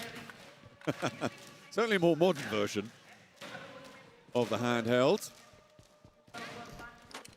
The GK will only play on with Kevin. He is very much home alone in this scenario. Will have to carry on for GK on his lonesome there. GK, not too much mobility on the tables right now for them with that 1 player left alive, but everybody else that's kind of near this is still in this really very closely fought battle for money, for placements up and down these tables. Yeah, there's tons on the line here. I mean, 54 points. Still can jump ahead of Aura. But Aura, they're 1 good game away from even a 5th place at this stage of the game. Cool to see. Four Thrives do get stuck in over towards the western side of the Ladera. There is an outpost here from Furia, though, who could potentially cause some problems as they are rotating around, so they will be going loud. Furia, it seems, Igor is just going to wrap back towards the rest of the team, or at least recall them. Request some reinforcements. They're going for a 2-2 split here, John. The desk has criticized them a little bit for going for these 2-2 splits, but maybe this one will pay off for Four Thrives. They are... The problem is, though, this is a difficult 2-2 split to regroup. Yeah, it's such a big gulf that sits, that valley between the two legs of the Ladera Hills. It's such a difficult gap to cross. Also making their way on over right now as Balak, as well as IQ, holding out inside this spot. Force has already got MG3, apparently, as TT Project do take a knock and a flush off the back of that one. Max saying there's a podium potential for this team, for TT Project. They needed 11th or higher to see their way into the PMWC and push the Vicious out of PMWC. And it seems like that is very, very likely. Reefer spots over towards Ulf there. Aaron immediately pulling the pin on a grenade. Do you want to delay this? Aurora is a terrifying team to go up against, no matter the scenario. It goes long, there's a little bit of damage towards the monster truck. For Ulf, they need to make a quick exit on this one. They know they need to get further into the game. They do not want to scupper their chances right now, and it's likely they know which team they're coming up against. I don't think you can ever underestimate Aurora. Story from those players, tale as old as time. Cannot deny them their prestige, but it will be a chance to open points potentially. Goat team, another team that has been in contest for some of these top spots. Force, though, struggling around the corner, will start to go low, has to back off the angle, traded off with Iato, and Force falls down. Zerich is down as well, though. FES nearly there, and the top rope from Goat Team will collapse and start to strangle TT out of this game. TT Project looks like their run might be done right now. Mid-air will go down. And they are left up in the air here at 5th place, 77 points. S2G somehow, some way, made a very, very miraculous performance today to get up towards 74. And there is a podium potential for S2G as well, as the arena start to crumble. No chance of pushing further. Horror have a little bit of revenge here as the nades start to pour on in. 2 players alive, and Mormon's very low already. Tony K on the ground floor has a little bit too much to handle, but he's gonna go for it. Give it a good go. There's a nade, and it's all up to Mormons. 1 player now on the inside for the arena. 3 players on the downstairs floor. 2 of them are active. And Mormons has some third-party angles chiming in. 3rd place still up for grabs here with Furia still in the game. Four Thrives finally make their regroup as well as the circle goes dead central on the Ladera Valley. A really good chance here for Four Thrives. Mormon opens up onto one over towards Sleepy. Any extra points is good. There's another, but it's over. They will not go further in this match. They may yet still hold on to 3rd place, though, as Furia are not out of the woods on the north side just yet. Furia need to go further on this one. There's Masku from 7-2-1, last player alive there for Aura as he gets the rest of the reses up. 2 players were knocked in that engagement. Four Thrives trying to clear out more space inside the lobby, but overall strong positions just abound for Four Thrives right now. They've got the pick of the litter on this one. Ulf's trapped on the northeast edge. Aurora peeking over. Age on that fight just yet. More willing to stick it on the outside. Boom. Remember their challenge. They would love a 3rd place finish. It would see them over RRQ. Put them in one of those top 4 spots guaranteed. The question then would be, would BTR join them? We'll wait and see. Sure, we'll get an update on that at the end of the day. Time being, a lot of focus over towards Furia right now. Trying to hold off against the remaining players from Aura, northwest side. Ulf starts to make their way in. They pick up couple of compounds on that northeast edge. They're basically hoping for a hard shift because right now, the way things are going, 4 Thrives are massively set up for this endgame. They're having a pretty good time of it right now. They have got 2 players out. They are still on a 2-2 split at this stage. A regroup is a lot more possible in their location right now than it was previously, though, Blank. They'll play very, very central on this one. Next circle displays in 30 seconds. We'll see our stage 3. Both of our 2 Smash Point teams already in this one. There's no hugely pivotal rotates to come on through. I feel like S2G is quite an interesting one. They had a massive game in the last match as well, Blank, looking to try and push further this time around, but they're going to enter from the south side and potentially even in towards Bayadamar. It's one of the few options still remaining. No fear opening up towards Furia, though, is bad news, and that's as the circle's pushing in. Circle moves down towards Bayadamar. 4 Thrives instantly moving off the back of this one. They're in vehicles, they're heading towards Bayadamar proper. In the meantime, Furia taking more and more knocks. This is, I mean, good news for Arena, right? If Furia go down, Aura will challenge them. Sky is there, but they will not find it. There's the money earned as 3rd place jumped for Furia. They are up there, and very few teams can challenge them now. 4 Thrives in a fight against 721. IQ holds, but a big nade from the backline takes both of them out, and 4 Thrives are cut in half. Hazaifa and Falak. 2 players for Pakistan. They need more. They are not safe. Both down, they profit 1 point at least. 4 Thrives down to 2 is bad news for them as Go rocks up to the party now. Ulf looking to make their push down towards the south side, but so many teams in their path. Ulf are moving on this eastern side, trying to stay safe. They'll have seen these pop up in the Elim feed, Blank. They know what their task is. They know what job they have to do. The question is, do they have the ability to do it? Can they make their way to the top and do the unthinkable? Something thought impossible at the start today is but 10 points away. 4 Thrives down to 2, under pressure right now, still taking shots out, trying to create themselves a little bit of a position with backbone, preventing teams from thinking they're too weak. But losing 2 players is a desperately bad thing to happen at this stage of the day versus 721. The upstarts here in PMGO Season 1.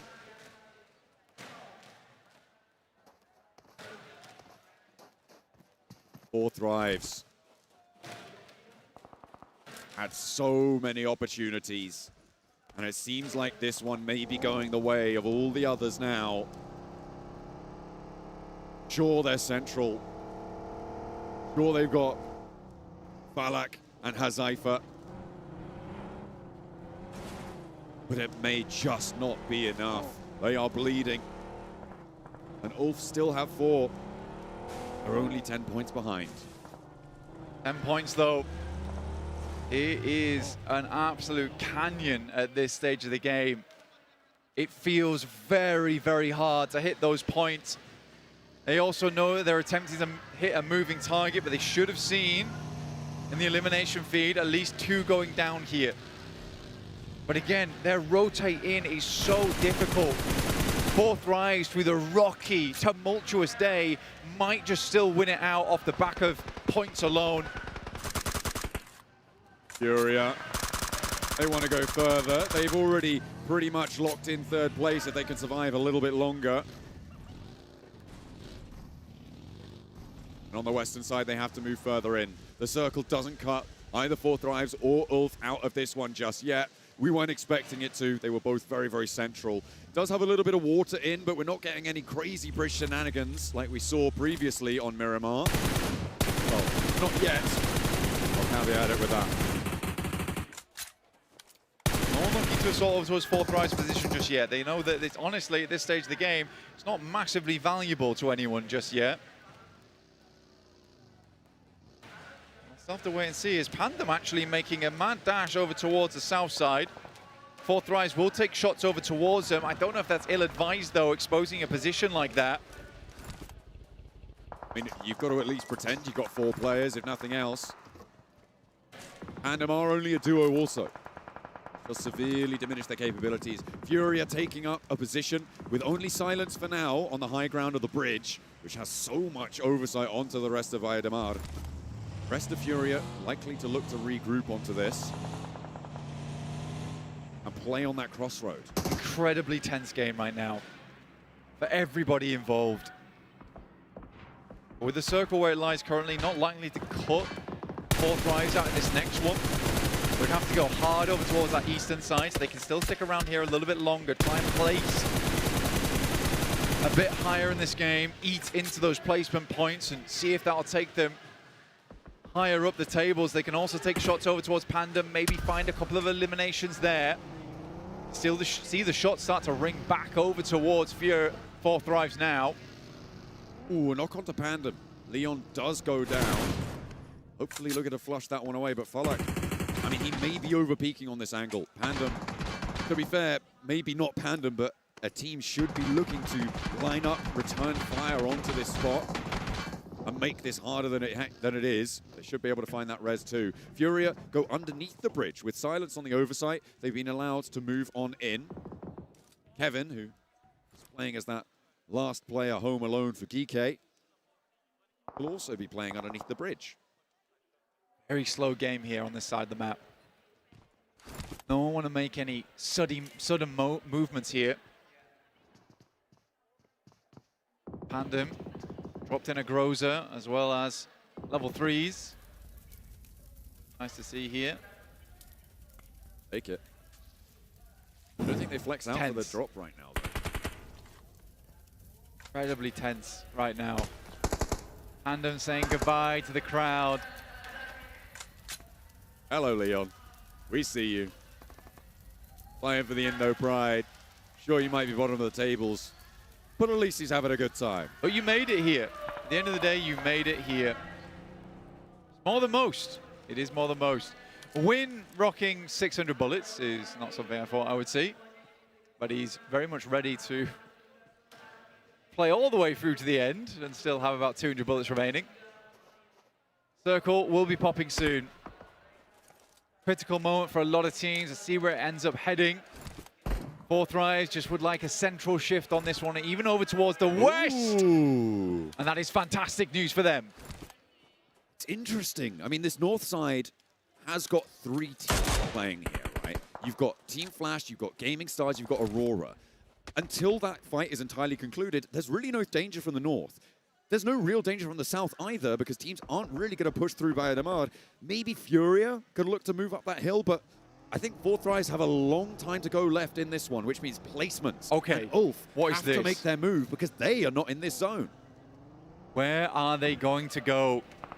Where are they going to drop into? This could be it all over right now. Looks like they're heading directly in the direction of 4 thrives, who are taking shots over towards them. It's looking not great for the time being. Get themselves over towards the road. Any kind of purchase on the circle. One will drop out in terms of Eren, but they make their way in. Solus is down to 2 also.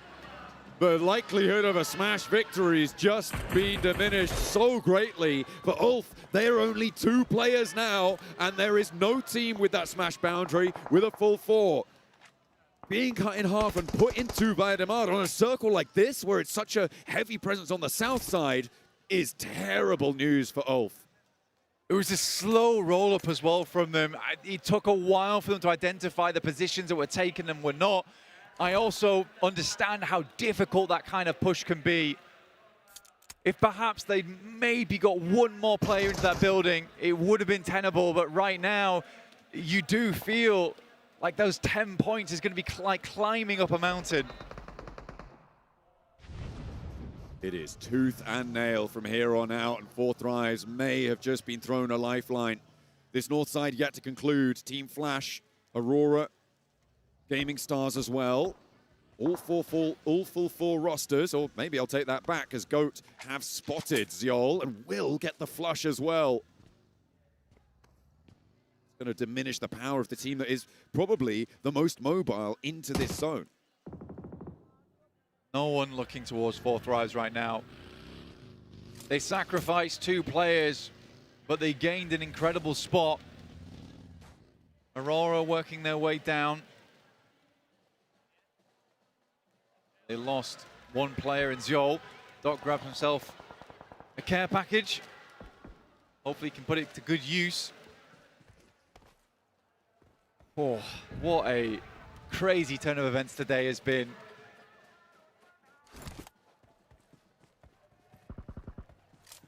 So reluctant to get stuck in. They know that this is the final one. There's no two ways about it. Only the points here that you earn can be added. You flash, take a knock, and do go down to very likely 3 players here with Bozy already on half. Topsy getting backed off the angle. Rolex rolls up to confirm it, and Team Flash now have to fade away over the horizon, away from Gaming Stars, as the next circle is 3 seconds away. A crazy final gambit from 4Thrives. They lose a player, but get the circle once again. But that puts them in danger right now. Teams should know that's a 2-man from at least this area around them. They may begin to assault that position. But what teams are going to be left as 4 players when they move through there? S2G may have trouble getting out. Furia on the west, they're going to have a tough time getting off of this bridge against GOAT team and 4Thrives as well on their position. This north side is looking treacherous. Aurora have already lost players. BTR, their big challenge on the east side now is Aurora. And beyond that, they just have to step forwards onto these hills, but there is Gaming Stars on the north edge. Time begins to slow down. As you head towards the 22-minute mark with still 11 teams remaining, 32 players still up. It's a wild amount of teams to still be alive at this stage of the game, as well as players.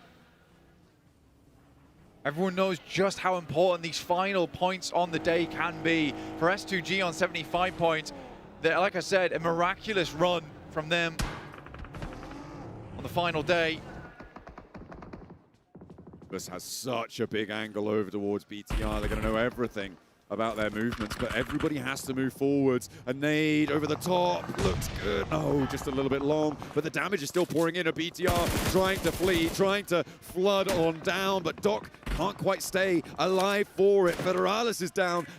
Top is knocked as well, as GOAT team's taking casualties. Furia are plowing their way through.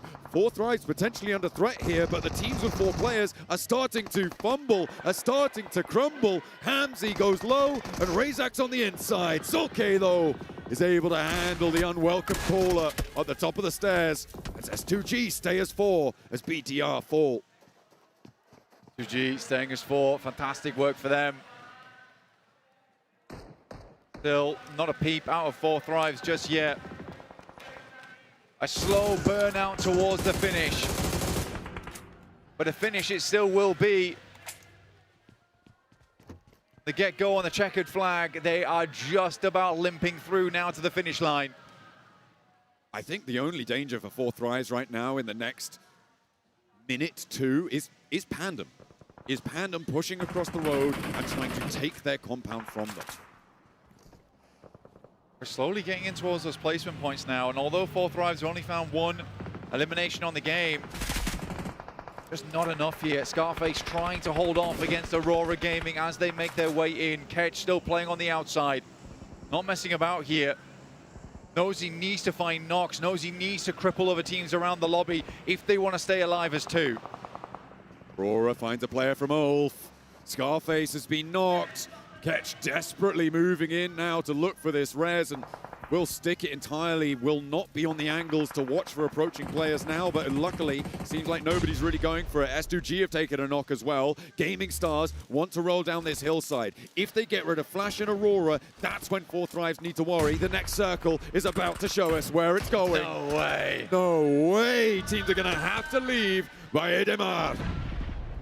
But 4Thrives once again get themselves a compound. The Miramar circles have been kind, but you cannot deny that they had a great split at the start of the game and a great push over towards 7-2-1, identifying this as a strong spot on the map to play. So many teams forced into Bahia Del Mar fairly early on. Scarface is knocked again. Not Aaron. Ulf are going to have to pick themselves back up. Ketch going for this res. They have to move. Blank, Ulf have to move. The survival prospects here for Ulf are so low. They are in the gutter right now. Is that a nade? Was that from Boom? Popping a smoke in there? Covering off his angle. Try and deny the sight line there, yeah. For 4Thrives, what a nice game to have at the end of the day to secure your championship. Smoke starting to bloom around Ulf at the moment as S2G rocks up. Look to clear out these players. The nade goes wide. 2G trying to get rid of Ulf. Two teams from Tertier, and Scarface steps out, loses the challenge and has to back away. First aid kit's necessary. Team Flash are taking punishment in the meantime from Aurora, but it's S2G to try and turn the screw over onto Ulf. Another nade in, a bounce on the back, catches catch, but doesn't do a lot of damage. Solkay has been knocked though. That comes from Gaming Stars. A third Turkish team enters the fight, and Catch steps out wide, straight for one, and it's all up to Scarface to keep them alive, but they cannot do it. It is 4Thrives to take the top spot. Pakistan. It's been a rocky road to get here, but they make it finally. It is a hard push in. They'll have seen the elimination feed and relief fading into this team. An incredible run yesterday set themselves up for a chilled out day today. And they did. Fury are trying to cross the road. 4Thrives can still go a little bit further here with the circle as it sits. They got one of the very few compounds going, one of the very few positions of hard cover. Likely that Aurora and Gaming Stars face off against one another as Goat Team and Furia trade nades back and forth. The 4Thrives are going to trade nades of their own, preventing teams from getting underneath them. Looking to push even further here. We see Aaron devastated by this one. But a second place, once again, it hurts. It feels bad for Ulf. But we know that they're just going to come back stronger.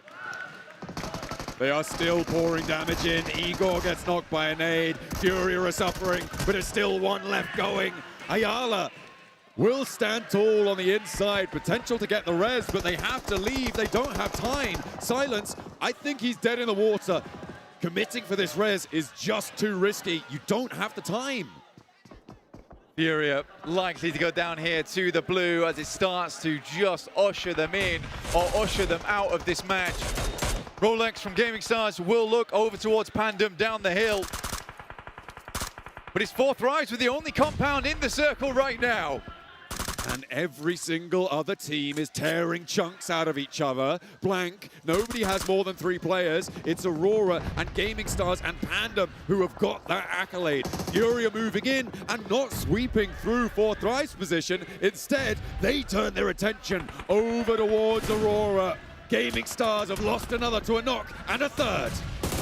Rolex looking for more here. Pandem somehow keeping this alive. Rolex will go down, and Pandem looks to push up further, but the distance is just far too great as Falak steps out actually. Gets a good shot over towards Leon.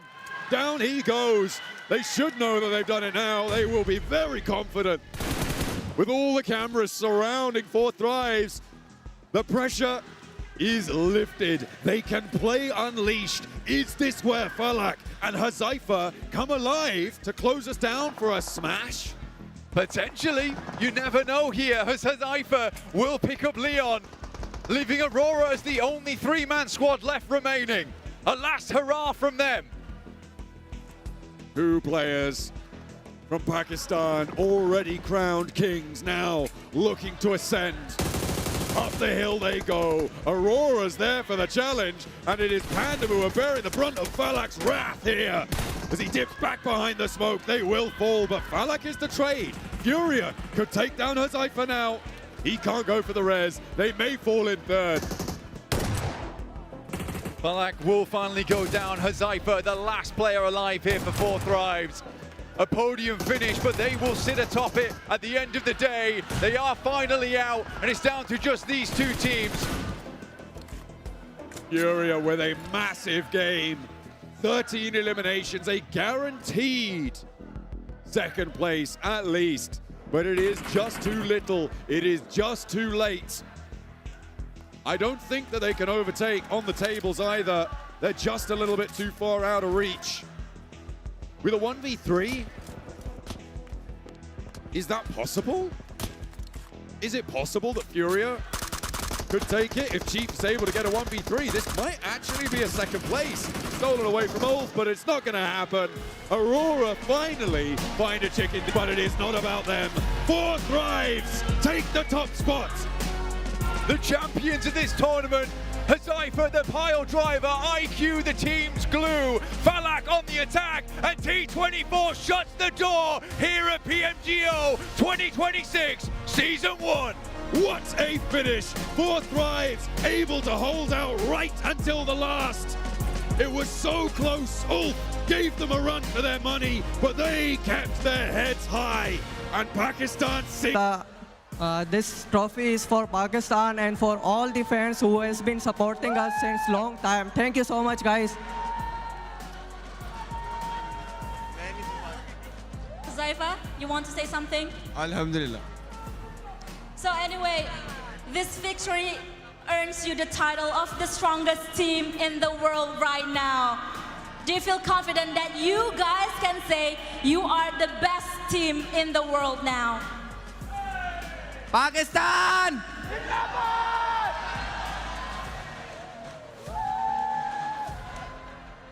Can you say that you guys are the best team in the world now that you guys have this trophy? Alhamdulillah. That's all I can say for right now. Okay, so talking about the best team in the world, how confident are you going into EWC with this momentum? Because you just won the global trophy. We are looking forward to get that trophy as well.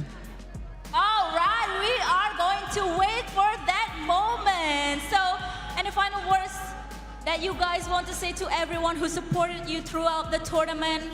Maybe all of your fans here coming from Pakistan, and maybe for those of them who's been... We love you all. Your support means everything to us. We love you guys. Indonesia has been crazy for us. And crazy country, man, crazy country. You feel the energy also, right? The energy here. You feel it? You feel the energy here? Sorry?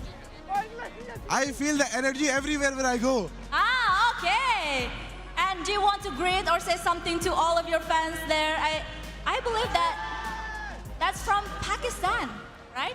I would like to thank our fans who came all the way from Pakistan here and supported us at this stage. We love you guys, and the fans sitting in our homes, in their homes. We like to thank all of you for your love, support. Keep supporting us. Inshallah, we'll perform like this in EWC too. Inshallah. Jadi teman-teman semuanya sekali lagi tepuk tangan untuk 4 Thrives. And now I will welcome Oliver Ye as Senior Director of PUBG Mobile Global Esports to come on stage to present the awards for our champions, 4 Thrives Esports. So please, Mr. Oliver Ye. And this is the check that you guys deserve.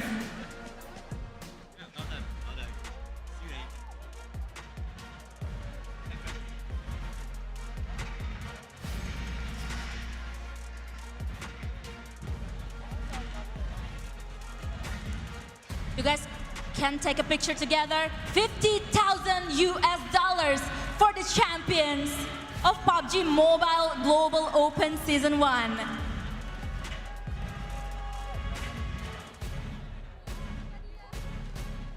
Take a moment. Maybe different poses. All right, thank you so much. So 4 Thrives, you may go down to from the stage. Oh, wait, sorry. This is the extra gift for you guys. And Oliver Ye will present the awards for you. You can flex it out, show it to the camera, and pose. And this is GT50 Pro with real liquid cooling system. Maybe you can pose. Flex it out. This is the worst that you guys deserve.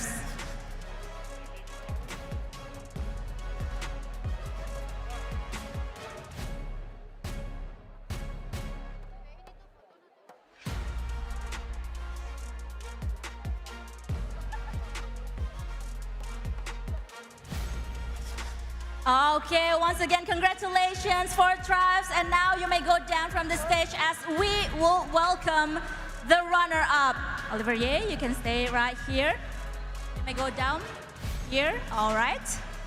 And now we would like to invite our runner-up. Please welcome Ulf Esports. Tepuk tangan yang meriah untuk Ulf Esports sebagai juara kedua as the runner-up of PUBG Mobile Global Open Season 1. Congratulations. And Olivier will present you the awards that you guys deserve. This is the check. The prize for the second place, $25,000. Let's take a picture together.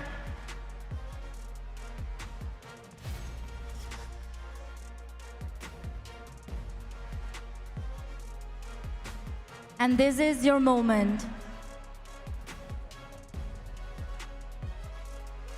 Okay, Ulf, thank you so much. You may go down from the stage as we would like to invite the second runner-up. Please welcome Furia Esports. Tepuk tangan yang meriah untuk Furia Esports sebagai juara ketiga as the second runner-up of PUBG Mobile Global Open Season 1. And once again, Olivier would like to present you the awards that you guys deserve. The prize of being the second runner-up of PMGO, $20,000.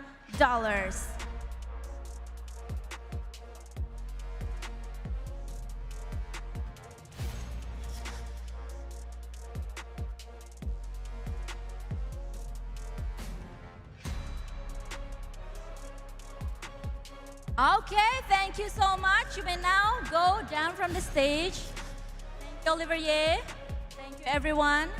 Congratulations for all of our champions. And now we will welcome the most important person of the team. It's time to announce the most important individual award of the tournament, the Infinix Hyper Performance FMVP. And the player is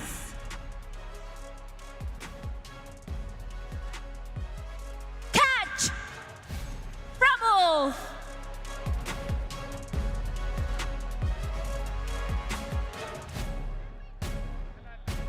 Catch, congratulations. Congratulations.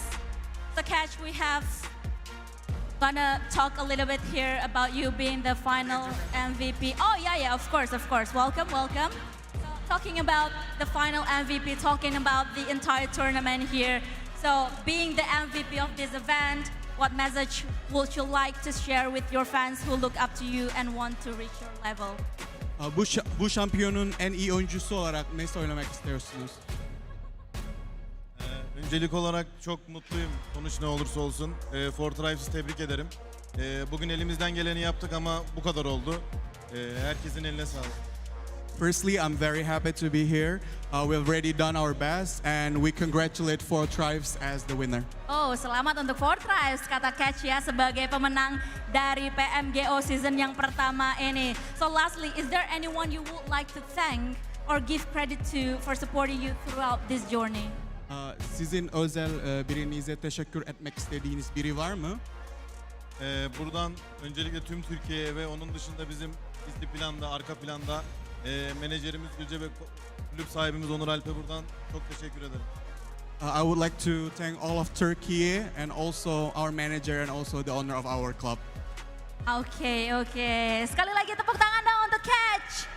Once again, give it up for Catch as the final MVP. And now let's invite Rex Wong as Senior Publishing Director of PUBG Mobile Southeast Asia to deliver the award for final MVP. And this is the check for catch from Wolf Esports.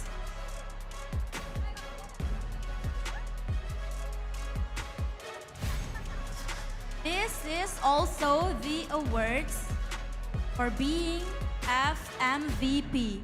We have special awards for you.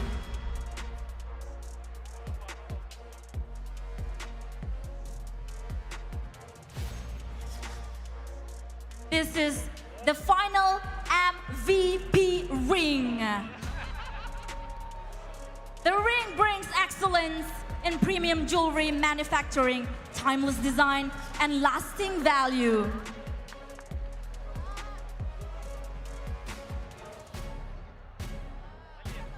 And also the cool glasses here. The AI glasses, I believe. Yeah, you can flex it out. What a cool guy.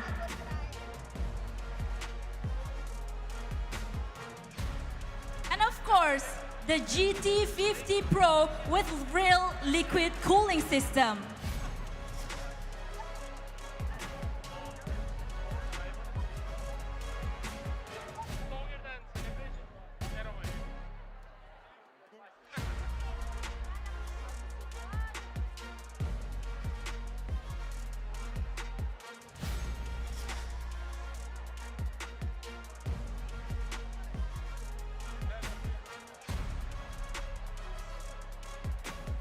All right, thank you so much. Congratulations. I may now want you to stay here, Catch, as I invite all of the champions back again. Now I would like to invite all of the champions back on stage with me here again. 4 Tribes, Furia, and Ulf. And I would like to ask everyone, every player to stand up. Also, we have Oliver Ye here, Senior Director of PUBG Mobile Global Esports. Because we have a record-breaking achievement from the Guinness World Records. So, in accordance with the international guidelines of Guinness World Records and following a rigorous evidence review, 2026 PUBG Mobile Global Open Season 1 has officially achieved a new Guinness World Record title with a total of 1,224,169 players participating. 2026 PMGO Season 1 is now the record holder for the largest mobile team-based esports tournament. Tepuk tangan dong untuk PUBG Mobile. And now let's welcome Monica Hu, Guinness World Record official adjudicator, to the stage and present us the certificate. Tepuk tangan semuanya. And this is the certificate. And now, I want to let Don Jang, as Senior Director of PUBG Mobile Global Marketing, to receive the certificate.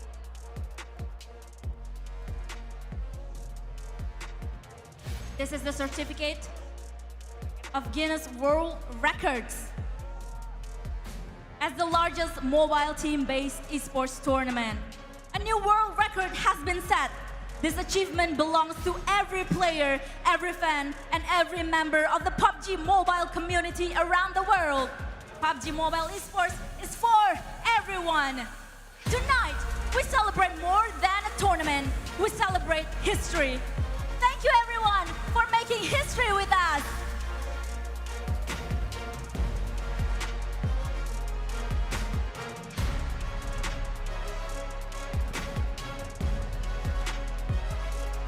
So it is coming to an end, but we still have an important announcement for all of you guys. As the PMGO Season 2 in-game qualifiers officially kick off on June 15. So register and participate through the in-game tournament entrance for your final opportunity to qualify for the PUBG Mobile Global Open and earn valuable PMGC points. Stay tuned to the in-game and our officially social media channels for the latest updates and announcements. And with that, our show has officially to come to an end. Thank you to everyone who made this possible, and thank you to all the fans for watching and supporting. Terima kasih kepada kalian semuanya yang sudah datang live di Tenis Indoor Stadium Senayan. Tepuk tangan untuk kita semuanya. And now I'm Donna Fiska. I'm signing off from the main stage, and see you guys again soon. Bye-bye.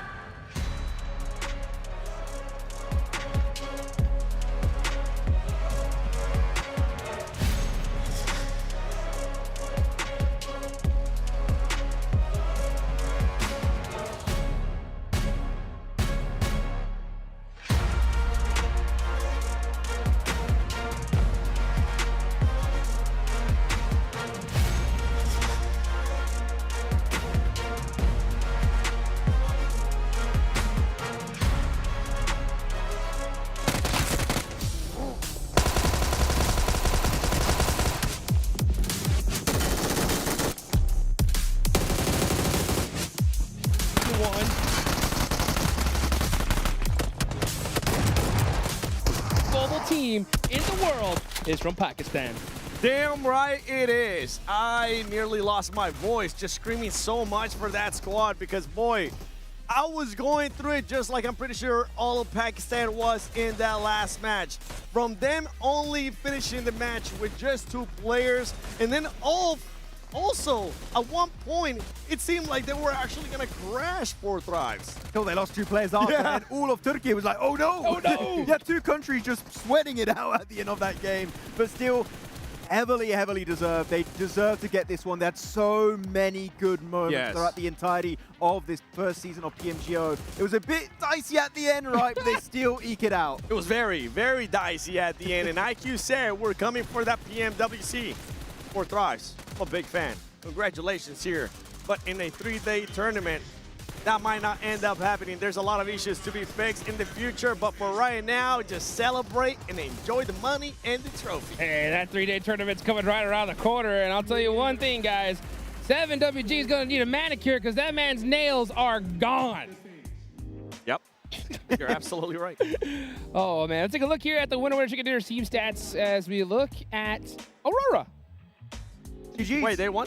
Yeah, they were playing? I didn't even realize that they won the last game because they were just such a non-existent team in this finals. A big disappointment from this squad. They should take this as a scrim going into PMWC, really, because the way they were playing here, they couldn't play their own game. They were just falling apart completely. They need to show that they are adaptable if they want to get themselves a global trophy. For me, this iteration of Aurora doesn't have what it takes to win PMWC. It really doesn't. It was surprising. Once people actually started taking the action to them, they couldn't adjust. As you just said, they couldn't adjust on the fly, and they couldn't really adjust even from day to day. That was the biggest surprise. Today in Rondo, I thought we were going to be seeing a different Aurora. That was not the case. We'll see what this squad can do in PMWC, because regardless, I mean, they're still considered one of the best teams in the world. They did win the region. Yeah, they definitely did. And as we take a look here at the overall rankings, it is official. And yeah, Furia, right there towards the end. They almost caught off. In the Smash Zone, oh my god. One more game, imagine. That would have been crazy. If only we had 7 games. But no, not the case. But still, really big respect to Furia able to do so well. I think a lot of people coming into this event were looking at Alpha 7, taken out so early on. So it's good to see Brazil. The baton has been passed on to good old Furia. And can we also talk about S2G? Oh, yeah. S2G in Miramar is just ridiculous. It reminds me of PMGC with D+ in the last game, right? It just seems that when it comes to Miramar, they're just too good. Yeah, this squad, I mean, Miramar is just everything for them, especially in this. They end up in 4th place again, just like in the groups. That's true. As you take a look down the leaderboards, an unfortunate showing here for Indonesia. We saw a lot of potential during the group stages, but come finals time, it just wasn't enough. I was so hopeful we were going to see Boom just continue that momentum after the really good kickoff from Rondo. I was like, yes, come on, into Erangel. And Erangel, they just completely snapped out of existence. It was not the expectation I had. And actually, if we're going to be critical on local teams, Bigatron. Yeah. Okay, don't blame me. Okay, I'm not at fault for this one. But Bigatron, we just did not see any strong showcase in these finals, which is so unfortunate, especially with the strong showing of the entire roster back in the group stage. I wonder just how much this crowd affected them, because every single time they were on the screen, it would just get so loud. But I know the folks over there back in Turkey are very excited to see Ketch become the MVP. I mean, if you were a Fireflux fan back in the day, right, 7, it feels so good to see him not just get a regional MVP award, but get himself a global MVP award. I feel like it was just a matter of time before we do see him take away that #1 position MVP player for the finals, and today is that day. And it's just a matter of time for this squad. We have seen their improvement, their consistency already too. From what we saw in 2025 PMGC to now what we're seeing in 2026 PMGO Season 1. Going into PMWC, they're looking like a very strong squad as they end up getting best IGL catch as well. Oh no, he's Sook 2.0, isn't he? Oh no, you're going to have the second place curse. I hate it. Look at that. Team in top 5 rate, 50%. So half the games, these guys were in the top 5. And it makes sense that you become MVP, especially winning that gold ring. And, you know, he's got a little yellow on his jersey. That just seems to match perfectly. Yeah, it's a match made in heaven, I guess. Oh, yeah. As we take a look here at the next graphic. Oh, individual awards. All right. Hey, Falak crushing it with the grenades. Not surprised. Yeah, he's known as one of the best fraggers, grenade fraggers in the world. Grenade eliminations looking good. Longest elimination from win on side of Team Flash, and actually Moxie up there with the best average rescues. I think it's because he plays with the hovercraft, so he's just like, okay, put him in the ambulance, take him back home, we'll recall him after. So Moxie, a true survivor, and also healer for his roster. Very, very nice. He also got the eagle eye right there with the win. Unfortunately, Flash, you know, kind of a flash in the pan over here. So we take a look at the qualified teams to PMWC at Esports World Cup 26. So the only ones who really could have changed today were going to be TT Project. Congratulations, taking away that slot from the side of Vicious. But for the side of SEA here, 7, BTR, RQ make it through. I'm looking at RQ just because of the coach, LaFlame. That's one of the coolest guys that I've gotten a chance to ever meet in esports. And I'm hoping that they go back to the drawing board, because obviously here at PMGO, they didn't even make it to the finals. Now that you get a chance to go to Paris at PMWC, at EWC 26, they need to put up a much better performance. I mean, this roster's looking incredibly strong, but keep in mind also we're going to have the other regions joining the fray. We're going to have China, we're going to have Korea, Japan, and India back at PMWC. Ooh. Oh my goodness, action is going to be crazy at that event. It's going to be absolutely nuts. And one other team we're going to see there as well is going to be Alpha 7. I can't wait to see just how much this team is going to go to the drawing board and come back after just this devastating loss. I was telling Max, if for some reason Alpha 7 would have actually made it into the finals, they would have had a great chance to win it because of how compact everything would have been. This is pretty much what they usually tend to thrive on, but guess what? They're not here. Not here. They didn't make it. So let's see how they're going to be able to adjust. Meanwhile, though, guess who's number 1? Hey! Guess who's number 1? It's Pakistan. Oh, hey, man. You're just like Pakistan's flag too. So I did it on purpose. He knew. He knew. On brand right there. Wow. I mean, it's been a long time coming. You know, the Pakistani audience, so loving, so hyped. I can just imagine what it's like over there back home. They must be going crazy. I mean, PMGO Season 2 is going to be in Pakistan. Yes! They're going to be the defending champions with a home crowd. It wasn't really a buff for Bigatron here, right? Yeah. But maybe it will be for 4th Rise. From what we've been told, the crowd, even though it was hyped here, Falak and the players have told us when we go to Pakistan, the crowd is going to be even crazier. Oh, man, I definitely lost my voice. If Ultra Ego qualify now, that would be interesting. Yes, I want to see that. That'd make things so interesting. Plus, you know, 4th Rise get a little bit of time to practice them championship interviews as well. Yeah, but before we get into this, guys, we got to give one big thank you once again to the Infinix GT50 Pro with real liquid cooling. If you guys want to bet a game at the absolute peak of your performance with 120 FPS, that's the device to do it. And we saw some players go home with one